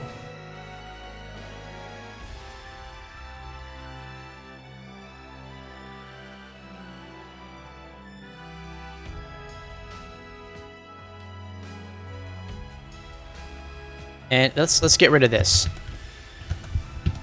Just in case that's breaking something.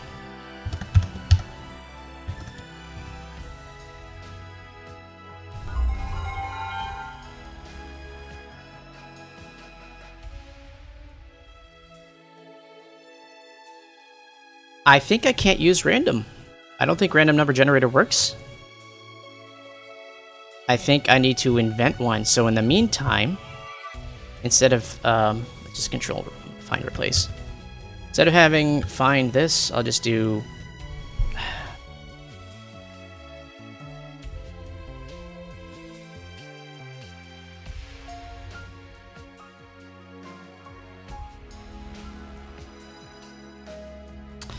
you know what? I think you make a good point there. I should have just made the D-pad increase or decrease Y and X coordinates. That was probably a better idea. Whatever. Okay. Find replace 0.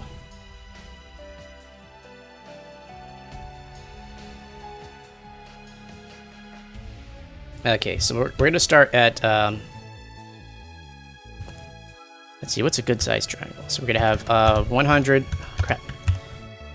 100, 100, and then we're gonna have 150, 150, and then seriously, come on, 150 on the Y. Just 200. And then instead of 150, you're just do 50. And here, let's make a square. So 0, 50, 50, 50, 50, 0, and then 0, 0. Okay.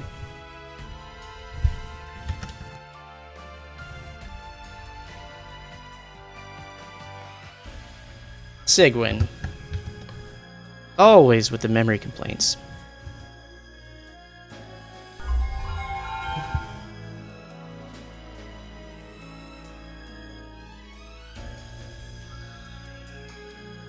Huh. What's going on there, Mr. Triangle? Where's your convex hull? I think I deleted the line that drew its convex hull. That's not great.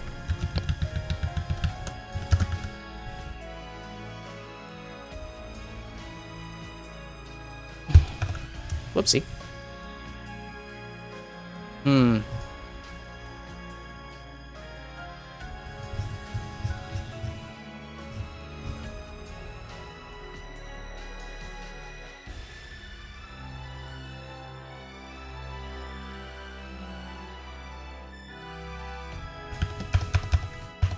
Okay, in the main.c, let's move this. Where's main loop? Main loop, main loop, main loop, main loop. Where are you? Where am I calling my test function? Come on, man. Oh, there we go. Test initialize, then test loop. Oh, okay.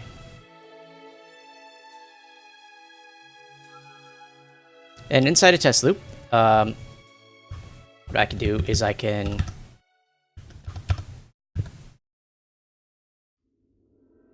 let's do some offsets. There we go. And dx is equal to 0.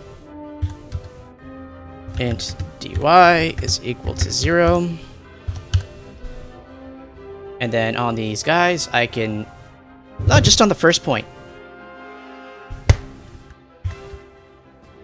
Like you said, yeah, we can just do the first point. So let's do 50, 100... plus dx plus dy is 100, 100, 100, 50, 50, 50. Okay, and what's left? Inputs.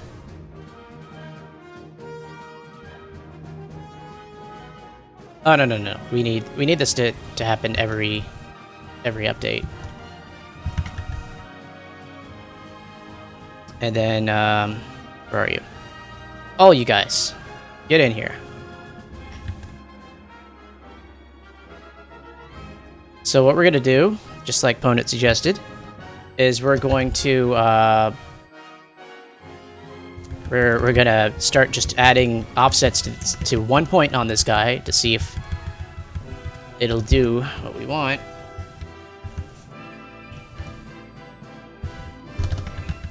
Using the D-pad. See if I can't make something obscene happen. So dx... Can I do plus equals in C? I forget. I don't remember if that's legal. I think I just have to do dx plus 1.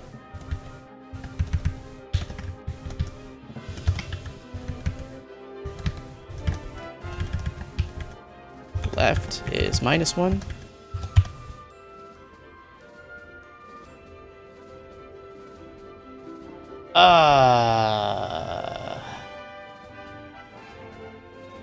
Alright, yeah, you're not wrong. You're right and you're not wrong. Gotta wrap that in that check command. Alright, now let's do up and down. I should probably open with up and down, that makes more sense to me. Up. Down. We got our Y, we got our Y. Y again. Y again. Get rid of all this crap. And reinitialize every frame. That's gonna get expensive, but who cares?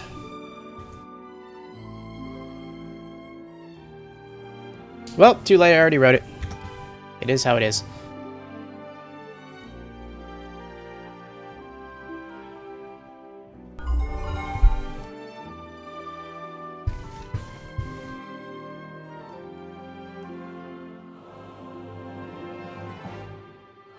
Oh, I definitely froze something in the program. Also, that convex hull doesn't appear to be working well. So, something is broken in a not insignificant manner.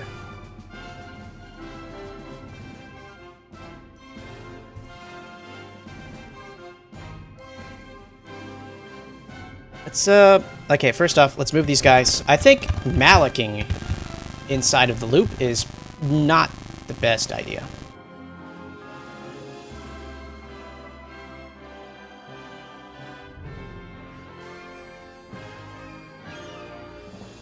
Okay, let's do this.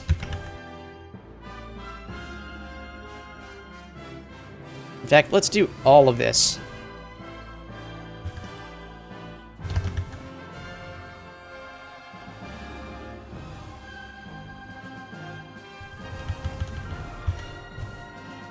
Alright, I like that. Let's try that. I think I was just destroying my ability to do memory things. Oh, I have actual errors now. What's going on? Initializer element is not constant. Where? Line 22, 23, 24, 25, and 28.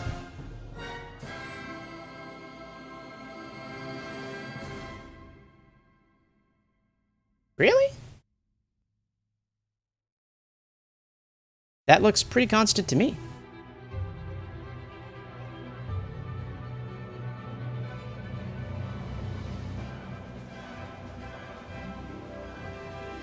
I mean, I'm not worried about fragments of stuff happening. What I care about is why it says the initializer is not constant. 28 dot before token. Okay, fine, whatever. There. This is not constant. This size. This is very constant. This is the most constant thing. Forget it. This is now a.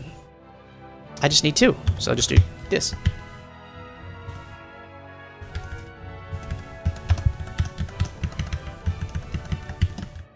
Yeah, that should fix everything, right?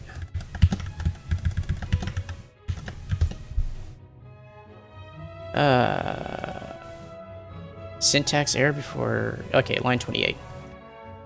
If you don't want it like that, how do you want it? Tell me what your issue is. Syntax error. Okay, this is giving me a headache. What do you want from me? I need to be able to assign this somehow. I got a field. I got an element in that field. I've got a value on it set to it.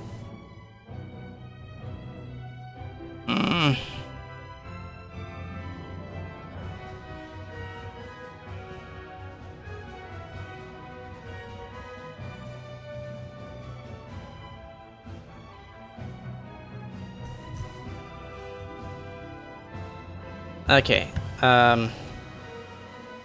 Void test. Let's call this test reset. And this is going to be test test 2D init void. Okay, there we go. Just move all this crap inside of here.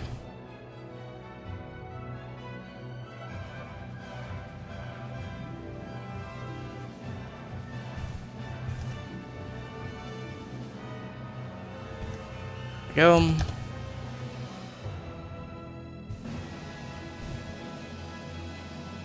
And then this will just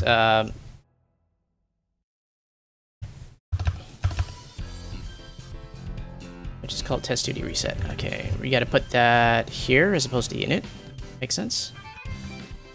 Get rid of that extra thing, and in main, init, and then reset. Okay. And on that note, I also probably need to put this in the header. Oh, not that one, the reset one.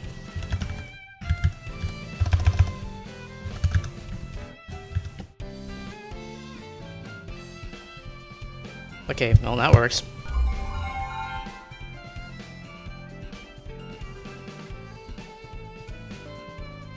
Where are we at?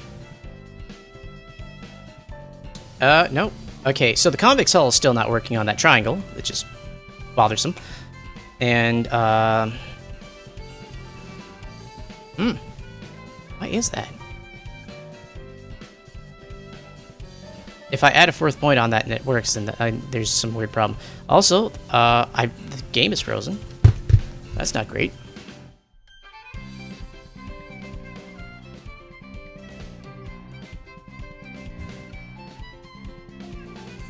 Okay, how about if I press start, then I'll actually do the reset.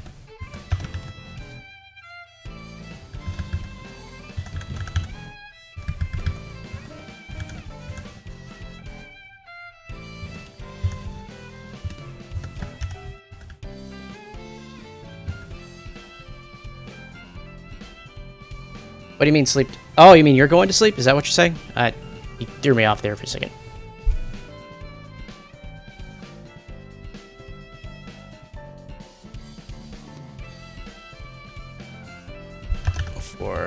Let's add another point here.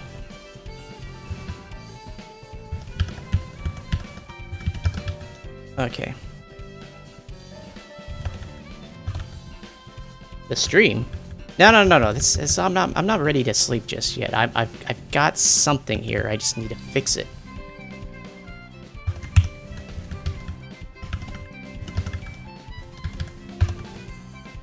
Thing is, the convex hull does not appear to be working on a triangle. It's not encouraging. So let's see if it'll work on a square.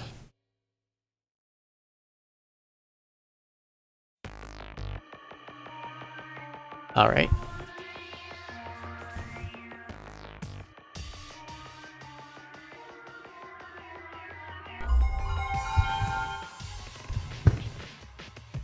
Oh, good. So next stream, maybe we'll have some neat features. Okay, so convex hull program works on 4 points and up. So 3 points does not work. That's not encouraging. Let's see if we can move that other point.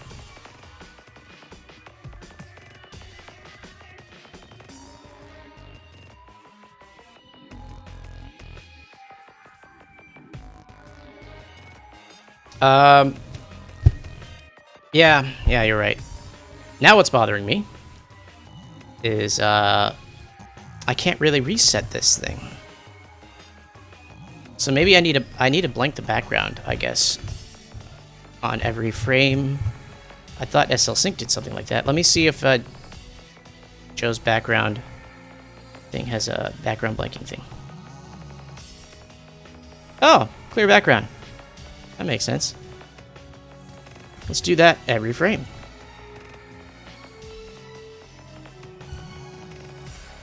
Or not every frame, let's just do it when I want it to. Joe color blue. It said blue, we do black. There we go, that makes sense. See if that do what I want it to do.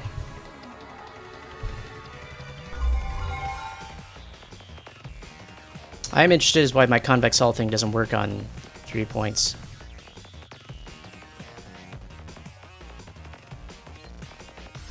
I can't... Okay, I can move left. I can move... Can I move right? It's not moving any further right. Can I move down? Can't move down. Can I move up? Can I move left? Or left? You know what? I have a feeling that I know what's going on here. I'm adding an integer to a fixed. I think that's what's happening here. Yep.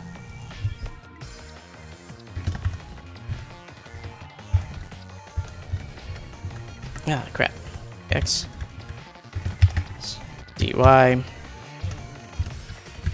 Yeah, so I was moving it microscopically, so I can manage to get a little bit of wiggle in one direction, not another. So let's see if this will do. Sigwin, I swear, straight to the moon. Come on. I don't have memory issues. Got like 40 gigs or something like this in there.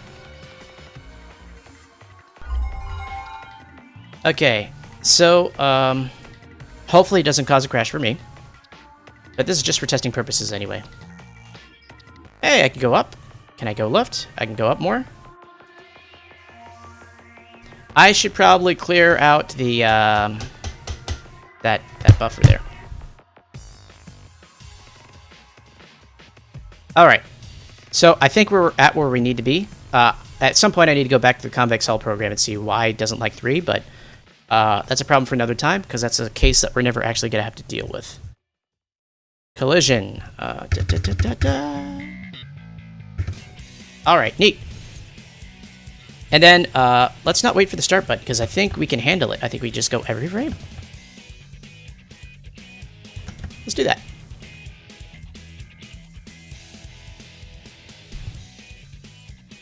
Yeah, I think this is, I mean, assuming some weird crap doesn't happen, I think this is it. So let's just see if this is working.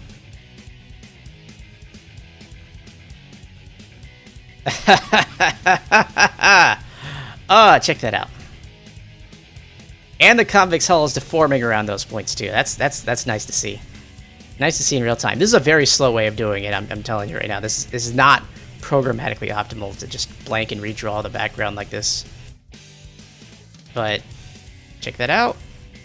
Oh, what's this? This is wrong. Why does it think I'm colliding here?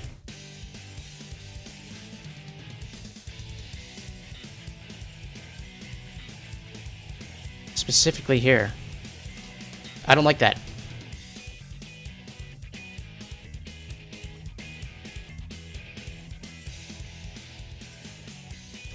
It's cool. It looks cool, but it's wrong. Here, this is correct. This is not colliding here. But if I go over here, it says it's colliding. And I don't know what's up with that. Oh, okay. Here. I think I know what's going on here. I need... Wait, no, because I should be redoing every convex hull every time.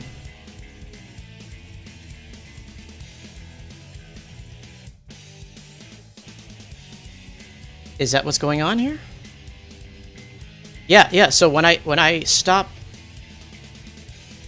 So, when I'm over here, I have 4 line segments.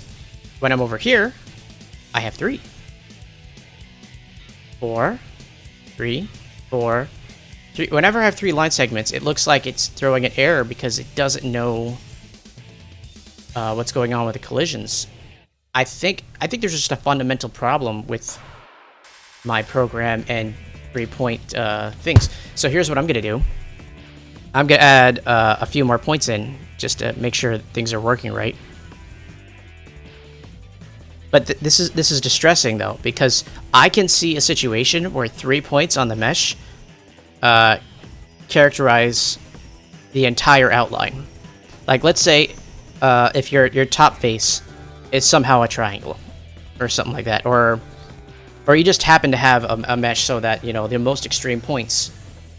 Like if I were to draw... Let's go in MS Paint and draw it.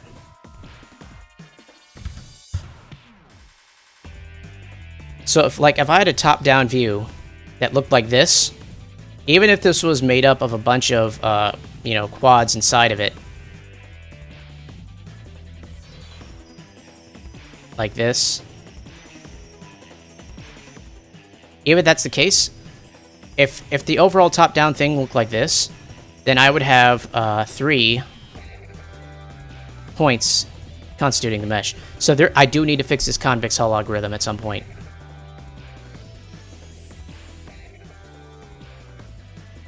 That's the thing, though. It's not that it's expecting quads. It's that it cannot handle an outline that only has 3 points, and that's bad.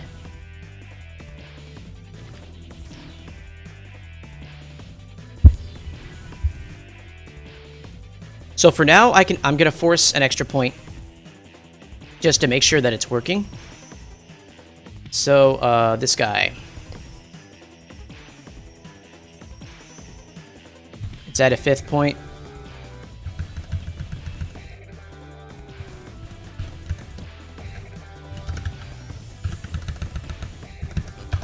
Four. And we'll just reduce that down to like 25 and 50. Let's call it 100. Kind of force it to do what I want it to do. But yeah, that convex hull needs to be adapted for a triangle. It needs to be able to handle a triangle because there's going to be edge cases where I need it to be able to detect triangle overhead.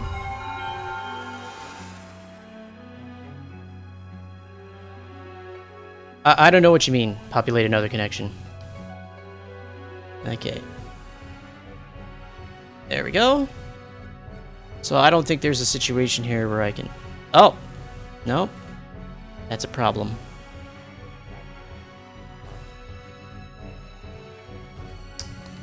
Yeah, because, you see, there's going to be a lot of situations where I could just create a triangle. See, like this. Not colliding, collision, not colliding, collision. Maybe if I move that guy to the right a little bit more, it'll help. Which point is that?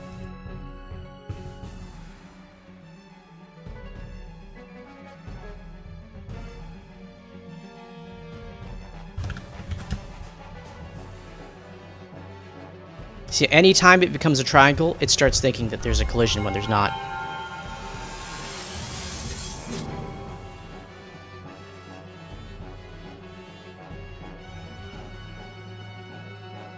Okay.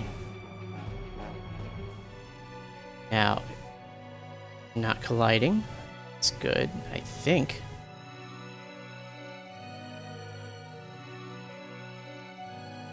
Oh, this is still wrong. This is still falsely tracking a collision.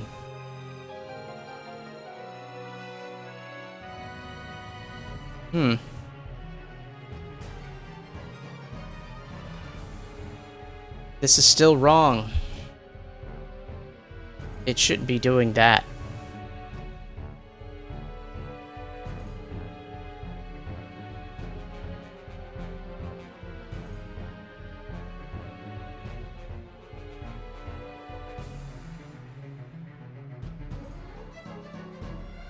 This is too close.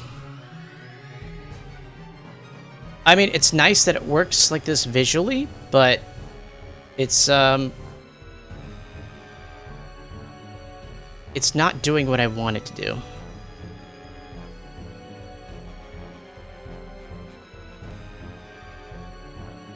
Here, I'm gonna turn that triangle into a proper quad. Just to get rid of this edge case and see if it'll work normally. And then I'm gonna turn my I'm gonna make this thing do a real crap. What am I thinking of? Oh, there we go. Yeah.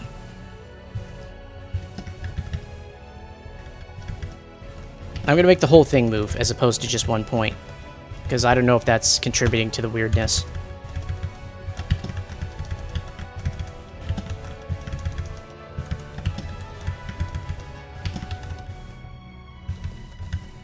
So we can do 50-50, 50, 100,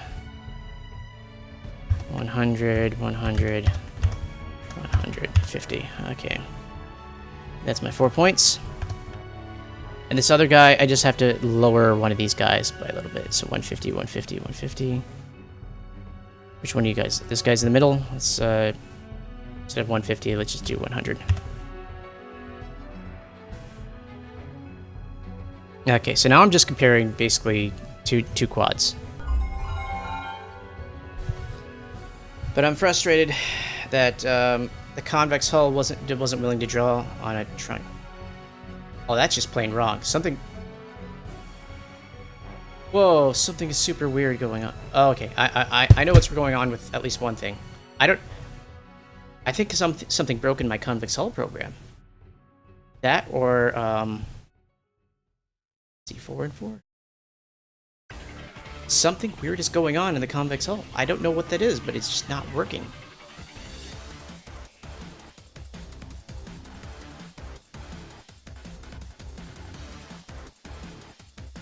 Anyways, let's fix the movement at least, and then we'll figure out. I bet you it's something to do with first element grab.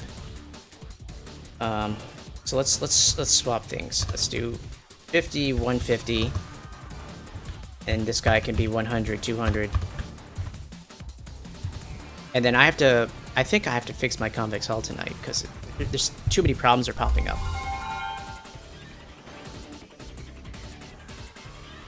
Because it's not drawing them right. At least not consistently. Okay, there we go. So when we have well-behaved shapes, the collision appears to run well. The problem is with triangles, messing with the convex hull, where we won't even be willing to draw it. Or when points are out of order, and then it won't be willing to draw it correctly. And when it's not drawing it correctly, I think my separate axis implementation is working. I think my convex hull is the thing that's breaking.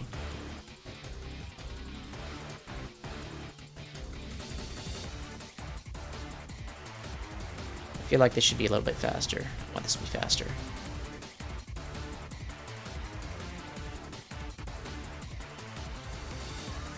Hey Dogen, so what you're seeing here is my 2D collision algorithm. So when the shapes overlap, they're colliding, and when they don't overlap, they're not colliding. So what appears to be happening is that these things are working correctly, but my convex hull algorithm appears to not be working in certain edge cases. So it's screwing up certain tests that I do. But with just these normal guys, these normal tests, this looks like it's working fine.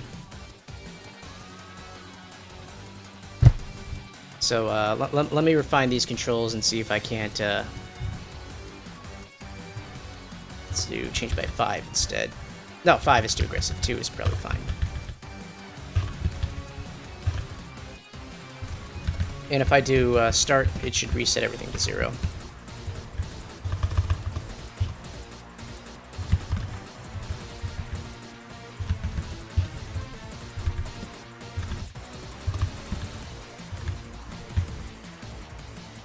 Okay, let's do one more test and see how well it behaves, and then we'll figure out why the convex hull... I don't want to leave the convex hull alone. Screw up.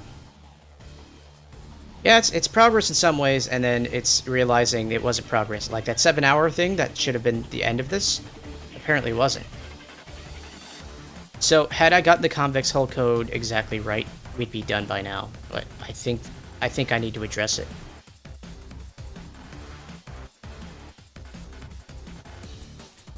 But yeah, you can see the collision algorithm appears to be working. I can tell when shapes are overlapping or not.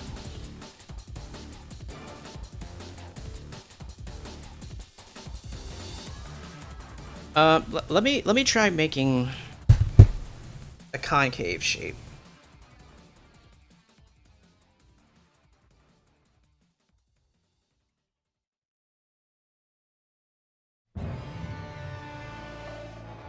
I mean, I like how well it's working,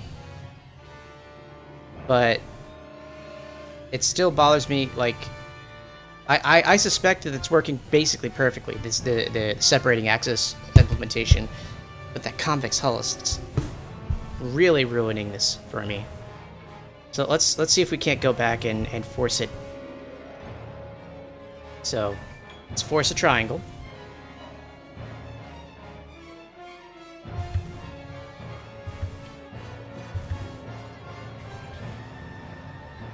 And see what happens when we try to force a triangle.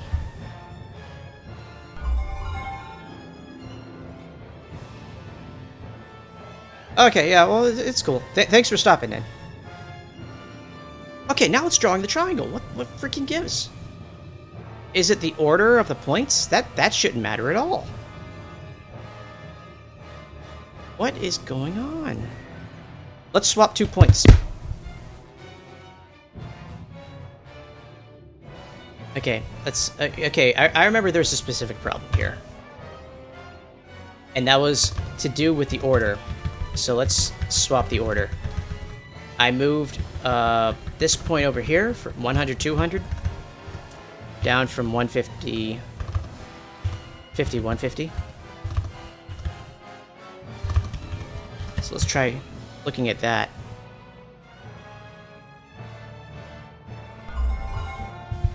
You think that was it? It was just... Thing is, the connection should have been reset by the convex hull algorithm anyway. I shouldn't have it. There, look, see this? See, even the separate axis theorem is actually correctly predicting what the collision should have been when the convex hull algorithm is drawing it incorrectly. It's infuriating. And the separate axis shouldn't even be able to do this. If the connections are built wrong, it shouldn't be able to track this collision, but apparently it can.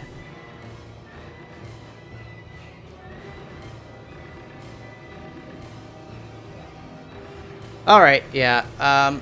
You know what? Considering that this month of collisions is actually turning into 2 months, I'm thinking maybe I can leave this problem. I can leave fixing the convex hull for another day, because it's close to 1, and this could very well be several hours of frustration. But it's a Pyrrhic victory here. I've got this guy running. I've got it detecting 2D collisions. The thing that I built earlier isn't working. Well, I mean, I don't know what you mean by... Oh, okay, just vertex. But no. I am looking at... We're drawing a shape around the vertices, and the convex hull is supposed to do that.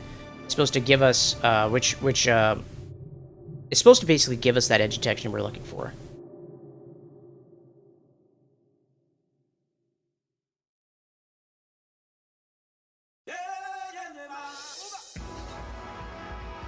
Yeah. Okay, here, let me switch this back into a more attractive test case, and then we can close up for the night. And we'll try to figure out... I'll try to fit in 2 more streams before I have to head out for my visit out of state. So... let me see. Apparently order is important, and it really shouldn't be. It definitely should not be.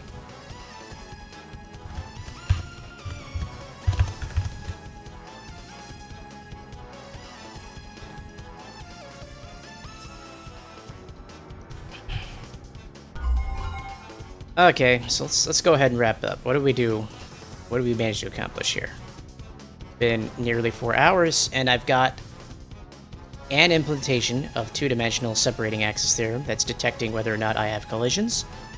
And despite some earlier problems with triangles and poorly drawn convex hulls, I'm otherwise getting what appears to be good results. When it's overlapping, it's colliding. When it's not overlapping, it's not colliding. I feel like it's working right if I can get the convex hull to be fixed next time. For now, I think this is going to be a good stopping point. I will try to upload this code on time for once. And upload the... I mean, if you go on the GitHub link on the Twitch description or the YouTube description, you'll find that the last stream's code, and then I'll try to get this done in the next day or so. I'm gonna try and do 2 more streams before the end of. Basically, by the 7th, I'm heading out on a road trip, so I can't really do the stream, and the entire month of June would be questionable whether I'll be able to do the stream. Thing is, Shane, now that I'm part of a stream team, I think I'm automatically rating whoever's next on the stream. So if you go look on the pirate crew, whoever's on right now. Oh, we don't automatically... I thought we automatically rated. Well, if you look at the pirate crew, whoever's on right now, I think we're going to be rating them. So, anyways, for now, this is collision as good as it's going to get until I fix the convex hull. And then after that, we can just project 3D points down to 2D, which should be a pretty quick process. And then the computations will be slow, but the results will be accurate, and we'll be done with the month of collisions, which is now 2 months. So, guys, if you'll stick around, we're gonna be raiding someone else in the pirate crew. But for me, once we get settled in the new channel, I'm just gonna go ahead and go to sleep. So I'll see you guys next Friday, 8 p.m. Eastern Standard.